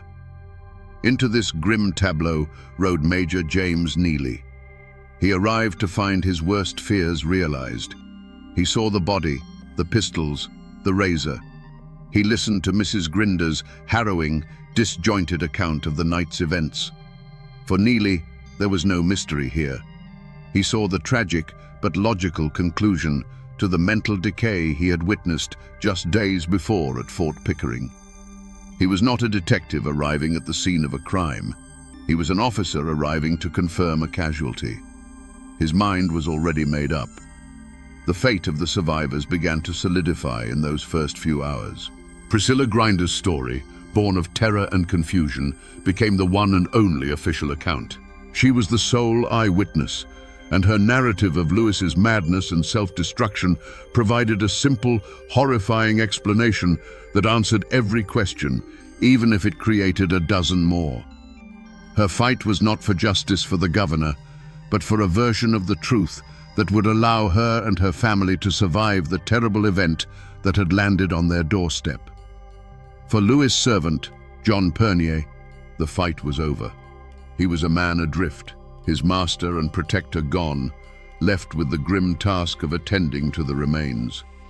There was no manhunt. No posse was formed to scour the woods for land pirates or assassins. The authority on the scene, Major Neely, saw no need for one. The immediate task was simply to deal with the body. Meriwether Lewis was buried with a haste that defied his station. He was placed in a crude coffin and interred just a few dozen yards from the cabin where he died. There was no eulogy from a president, no honor guard, just a simple hole in the ground on the very edge of the wilderness he had given his life to explore. His final resting place was as lonely and desolate as his death. And here, my friends, is where the door to any other possibility was slammed shut and bolted. Major Neely took charge of Lewis's belongings, his trunks, his papers, his remaining money. Then he sat down and composed a letter to Thomas Jefferson. In it, he laid out the story just as he saw it. A clear case of a brilliant but deranged mind finally succumbing to its own demons. That letter, traveling from the dark woods of Tennessee to the quiet study of Monticello, was more powerful than any sheriff's warrant. It wasn't an appeal for an investigation, it was a final report. It sealed the governor's fate in the pages of history, burying any suspicion of foul play under the immense weight of his own mentor's grief and acceptance. The news of Lewis's death traveled fast, but the truth got left behind on the dark and muddy road. As the story spread from the trace to the halls of power, it immediately fractured the world into two camps. In one camp stood the establishment, led by the powerful voice of Thomas Jefferson himself. Grieving the loss of his protege, he accepted Major Neely's report without question. His public declaration that it was an unquestionable suicide, born of hereditary melancholy, became the official history. It was a neat, tragic, and above all, final explanation. For a nation that revered its heroes, it was easier to mourn a fallen angel than to hunt for a mortal demon. But in the other camp, there was a raw, angry disbelief. This was the camp of the Lewis family, led by his mother, Lucy Marks. A mother knows her son, and she refused to accept that the strong, resilient boy she had raised, the man who had faced down the entire continent, would end his own life in such a brutal, clumsy manner. Her conviction was absolute. He was murdered, she stated plainly, a cry of maternal certainty against a chorus of official pronouncements. This wasn't a debate for them. It was a desecration of his memory. They drew a line in the dirt, a line of loyalty and love that has not faded to this day. In St. Louis, a different kind of division took place, a division between public mourning and private relief. For Frederick Bates and Lewis's other political rivals, the news was not a tragedy, it was a solution.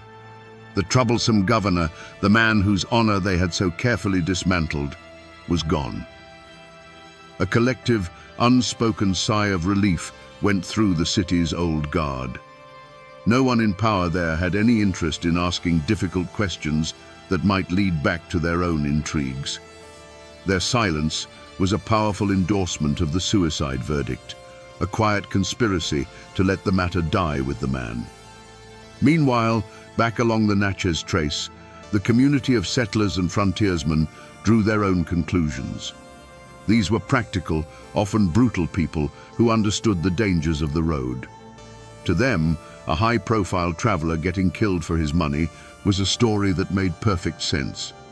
The complex tale of a hero's mental collapse seemed far less plausible than simple, bloody-minded greed. A dark cloud of suspicion settled over Grinder's stand.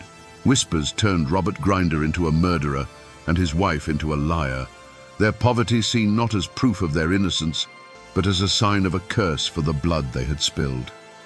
This is how the story was buried. Priscilla Grinder, the only witness, was trapped in a conspiracy of silence by her own testimony. To change it would be to invite suspicion upon her own family. The politicians in Washington and St. Louis remained silent out of self-preservation. And so, the only person left to scream for justice was a grieving mother whose voice was drowned out by the official narrative. An act of profound courage on her part was dismissed as the predictable denial of a heartbroken parent. The community had been irrevocably split, not just over the facts of a death, but over the very soul of the man they thought they knew. There was no posse, no sheriff riding out with a warrant, no official manhunt for the killers of Meriwether Lewis. The law had closed its eyes and declared the case solved. But a different kind of hunt began, a quiet, phantom pursuit that took place not in the sunlit woods, but in the dark corridors of rumor and suspicion. The prey wasn't a man on the run, it was the truth itself. The ones who took up this chase were not lawmen, but Lewis's family and the handful of people who could not stomach the official story. The hunt was led by a ghost, the ghost of General James Wilkinson. For those who suspected murder, every path led back to him. He was the man with the most to gain from Lewis' permanent silence. The papers Lewis was carrying were a loaded gun pointed directly at Wilkinson's treacherous career. Had he dispatched assassins to the trace? The hunters in the shadows, men like Lewis' own kin, looked for clues.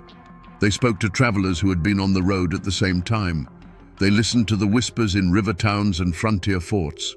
They were searching for a trail that had gone cold the moment it was made, trying to connect the shadowy general to the bloody clearing at Grinder's stand. This hunt played out not against the backdrop of the mountains, but on the pages of newspapers and in private letters. It was an ordeal against an enemy you couldn't see.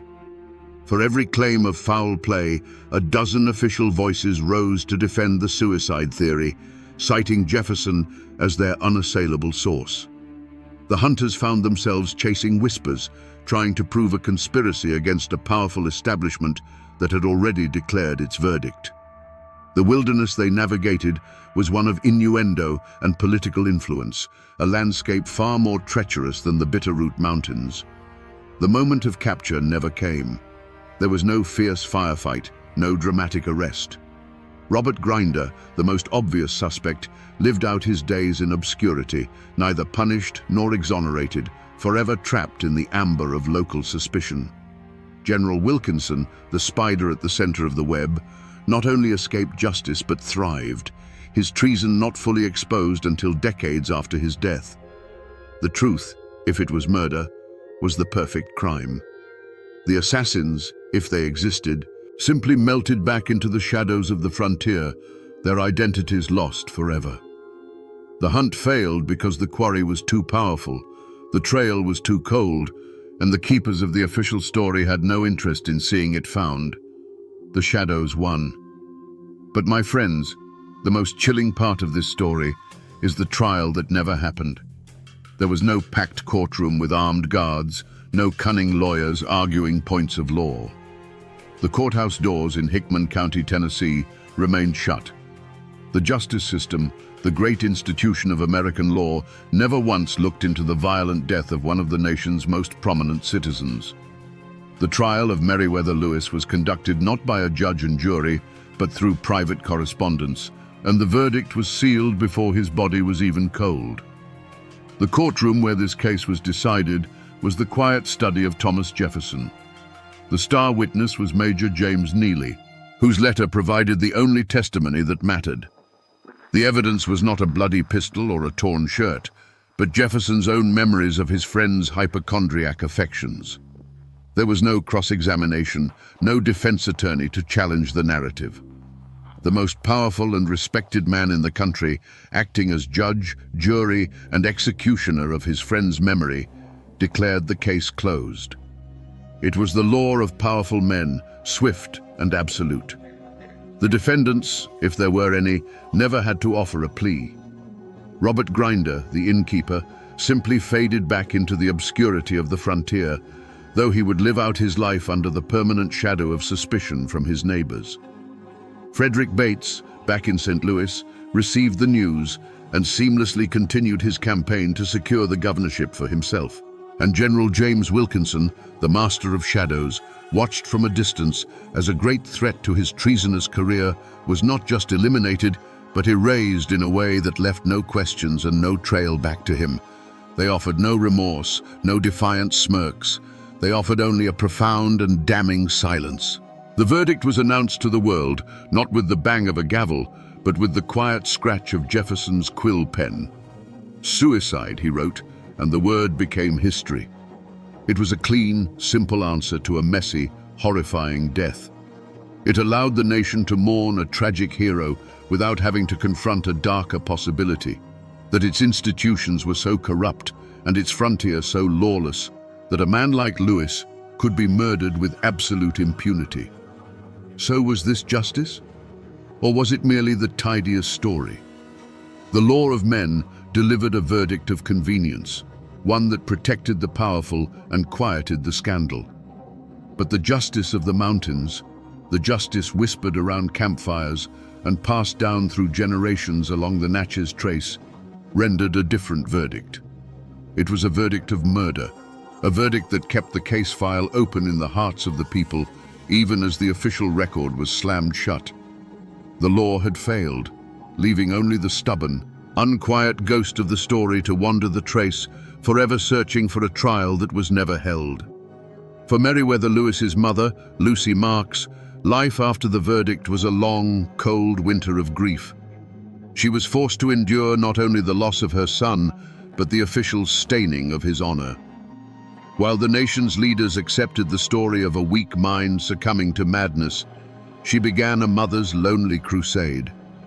She insisted to anyone who would listen that her son was a victim of foul play, fighting to reclaim his memory from the official narrative. She lived out her days with the unbearable burden of knowing that her son, the man who had conquered a continent, lay in an unmarked, unconsecrated grave, his death certificate signed by the very men who may have benefited from it. And what of John Pernier, Lewis's servant, the man who should have been by his side that night? His fate is one of the darkest and most unsettling footnotes to this story. He eventually made his way back to civilization, reportedly carrying some of Lewis's final possessions, but he never made it to Washington to deliver them. Shortly after his return, Pernier himself was dead. The official cause was a sudden illness, but rumors immediately swirled that he had been poisoned. Was he a loose end that needed to be tied up? A man who knew too much about who his master was meeting, or what was in those papers he carried? His quiet death feels less like a tragedy and more like the final chilling act of a cover-up.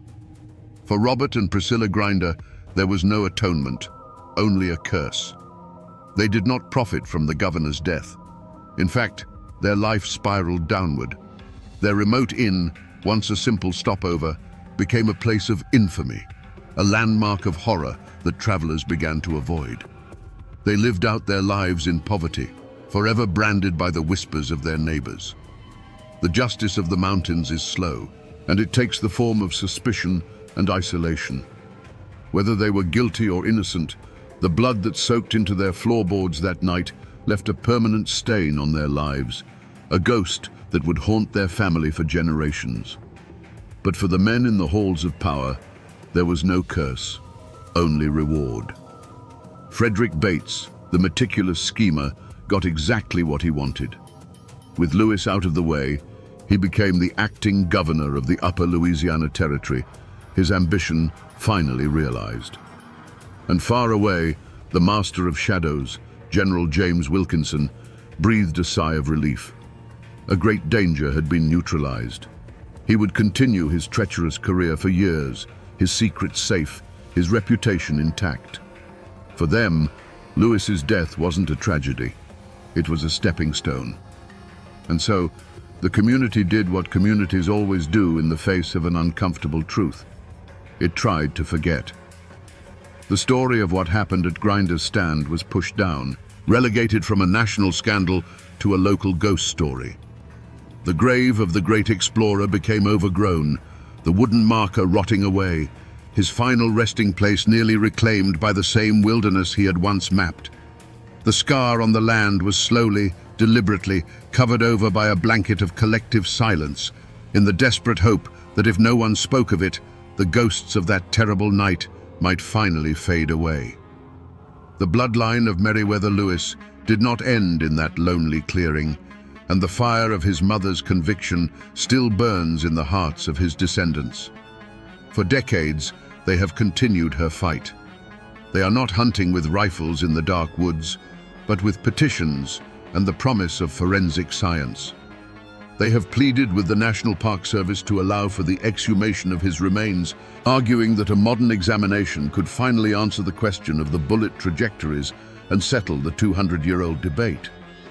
But just as Lewis was blocked by the bureaucracy of the War Department, so too are his descendants, met with a wall of resistance that prefers to let the past lie undisturbed. The fight for the truth continues, a modern echo of a very old battle.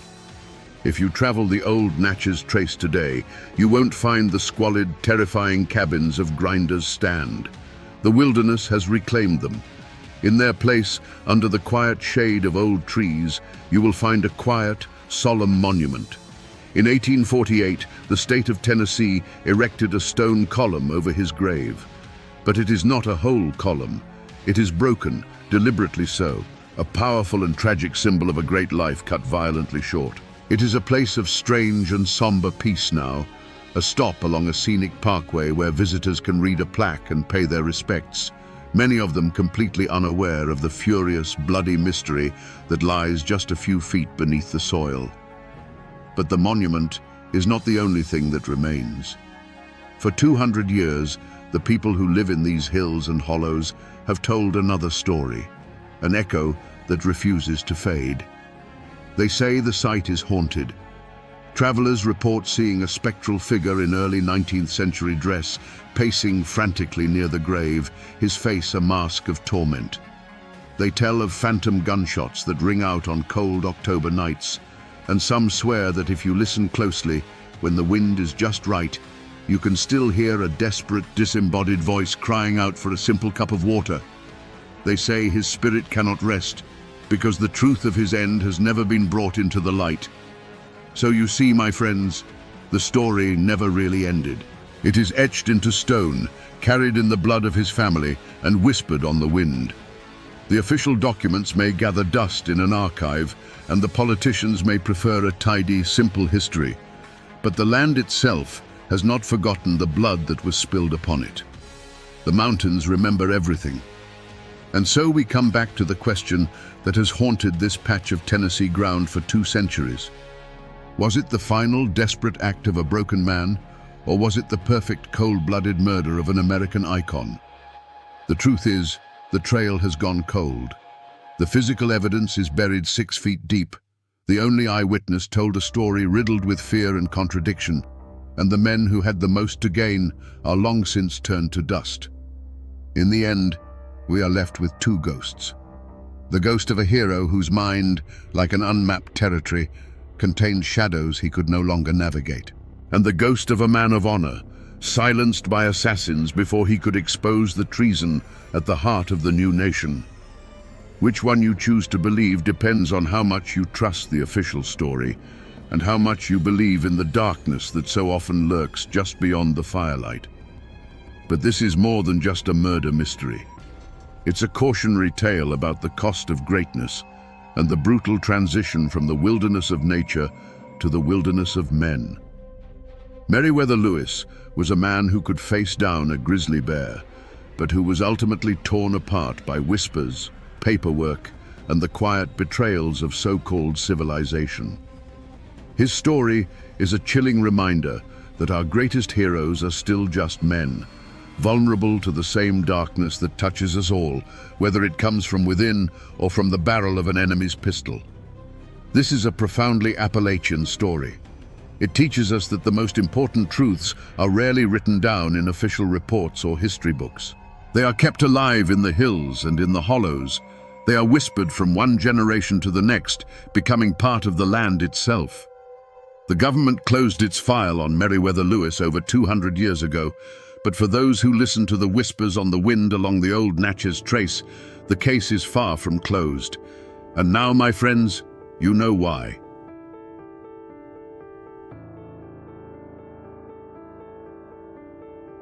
I'm standing here in the town square of Manchester, Kentucky, looking at the Clay County Courthouse. On a quiet afternoon like this, it looks like any other seat of county government. But these bricks have seen more history and more blood than most battlefields. A Kentucky governor once called this place the bleeding wound of the state. And for over 50 years, this very spot was the heart of that wound. Here, where all you hear now is the wind in the trees, the silence was once shattered by a war between families that turned the rule of law into a bitter joke. Today, we're going to listen to the whispers from this place and piece together the story of how it all began. To understand the explosion, you first have to see the powder keg. Let's go back to 1844. Manchester, Kentucky wasn't much more than a collection of log and clapboard buildings around a courthouse, set against the vast green wilderness of the Cumberland Mountains. Life here was hard, governed by the seasons and the unwritten laws of kinship. A man's word was his bond, and his honor was worth more than his life. In this world, some names carried more weight than others, and no name carried more weight than Garrard. They were the closest thing Clay County had to royalty. The family patriarch, Theophilus T. Garrard, was a powerful statesman, a name known all the way in the capital. His son Daniel moved through these dusty streets with an air of absolute confidence, the kind that comes from knowing your family's power is the ultimate law of the land. Then there was Dr. Abner Baker. He was a man of 2 worlds. On one hand, he was a physician, a man of education and science in a place where folk remedies were still king. But he was also a man of Clay County, born and bred. His hands were just as calloused by the code of these hills as any farmer's, and his pride ran just as deep. He was respected, but he wasn't a Garrard, and in Clay County, that distinction mattered. The flashpoint between these 2 men wasn't some mythical silver mine, as the legends now claim. It was something far more practical and far more valuable, the local saltpeter works. In the 1840s, saltpeter was the key ingredient in gunpowder. Controlling it meant controlling the means for every man to hunt, to defend his home, to be self-reliant. It was power, pure and simple. and both Baker and Garrard wanted control.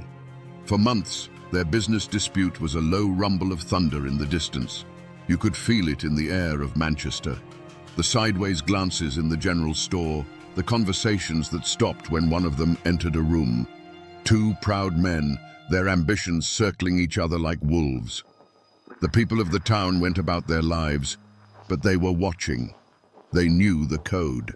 They knew that in these mountains a storm can roll in without warning, and everyone was holding their breath, waiting for the first crack of lightning. The stories passed down through generations are one thing, but sometimes you can find the cold, hard facts printed in black and white. Here, in the Clay County Historical Archives, I'm holding a digital copy of a newspaper clipping from a Lexington paper dated 1844. It's fragile, even as an image on a screen. The language is formal, a world away from our own. It describes the killing of Daniel Garrard not as a murder, but as an unfortunate and fatal affray. It speaks of the public shock and the immediate arrest of Dr. Abner Baker. But it's a small, almost overlooked detail in the third paragraph that truly matters. It mentions that Baker's defense team, some of the most expensive lawyers in the state, were preparing a novel argument: temporary insanity. This wasn't just a legal strategy. In a place like Clay County, where honor and accountability were everything, this was an insult. The idea that a man wasn't responsible for his actions, that he could kill the son of the most powerful man in the county and then hide behind a doctor's diagnosis, it was unthinkable. This piece of paper isn't just a news report. It's the official record of the moment the two sides stopped speaking the same language. One side started talking about the law, and the other was thinking only of justice. And that raised a critical question that would echo for decades. What happens when the law offers an escape, but the people demand a reckoning? That newspaper clipping only tells you what happened.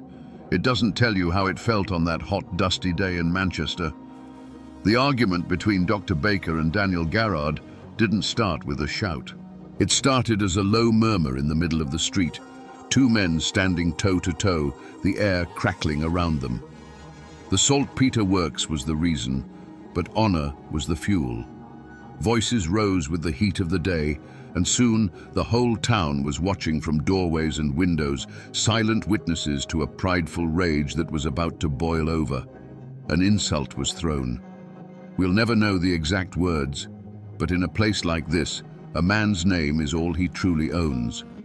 Whatever was said, it was the point of no return. There was a flash of steel, a single, deafening crack that echoed off the clapboard storefronts, and Daniel Garrard fell to the ground. The son of the most powerful family in the county lay dead in the dust. In that moment, Dr. Abner Baker wasn't a man of medicine. He was just another Clay County man who had answered a perceived slight with finality. The law moved swiftly at first. Baker was arrested, and for a moment it seemed like the system would work. A trial, a verdict, a hanging. That was the expected order of things. But then, a new word began to filter through the mountains, a word that felt like a trick from a faraway city: insanity. The Baker family, with its money, had hired lawyers who claimed the doctor hadn't known what he was doing, that his mind had snapped. To the Garrards, and to half of Clay County, this was a second, deeper wound. It was a declaration that a rich man's law could wash away a poor man's blood. It was a cowardly trick, a way to cheat the hangman, and more importantly, a way to cheat the code of the mountains. They saw it not as a legal defense, but as a profound act of disrespect to the dead and a challenge to the living. The seeds of conflict had been sown the moment Garrard fell, but this legal maneuver was the dark, fertile soil they needed to grow. The Garrard clan and their allies gathered on their porches and in their cabins, not to wait for a verdict from a judge, but to plan a reckoning. The official court had its own schedule, but in the hollows of Clay County, a different, older court was now in session, and it recognized only one sentence: blood for blood. Official records and old newspapers can give you the skeleton of a story, but the soul of it, the part that still beats, lives in the people who carry the memory. That's why I drove down a winding road deep into Clay County to a small house with a porch swing that's probably seen 100 years of summers. I came here to speak with a woman named Mary, the great-great-grandniece of Daniel Garrard. She is in her 80s, with eyes as clear as a mountain spring, and she holds the family's version of the story not as history, but as a living truth. We sat on that porch for an hour, the chains of the swing groaning a slow rhythm, before I even asked about the feud. She knew why I was there. She told me stories of her childhood, of hard winters and loving parents. And then she looked out toward the hills. "You want to know why they couldn't let it be?" she said. It wasn't a question. "My granddaddy told me what his father told him," she began, her voice steady. "When the news came that the Bakers were trying to get Abner off by claiming he was insane, it was like Daniel had been killed all over again. It wasn't about the law anymore. It was about honor. To them, the Bakers were saying a Garrard's life was worth so little, you could take it and then just lie your way out of the consequences." She leaned forward slightly, her eyes locking onto mine. It wasn't just anger. It was a duty. They believed if they let Abner Baker live out his days after a stunt like that, the Garrard name would be a joke. Every man in the county would know that you could wrong them and get away with it. They felt they had no choice. The law had failed to give them justice, so the family had to. That single piece of family law, passed down through 5 generations, explains everything. It wasn't just an act of revenge they were planning. In their minds, it was an act of survival. Dr. Abner Baker was sent to the Eastern State Asylum in Lexington. To the outside world, this was the end of the matter. A killer, deemed insane, was safely locked away. But in the hollows of Clay County, it was seen as a temporary delay. The Garrards and their allies didn't see walls and doctors. They saw a debt that was still unpaid. They waited. Patience is a virtue carved into the people of these mountains, and they could wait for true justice as long as it took. For months, a tense, unnatural quiet settled over the county, the kind of stillness that comes before the deadliest of storms. Then, in 1845, the news came. It traveled by horseback and word of mouth, a spark landing in a field of dry tinder. Dr. Baker had escaped. He was coming home. To the Garrards, this was the ultimate act of defiance. The law had failed to punish him, and now it had failed to even contain him. He wasn't just a killer who had cheated justice. He was a ghost walking back into their lives, a living symbol of their family's dishonor. The time for waiting was over. There was no public call to arms. It happened quietly, with grim-faced men grabbing their long rifles from above the fireplace, nodding to their wives, and disappearing into the woods. This wasn't a mob. It was a posse, a self-appointed instrument of the only law they now recognized. They knew the trails, the creeks, and the hiding places better than any lawman from the city. They weren't hunting a fugitive. In their minds, they were escorting a man to the gallows that the state had been too cowardly to build. They found him. We don't know exactly where the ambush was laid, perhaps in a narrow hollow where the creek runs shallow, or along a ridge that offered a clear line of sight. But for Dr. Abner Baker, the journey home ended there. The deep silence of the Appalachian forest was shattered by a coordinated volley of rifle fire. It was swift, brutal, and final. There was no trial, no judge, no jury. Just the cold, hard arithmetic of the mountain code, a life for a life. This was the point of no return. The first killing had been a crime of passion, a dispute that ended in tragedy.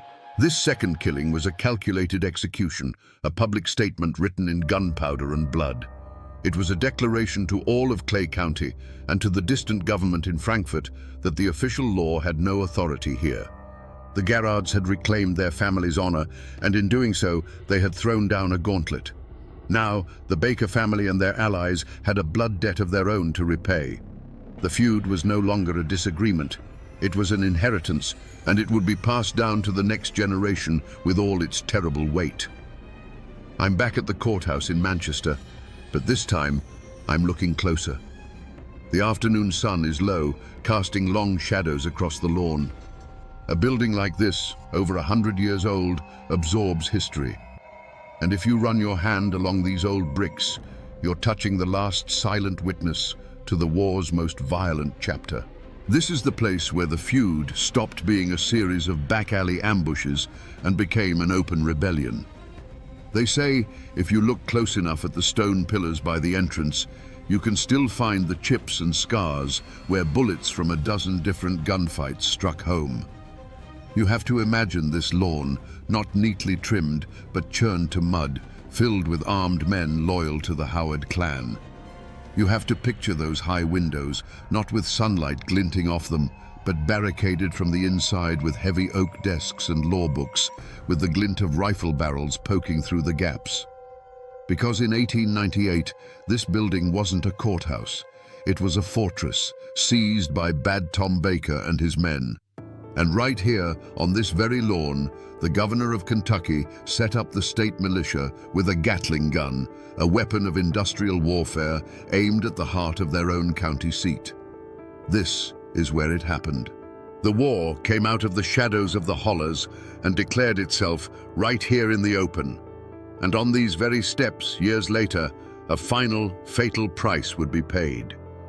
The feud didn't just smolder after the Civil War. It was forged into something harder, something colder. By the late 1890s, the fight was in the hands of a new generation, men who had grown up on stories of the first killings. On one side was Big Jim Howard, a man who could use a law book or a rifle with equal skill. On the other was the fearsome Bad Tom Baker, a one-armed Confederate veteran whose reputation was as hard as a coffin nail. The animosity between them finally reached its breaking point when Howard, using his political influence, began to stack the legal system against the Baker clan. Feeling the walls of the law closing in, Tom Baker made a decision that would stun the entire state. He would take the law itself hostage. In 1898, he and his heavily armed followers marched into Manchester, not as citizens, but as an occupying army. They stormed the courthouse, drove out the officials, and barricaded the doors. The seat of county justice was now the fortress of a clan warlord. From the second-story windows, the glint of rifle barrels sent a clear message to Jim Howard and his allies. The time for legal tricks was over. This would be settled with gunpowder. Manchester became a ghost town.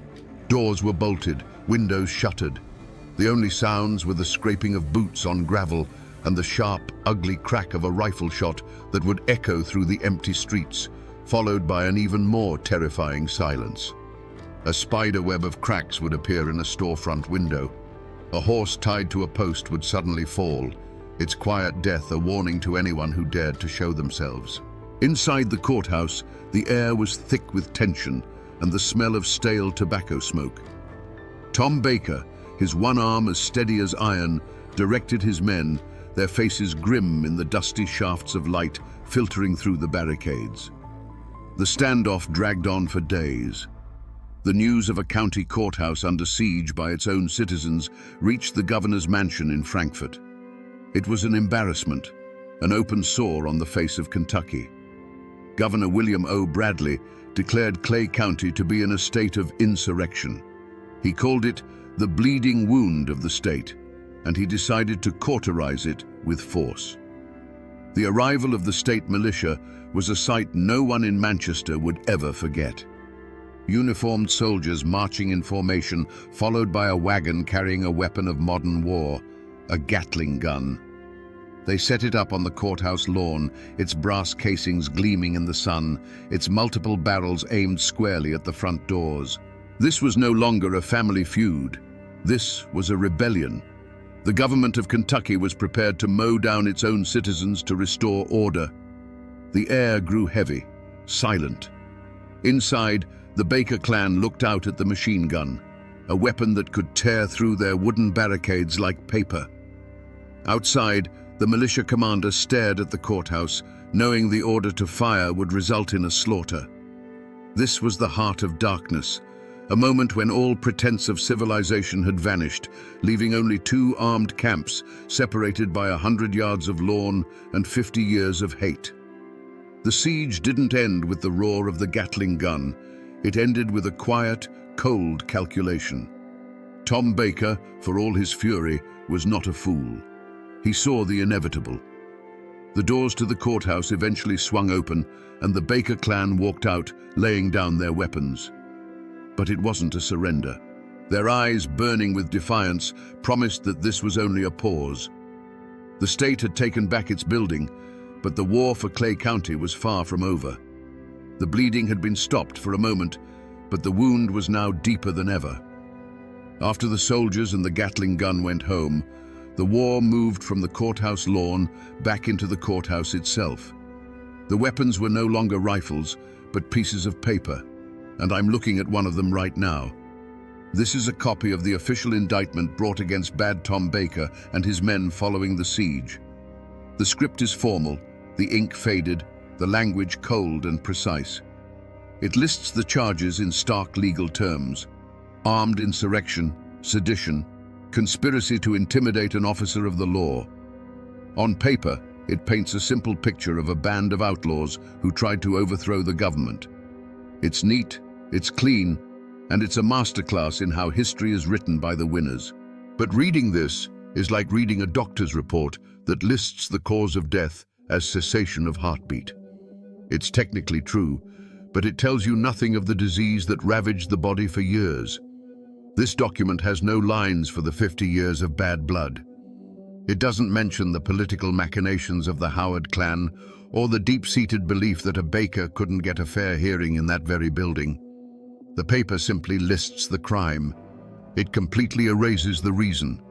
It reduces a multi-generational war down to a few sterile legal phrases, stripping away all the honor, the rage, and the grief that led those men to make their stand.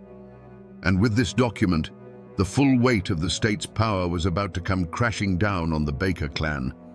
With the Gatling gun gone and the militia back in their barracks, a different kind of army descended on Clay County. This one wore suits and carried leather briefcases filled with law books. The state of Kentucky was determined to make an example of Bad Tom Baker. This wouldn't be a local trial with a jury of neighbors. This was the full weight of the Commonwealth coming down on one man. The trial was a spectacle. The Manchester courthouse, the very building Tom Baker had held as a fortress, was now his cage. Every day, the courtroom was packed to the rafters, a silent, divided sea of humanity. On one side sat the friends and family of the Baker clan, their faces set like stone. On the other side sat the allies of Big Jim Howard, their expressions a mixture of triumph and anticipation. Howard himself was often there, a quiet, imposing figure in the back, watching the slow, methodical destruction of his great rival. You could feel the hate in the air, so thick you could choke on it. Tom Baker sat at the defendant's table, his one arm resting motionless. He was a lion in a cage, a creature of the open ridges and wild hollows, now trapped by legal arguments and procedural rules he neither understood nor respected. The state's prosecutors painted him as a traitor, a revolutionary who had spit in the face of the law. His defense argued he was a man pushed to the brink, a citizen who had only occupied the courthouse because he knew he could never get justice within its walls. An argument that was, in its own way, a damning confession that the system was broken. The jury listened, their faces pale. They were local men, and they knew that whatever verdict they delivered, they would have to live with the consequences. They were judging not just Tom Baker, but the future of Clay County. But the outcome was never really in doubt. The state had been humiliated, and someone had to pay. When the jury foreman stood to read the verdict, the room fell into a dead silence. The word guilty was spoken quietly, but it landed like a hammer blow. Tom Baker didn't flinch. He didn't rage or despair. He simply looked across the room, his gaze locking onto Jim Howard.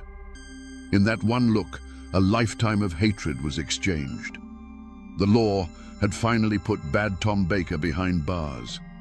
But everyone in that room knew that a jail cell could hold the man, but it could never contain the feud. The law had won its battle, but in doing so, it had only ensured the war would continue.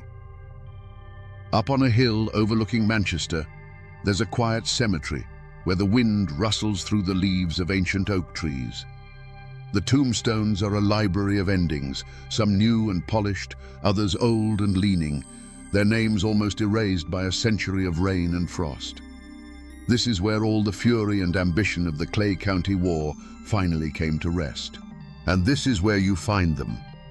Over here is the grave of Bad Tom Baker. It's a simple military-style stone befitting a Confederate soldier.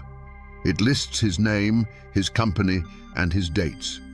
There are no grand pronouncements, just the hard, simple facts of a life that ended. His family still tends to it. A small flag flutters here on Memorial Days. It's a place of quiet, defiant dignity. And then, you walk just 100 yards or so past a few other families, and you find the marker for James Big Jim Howard. It's a bit more substantial, a testament to a man of property and political power. He lies here surrounded by his own kin. They lie so close now, these two great enemies. For decades they were the twin poles of a war that tore this county apart, and now they're silent neighbors in the same Kentucky soil. All that rage, all that blood, all that power, reduced to two names carved in granite, slowly fading under the Appalachian sun. Seeing them here, you'd think the story ended with Tom Baker's conviction. But a prison sentence wasn't the final chapter. The Mountain Code had one last bill to collect, and the story of how both these men ended up on this hill is the feud's last and most bitter reckoning. With Bad Tom Baker locked away in the Frankfort Penitentiary, a strange and fragile peace settled over Clay County. For the first time in decades, Big Jim Howard was the undisputed king. He had won. He had used the law, the militia, and the courts to do what generations of his family couldn't do with rifles. He had broken the power of the Baker clan. For a few years, it seemed the war was finally over, ended not with a bang, but with the clang of a prison gate. But the politics of Kentucky have always been a blood sport. In 1899, the state was ripped apart by the most violent and disputed gubernatorial election in its history. When the Democrat William Goebel was assassinated in Frankfort in 1900, the state teetered on the brink of its own civil war. A massive investigation was launched, and a net was cast for anyone with a reputation for political violence. And in one of history's cruelest twists, the master of the law, Big Jim Howard, found himself caught in its web. He was accused of being a conspirator in the plot to kill the governor. The trial was a statewide sensation. Jim Howard, the man who had so skillfully used the courts against Tom Baker, now faced a jury with his own life on the line. He was convicted and sentenced to life in prison. The great victor of the Clay County War was now a prisoner himself. And then, the feud delivered its final, bitter irony. The same political chaos that had condemned Jim Howard miraculously set his old enemy free. The new governor, in a flurry of politically motivated pardons, granted clemency to many men, including the aging, one-armed insurrectionist from Clay County. Bad Tom Baker walked out of prison a free man. So, by 1901, the chessboard had been reset for one final terrible move. Jim Howard, through his own powerful connections, soon secured a pardon as well. Both old lions were back in the same territory. Baker was now an old man, perhaps believing the feud had died with their mutual imprisonment. Howard was also old, but he was a man who had been publicly shamed and imprisoned, and he had one last debt to settle. The long shadow of the feud had stretched across 57 years, and it was about to fall one last time, right back where it all began, in the streets of Manchester.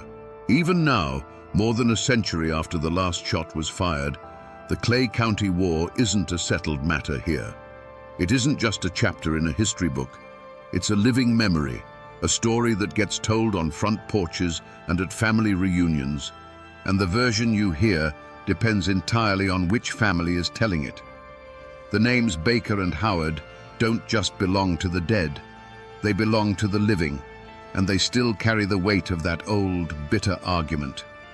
To this day, if you talk to folks whose ancestors stood with Tom Baker, you'll hear the story of a hero. They'll tell you, Bad Tom was a man of the people, a proud Confederate soldier who stood up to a corrupt political machine run by the wealthy and powerful Howard family. They'll say the courthouse siege wasn't insurrection, it was a desperate man's only way to demand a justice he could never get from a bought and paid for judge. In their version, Tom Baker was a man of honor who was assassinated in cold blood, a victim of a coward's bullet because his enemies could never face him in a fair fight. But then, you drive a few miles down the road and ask a family whose great-grandfather rode with Jim Howard, and you'll get a different truth entirely. They'll tell you Big Jim Howard was the law. He was a sheriff, a leader, a man trying to drag a wild and violent county into the modern age. To them, Bad Tom Baker was a ruthless outlaw, a violent thug who thought he was above the law and terrorized anyone who stood against him. The courthouse siege was an act of treason, an attack on civilization itself. And his death on the courthouse steps, that wasn't an assassination. It was an execution, the long overdue end for a man who had lived by the gun. So which one is the truth? Was Tom Baker a folk hero or a homegrown terrorist? Was Jim Howard a civic leader or a political boss who used the law like a club?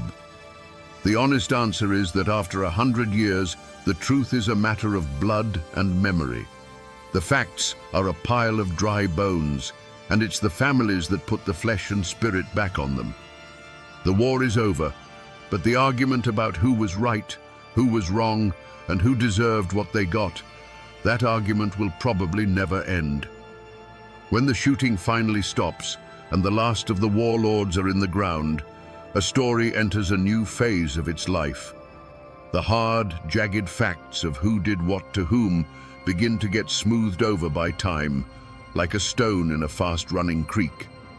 History becomes folklore.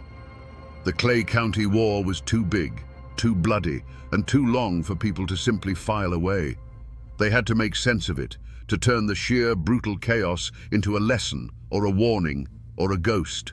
Ask around Manchester today, especially among the older folks, and you might hear a story told in a hushed voice on a dark autumn night.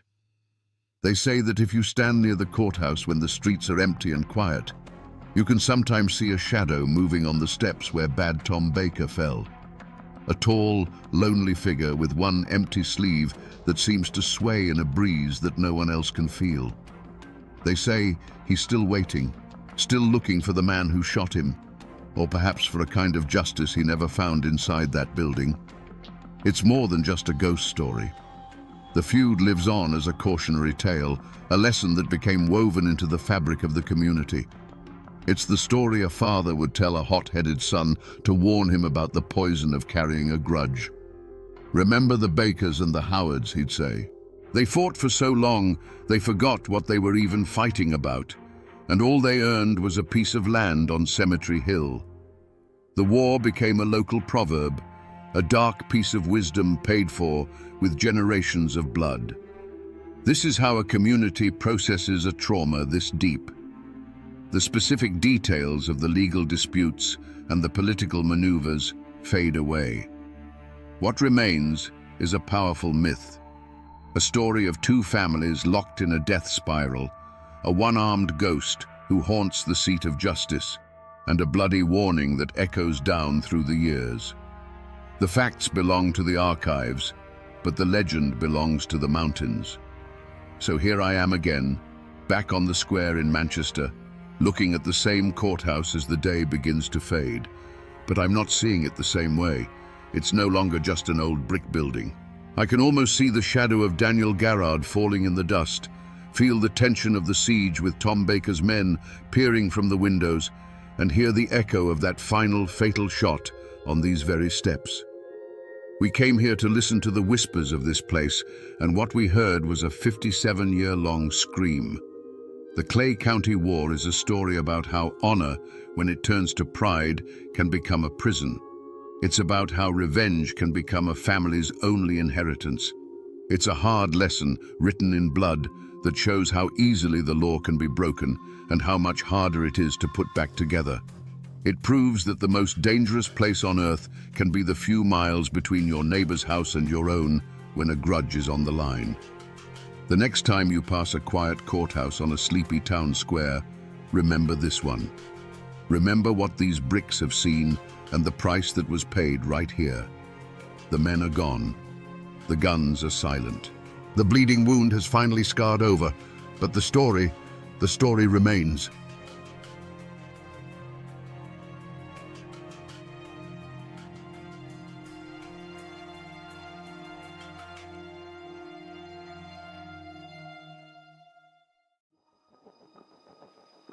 Imagine the deepest, darkest night in the Ozark Hills, where the silence is shattered not by a scream, but by the thunder of hooves. Riders emerge from the mist, but they are not men. They are terrifying figures in black hoods, with long, twisted horns sprouting from their heads, like demons clawing their way out of the very earth. The newspapers called them vigilantes. The outlaws called them monsters.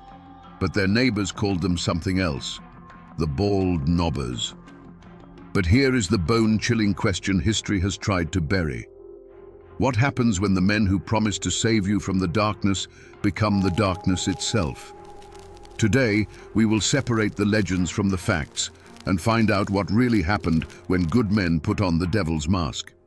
To understand the firestorm that was coming, you first have to understand the land that would become its kindling. The Ozark Mountains of southern Missouri in the 1880s were a world unto themselves. This wasn't the manicured countryside of the East. This was a rugged, isolated land of deep hollows, limestone bluffs, and spring-fed creeks that ran clear as glass. It was a beautiful but unforgiving place, settled by fiercely independent Scots-Irish families who asked for little more than to be left alone to work their small farms and raise their children. Life here was governed by the seasons, not the clock. Men like Nat Kinney were pillars of this community. A giant of a man, a Union Army veteran with a booming voice, he was seen as a leader long before he ever took the title. You could find him at his general store, a place that smelled of coffee, leather, and kerosene, where he'd extend credit to a family down on their luck. You had decent, church-going folk, families who believed in hard work and the word of God, whose greatest dream was simply a good harvest and a peaceful night's sleep. But peace was a forgotten luxury. The Civil War had not been a distant conflict here. It was a brutal, intimate butchery that pitted neighbor against neighbor. The official surrender in 1865 meant nothing to the hills. The old hatreds didn't die. They just festered, waiting for a new excuse to bleed. The law was a ghost, a corrupt sheriff a full day's ride away who couldn't or wouldn't do a thing to help. In this vacuum, a new power had risen. A loose confederation of outlaws, horse thieves, and murderers, led by the notorious Taylor and Matthews clans, ran Taney County as their personal kingdom. They mockingly called themselves the Anti-Law and Order League. For the ordinary farmer, life became a waking nightmare. Livestock vanished in the night, stores were robbed in broad daylight, and families were terrorized into silence. Every sunset brought a fresh wave of fear. Every knock on the door could be a gang of thugs demanding food or whiskey. The people were pushed to the absolute edge, praying for a savior. But they were about to learn a hard lesson. In the Ozark Hills, when you pray for a savior, you have to be careful what kind of angel answers your call. The roots of this conflict ran deeper than any single crime. They were anchored in the very bedrock of the Ozarks. The families who settled these hills, the Scots-Irish, didn't come here seeking gold. They came seeking freedom from kings, landlords, and any government that tried to put a bridle on them. They carved their lives out of the wilderness with an axe and a rifle, and the land they claimed wasn't just property, it was a declaration of independence. This patch of earth, this creek bottom, this ridge, it was a legacy paid for in sweat, heartbreak, and blood.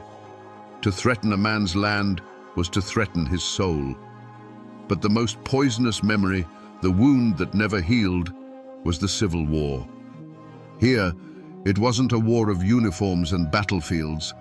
It was a war of ambush and arson, fought between neighbors.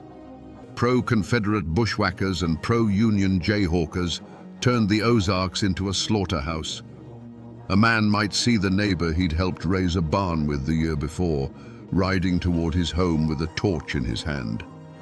The official surrender at Appomattox was just a whisper from a world away. In these hills, the war never truly ended.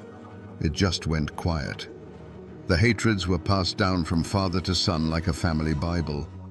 The Anti-Law and Order League wasn't born in a vacuum. It was the direct descendant of the bushwhacker gangs.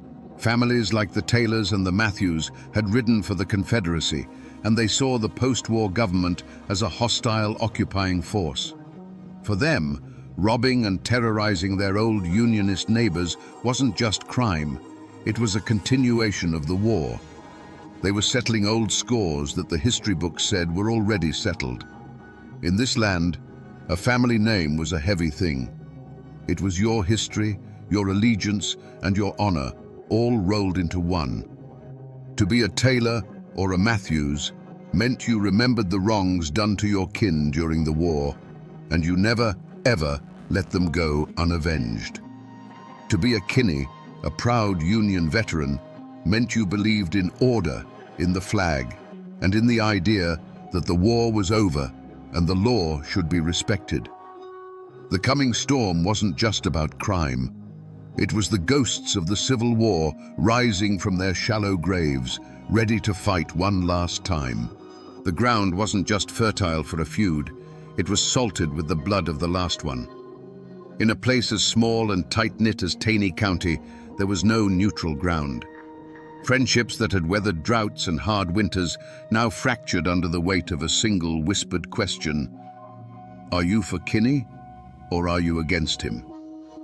The general store, the church, the blacksmith shop, these weren't just places of commerce or worship anymore.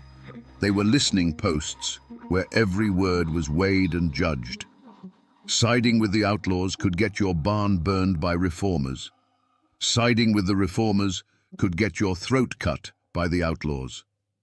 The simmering conflict gave old grudges a new, deadly purpose.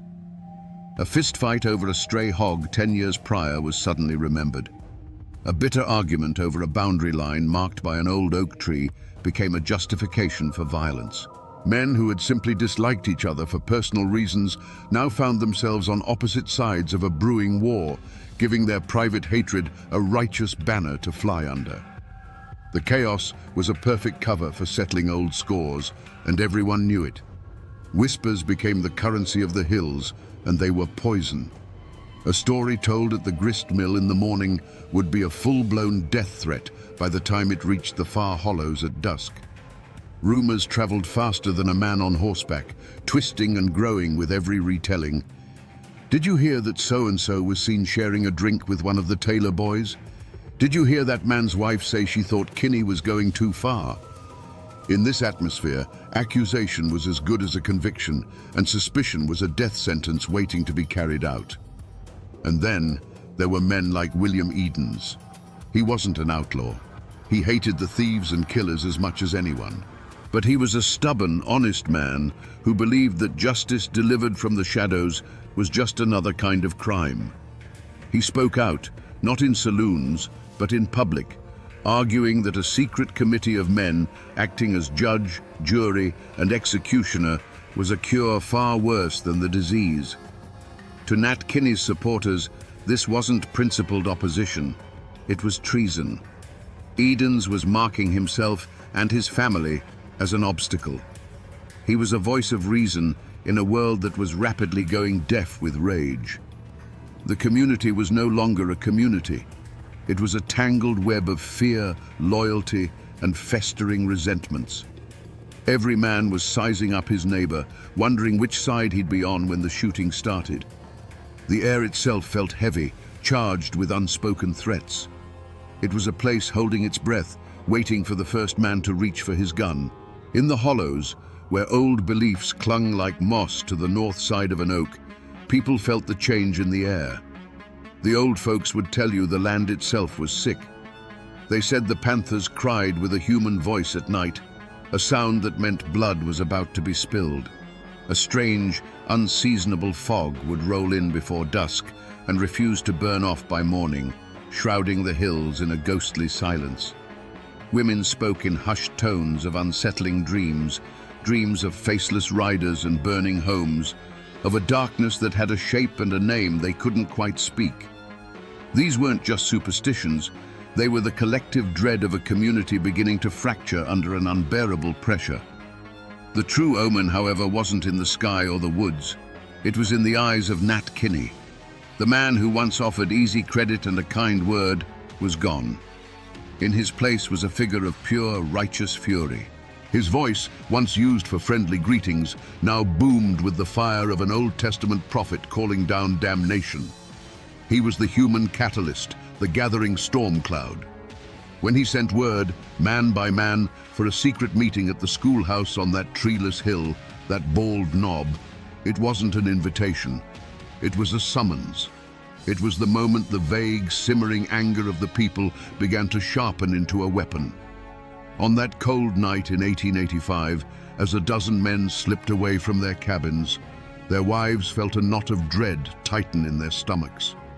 They saw their husbands clean their rifles, not with the calm focus of a man going hunting, but with the grim determination of a man going to war. They didn't know the specifics of the meeting, but they understood its nature. This wasn't about building a new fence or organizing a church social. This was about blood. They were trying to cast out the devil, but they couldn't shake the terrible feeling that to do so, their husbands were about to invite a whole new kind of demon into their homes. The shadow of what was to come was already falling across their doorsteps. Inside that cold schoolhouse, by the flickering light of a single lantern, Nat Kinney's voice was a clap of thunder. He laid out the nightmare they were all living, the stolen livestock, the terrorized families, the mockery of the law. He told them that if the government had forsaken them, then they would have to become their own government. If the law wouldn't protect them, they would become the law. That night, they swore a blood oath of secrecy and allegiance. They were no longer just a dozen angry farmers. They were an army. They were the bald knobbers. And an army needs an enemy to fight. They didn't start with the hardened outlaws. Their first target was chosen carefully, a notorious wife-beater, a man despised by the community but untouchable by the law. One moonless night, the silence of a lonely hollow was shattered by galloping hooves. The man was dragged from his bed, not by his neighbors, but by a circle of horned, silent demons. They tied him to a tree and whipped him raw with a hickory switch. They didn't speak a single word. When they were done, they melted back into the darkness, leaving him bleeding and terrified. It was a message, brutal and clear. There was a new power in the hills, a power that saw everything. The reaction was immediate. Decent folk, who had lived in fear for so long, breathed a collective sigh of relief. The whispers were no longer of fear, but of gratitude. Justice had been done. This success was like a drug to the bald knobbers. It emboldened them, swelling their ranks and hardening their resolve. They moved from punishing social outcasts to targeting the outlaws themselves. They burned down the corrupt saloons and gambling dens that served as the gang's headquarters, a direct assault on their power. The true point of no return came a few weeks later. A crude notice was nailed to the door of a known horse thief's cabin. It didn't have a signature, only a crude drawing of a horned mask. It gave the man and his associates 24 hours to leave Taney County. There was no negotiation, no trial. It was an ultimatum: leave or be found hanging from an oak tree. This was no longer about punishing a single sin. This was a declaration of war. The bald knobbers had taken it upon themselves to cleanse the entire county by force. The first drops of blood, drawn by a hickory switch, had been a test. Now, having found their power, they were promising a flood. The outlaws, for the first time, were scared. And a scared man with a gun is the most dangerous thing in the Ozark Hills. The war had begun. Power born from rage is a fire that eventually consumes the hand that wields it. The bald nobbers, once hailed as saviors, had begun to believe their own legend. Their enemy was no longer just the outlaw, it was anyone who questioned their methods. William Edens, the outspoken farmer who dared to call their shadow justice a crime, became the focus of their festering anger. On a cold night in 1887, they decided his voice would be silenced forever. This time, there were no ghostly horns, no pretense of demonic judgment. A large group of men, their faces bare in the moonlight, surrounded the small, isolated cabin. The pretense was over. This wasn't a warning, it was an execution. Inside, the Edens family and their house guest, Charlie Green, were asleep, unaware that their world was about to end. The first sound was not a knock, but a chorus of angry shouts from all sides, a predator's cry that left no room for escape. Then, the night exploded. It wasn't a single shot, but a deafening, continuous roar as dozens of rifles opened fire at once. The thin wooden walls of the cabin offered no protection. They might as well have been made of paper. The air filled with the shriek of splintering wood and the high-pitched shattering of the window panes. Inside, it was a hurricane of lead and splinters. The lantern on the table danced crazily from the impacts before its glass chimney burst, plunging the room into a terrifying darkness pierced only by the muzzle flashes from the tree line. Through the eyes of Edens' wife, it was a nightmare of incomprehensible chaos. She felt a searing pain in her own body as she fell. She heard a sharp final gasp from her husband, followed by the heavy, dull thud of his body collapsing onto the floorboards he had laid with his own hands. From the corner where their guest, Charlie Green, had been sleeping, there was a second thud, and then a profound silence. The attackers kept firing long after any movement inside had ceased, their fury needing to exhaust itself into the unresisting wood. And then, just as suddenly as it began, the shooting stopped. The silence that rushed back in was heavier, more terrifying than the noise. The only sound was the wind whistling through the new, ragged holes in the walls. The sharp, acrid smell of gunpowder hung in the air, thick enough to taste. It was the smell of murder. When the first rays of dawn finally crept into the shattered cabin, they illuminated a scene of utter devastation. The moonlight streamed through dozens of fresh holes in the walls, creating a horrifying constellation of death. There were no masks, no warnings, no hickory switches. This wasn't vigilante justice. This was a cold-blooded massacre. The bald nobbers had crossed a line from which there was no return. The heroes of the Ozarks were now just murderers. To the men who surrounded that cabin, this wasn't murder. It was a grim, necessary surgery. In their minds, William Edens was not an innocent man exercising his right to speak. He was a cancer. His words were a poison that threatened to undo everything they had accomplished.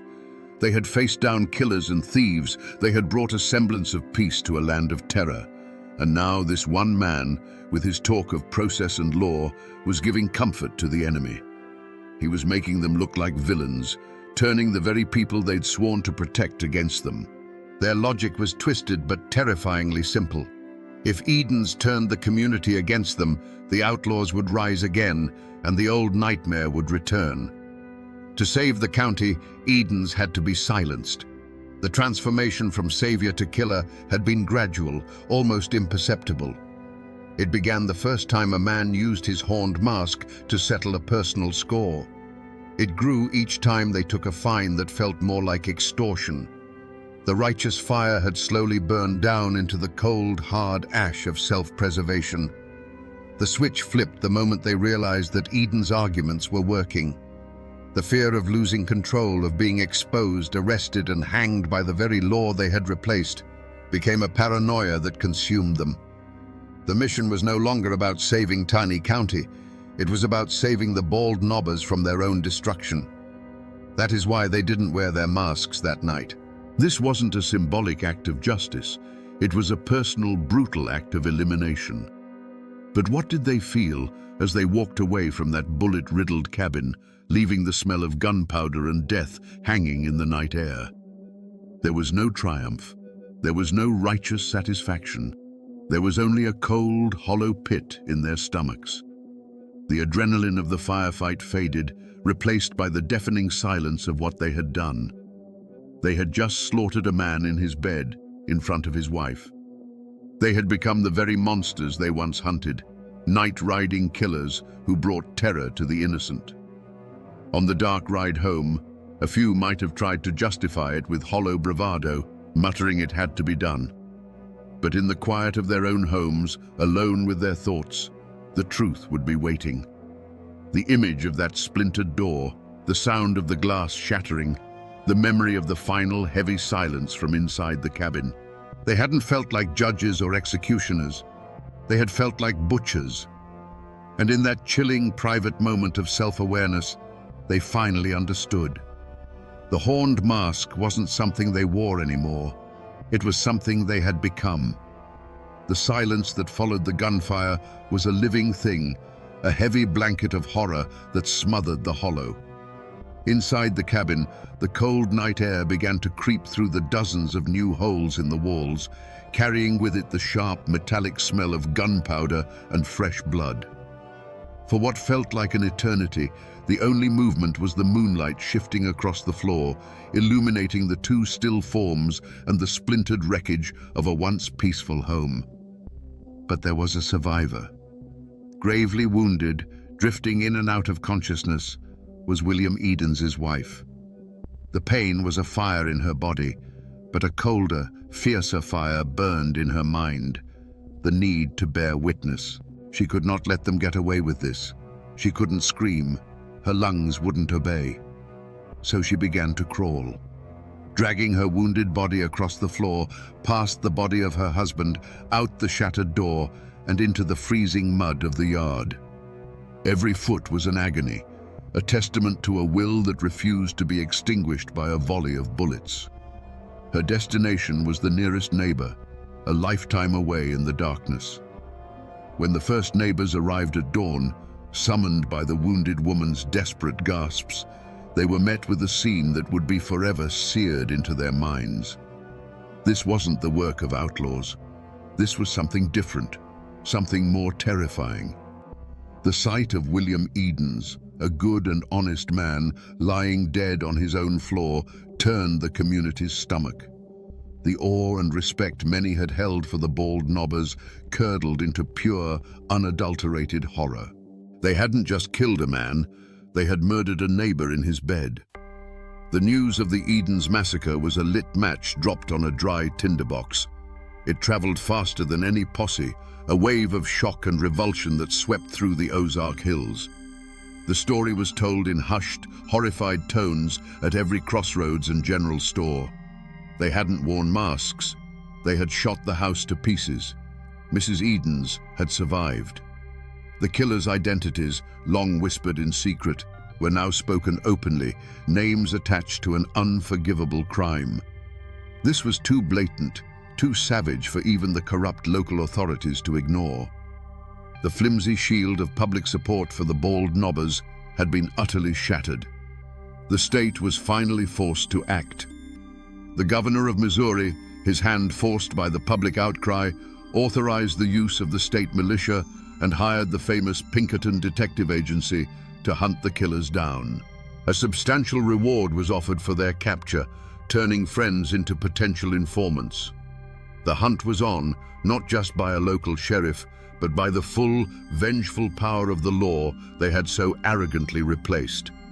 The hunters had officially become the hunted.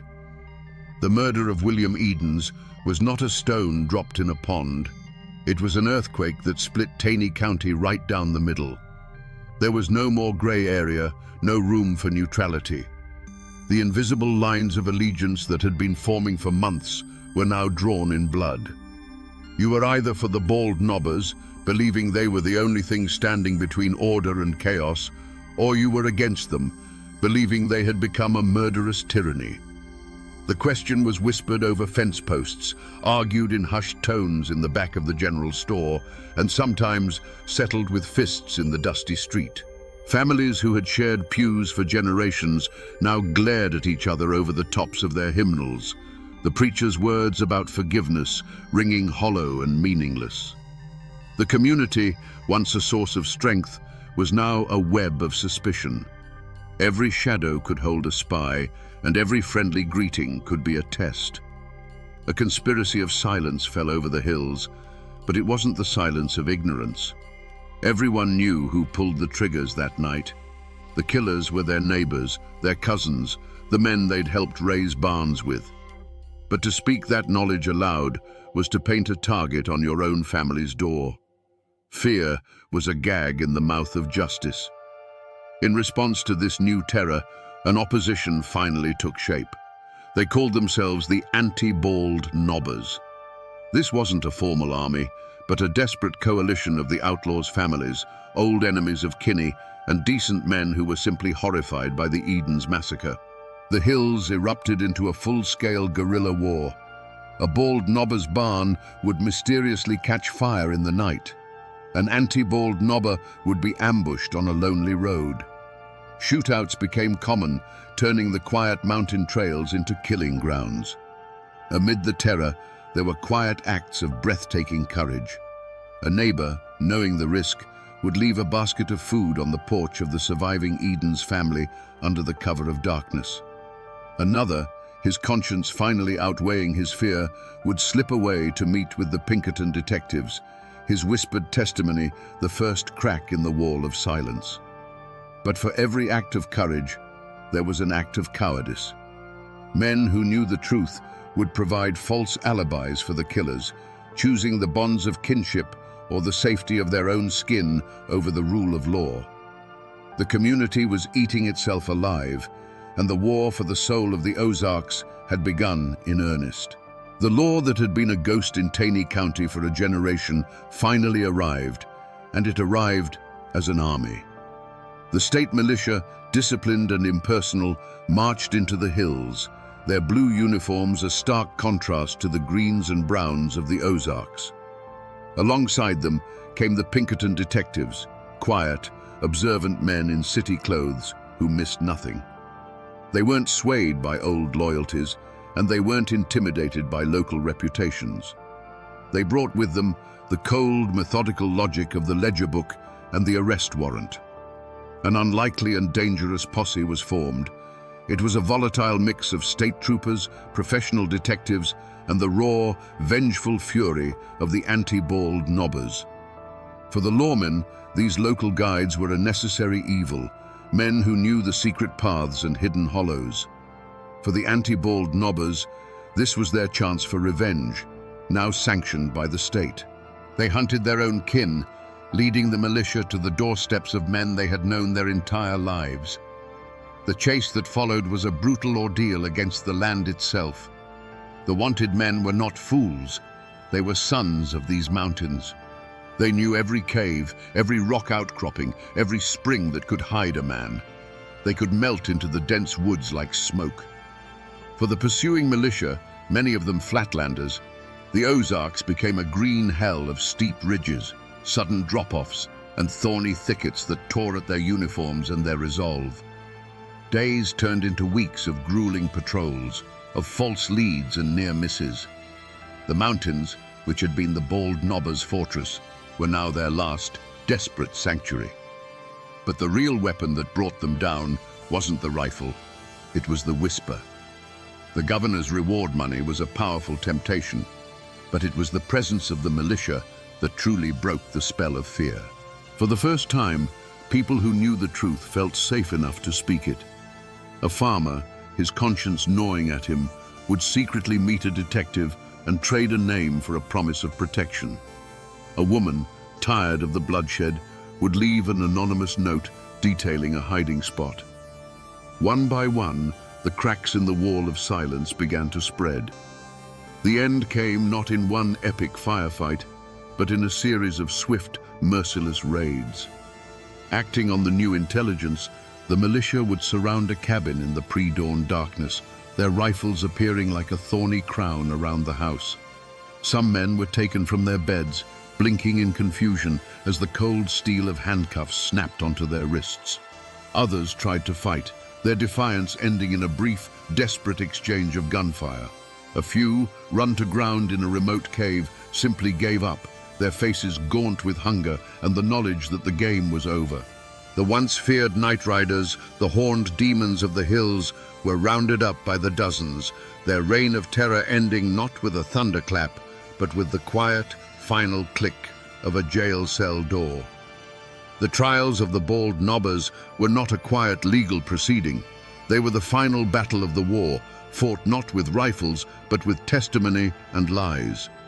The entire county descended on the small town of Ozark, Missouri, turning it into an armed camp. State militia with bayonets fixed stood guard on the courthouse steps and at the doors, their stoic presence a thin wall against the seething tension in the streets. Inside, the courtroom was packed to the rafters, a stifling, airless space filled with the families of the accused, the families of the victims, and curious onlookers, all watching each other with a mixture of hatred and fear. The air was thicker than summer molasses, heavy with the unspoken threat that the violence outside could erupt within these walls at any moment. This was a clash of two worlds. In the dock sat the accused, hardened hillmen, their weathered faces looking utterly out of place against the polished wood of the court.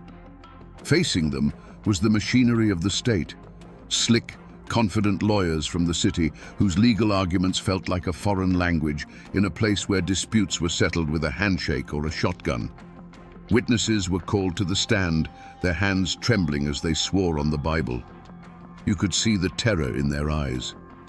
As they spoke, their gaze would drift to the gallery, where the kin of the accused sat in stony silence, a silent but powerful reminder that after the judge and jury were gone, the mountains and their long memories would remain. Witness intimidation didn't require a single word, only a steady, unblinking stare. The defendants themselves showed no remorse. Led by Dave Walker and his son, they carried themselves not with the shame of murderers, but with the defiant pride of captured soldiers. They rarely looked at the judge or the jury.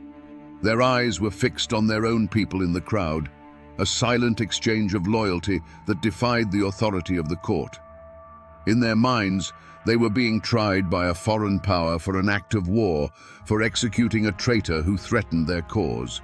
They did not recognize this law, and they would not bow to it, even with the shadow of the gallows falling over them. The great captain, Nat Kinney himself, was not among them in the dock for this final judgment. He had a solid alibi for the night of the Eden's murder and was acquitted in a separate trial, a legal technicality that felt like a dagger in the heart of true justice. The mastermind, the voice that had summoned the demons in the first place, would walk free. The state needed convictions, and it focused its full weight on the men whose triggers had been pulled that night. The jury, a group of terrified local men, deliberated under immense pressure, knowing their decision could make them heroes to one half of the county and targets to the other. Finally, they filed back in, their faces grim. The foreman stood, his voice shaking slightly as he read the verdict. Guilty. 4 men, Dave Walker, his son Bill, John Matthews, and Tubal Matthews, were sentenced to be hanged by the neck until dead. A collective gasp sucked the air from the room, followed by a single piercing sob from the Walker family pew. The condemned men did not flinch. They simply stood, their faces like granite, and were led away. The law of men had spoken. The gallows would have its due. But as the crowd shuffled out into the tense evening air, the question hung unspoken between them. With dozens of others who fired into that cabin walking free, with the leader of the whole movement absolved, was this justice? Or was it just a sacrifice, a few lives taken by the state to pretend that the war was finally over? On a bright spring day in May of 1889, a gallows was built in the town of Ozark. A crowd gathered, not to cheer, but to watch in grim silence as Dave Walker, his son Bill, John Matthews, and Tubal Matthews were led to the platform. The trapdoors fell, the ropes snapped taut, and the law of men had its final, brutal word. But for the Ozark Hills, this was not an ending. It was simply the beginning of a long and bitter reckoning. The great captain, Nat Kinney, had walked out of the courtroom a free man, but the Ozark Code of Justice he had unleashed had a long memory. In August of 1888, months before the hangings, he was standing in his own general store. His sworn enemy, Billy Miles, walked in, raised a shotgun, and fired. There was no fiery speech, no final plea, just the deafening roar of a shotgun and the thud of the giant falling behind his own counter. The man who had sought to bring his own law to the mountains died by that same law. For the dozens of other bald knobbers who were acquitted or never charged, there was no gallows, but there was a different kind of sentence. They returned to their farms to find themselves living in a prison without walls. They faced the silence of a neighbor turning his back in the street, the sudden chill in a once friendly general store. Their names were now a poison in the well of their reputation. Some found their crops failing, their livestock sickening, and whispered it was a curse. Others, unable to endure the shame and the constant accusing stares, simply sold their land for pennies on the dollar and vanished, their families swallowed by the westward migration. And what of the survivors? For Mrs. Edens, the woman whose will to live had brought the whole machine of justice down on the bald knobbers, there could be no peace in Taney County. Every ridge, every creek, every familiar tree held the ghost of her husband and the memory of that terrible night. The land was tainted. Soon after the trials, she and her family packed what little they had left into a wagon and left the Ozarks forever, becoming refugees from their own home. The creak of their wagon wheels on the dusty road was the sound of a final, heartbreaking goodbye. The community, ripped apart by the violence and the trials, did not heal. It simply scarred over. A thick, heavy blanket of silence was pulled over the whole affair. People stopped talking about it. The names Bald Knobber and Edens became words spoken only in hushed whispers. It was a shared, unspoken agreement to forget. The story was too ugly, the wounds too deep. They buried the history, hoping that if they piled enough dirt on it, the ghosts would eventually stay down. For generations, the official history of Taney County was a story with a missing chapter. But the past never truly dies. It just goes to ground. Today, the descendants of both the Bald Knobbers and the anti-Bald Knobbers still live in those hills. They are farmers, business owners, and teachers. But they carry a heavy inheritance. A name like Walker or Matthews still carries a faint echo of that old war, a history that is rarely, if ever, spoken of aloud. It's a private knowledge, a story kept behind closed doors, because in a place this small, the great-grandchildren of the hanged man might still live just down the road from the great-grandchildren of the men who hanged him. The physical traces are harder to find, but they are there for those who know where to look. The old schoolhouse on the Bald Knob is long gone, reclaimed by the woods. But the hill itself remains, a quiet, windswept place that feels different from the land around it. In the old cemeteries, you can still find the tombstones. There's the grave of Nat Kinney, the murdered captain, and not far away, the final resting places of the men who were hanged. The simple, weathered stones, with just a name and a date, give no hint of the firestorm that consumed their lives. The mountains have quietly swallowed the evidence, leaving only the ghosts. But the story refused to stay buried. In 1907, an author named Harold Bell Wright published a novel called The Shepherd of the Hills. The book was a sensation, one of the most widely read American novels of its time. In its pages, the raw, bloody truth of the Bald Knobbers was sanded down, romanticized, and transformed into a mythic tale of heroic mountain men fighting for justice. Wright turned the complex and brutal vigilantes into archetypes of the American frontier spirit. He gave the world a legend it could stomach, and in doing so, he cemented the name Bald Knobbers in the nation's memory forever. And then came the final, strangest chapter of their legacy. As tourism came to the Ozarks and the town of Branson began its transformation, the story was sanitized one last time. In the mid-20th century, a family of entertainers started a country music show. Looking for a memorable local name, they chose one that would echo through the hills, the Bald Knobbers Jamboree. Today, tourists clap along to fiddles and laugh at comedians, their family-friendly fun promoted by cartoon figures of men in horned masks. The terrifying night-riding demons of the 1880s have become a brand. The ghost was repackaged and sold, its bloody history washed clean for the sake of entertainment. But if you drive away from the bright lights of the Branson Strip, back into the deep, dark hollows on a moonless night, and turn off your engine, you can still feel it. A silence so deep it feels ancient. And in that silence, you can almost hear the whisper of the wind through the oak trees. People may have forgotten, the novel may have romanticized, and the show may have sanitized. But the mountains remember everything. So we return to the question we asked in the beginning, in the cold, misty dark of the Ozark Hollows. What happens when the men who promise to save you from the darkness become the darkness itself? The story of the Bald Knobbers gives us a chilling and timeless answer. It tells us that the line between a savior and a tyrant is terrifyingly thin, a line drawn not in the dirt, but inside the human heart. It shows us that justice, when stripped of process and mercy, is no longer justice. It is merely vengeance with a righteous name. This is more than just a forgotten tale from the Missouri hills. It is a profoundly American tragedy, a cautionary tale written in blood. It is a story about the indomitable frontier spirit, that fierce, independent streak that demands order in a chaotic world. But it is also a warning about the terrible danger of that same spirit when it becomes convinced of its own infallibility, when good men decide that their rage is the only law that matters. The law may be slow, it may be flawed, and it may sometimes fail us. But the Bald Knobbers stand as a grim, horned monument to the fact that the alternative is a far more terrifying monster. Their story is a lesson that was paid for with lives, with a community torn apart, and with ghosts that still linger in the deep woods.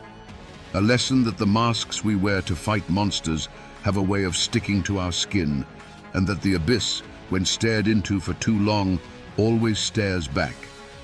And now, my friends, you know the rest of the story.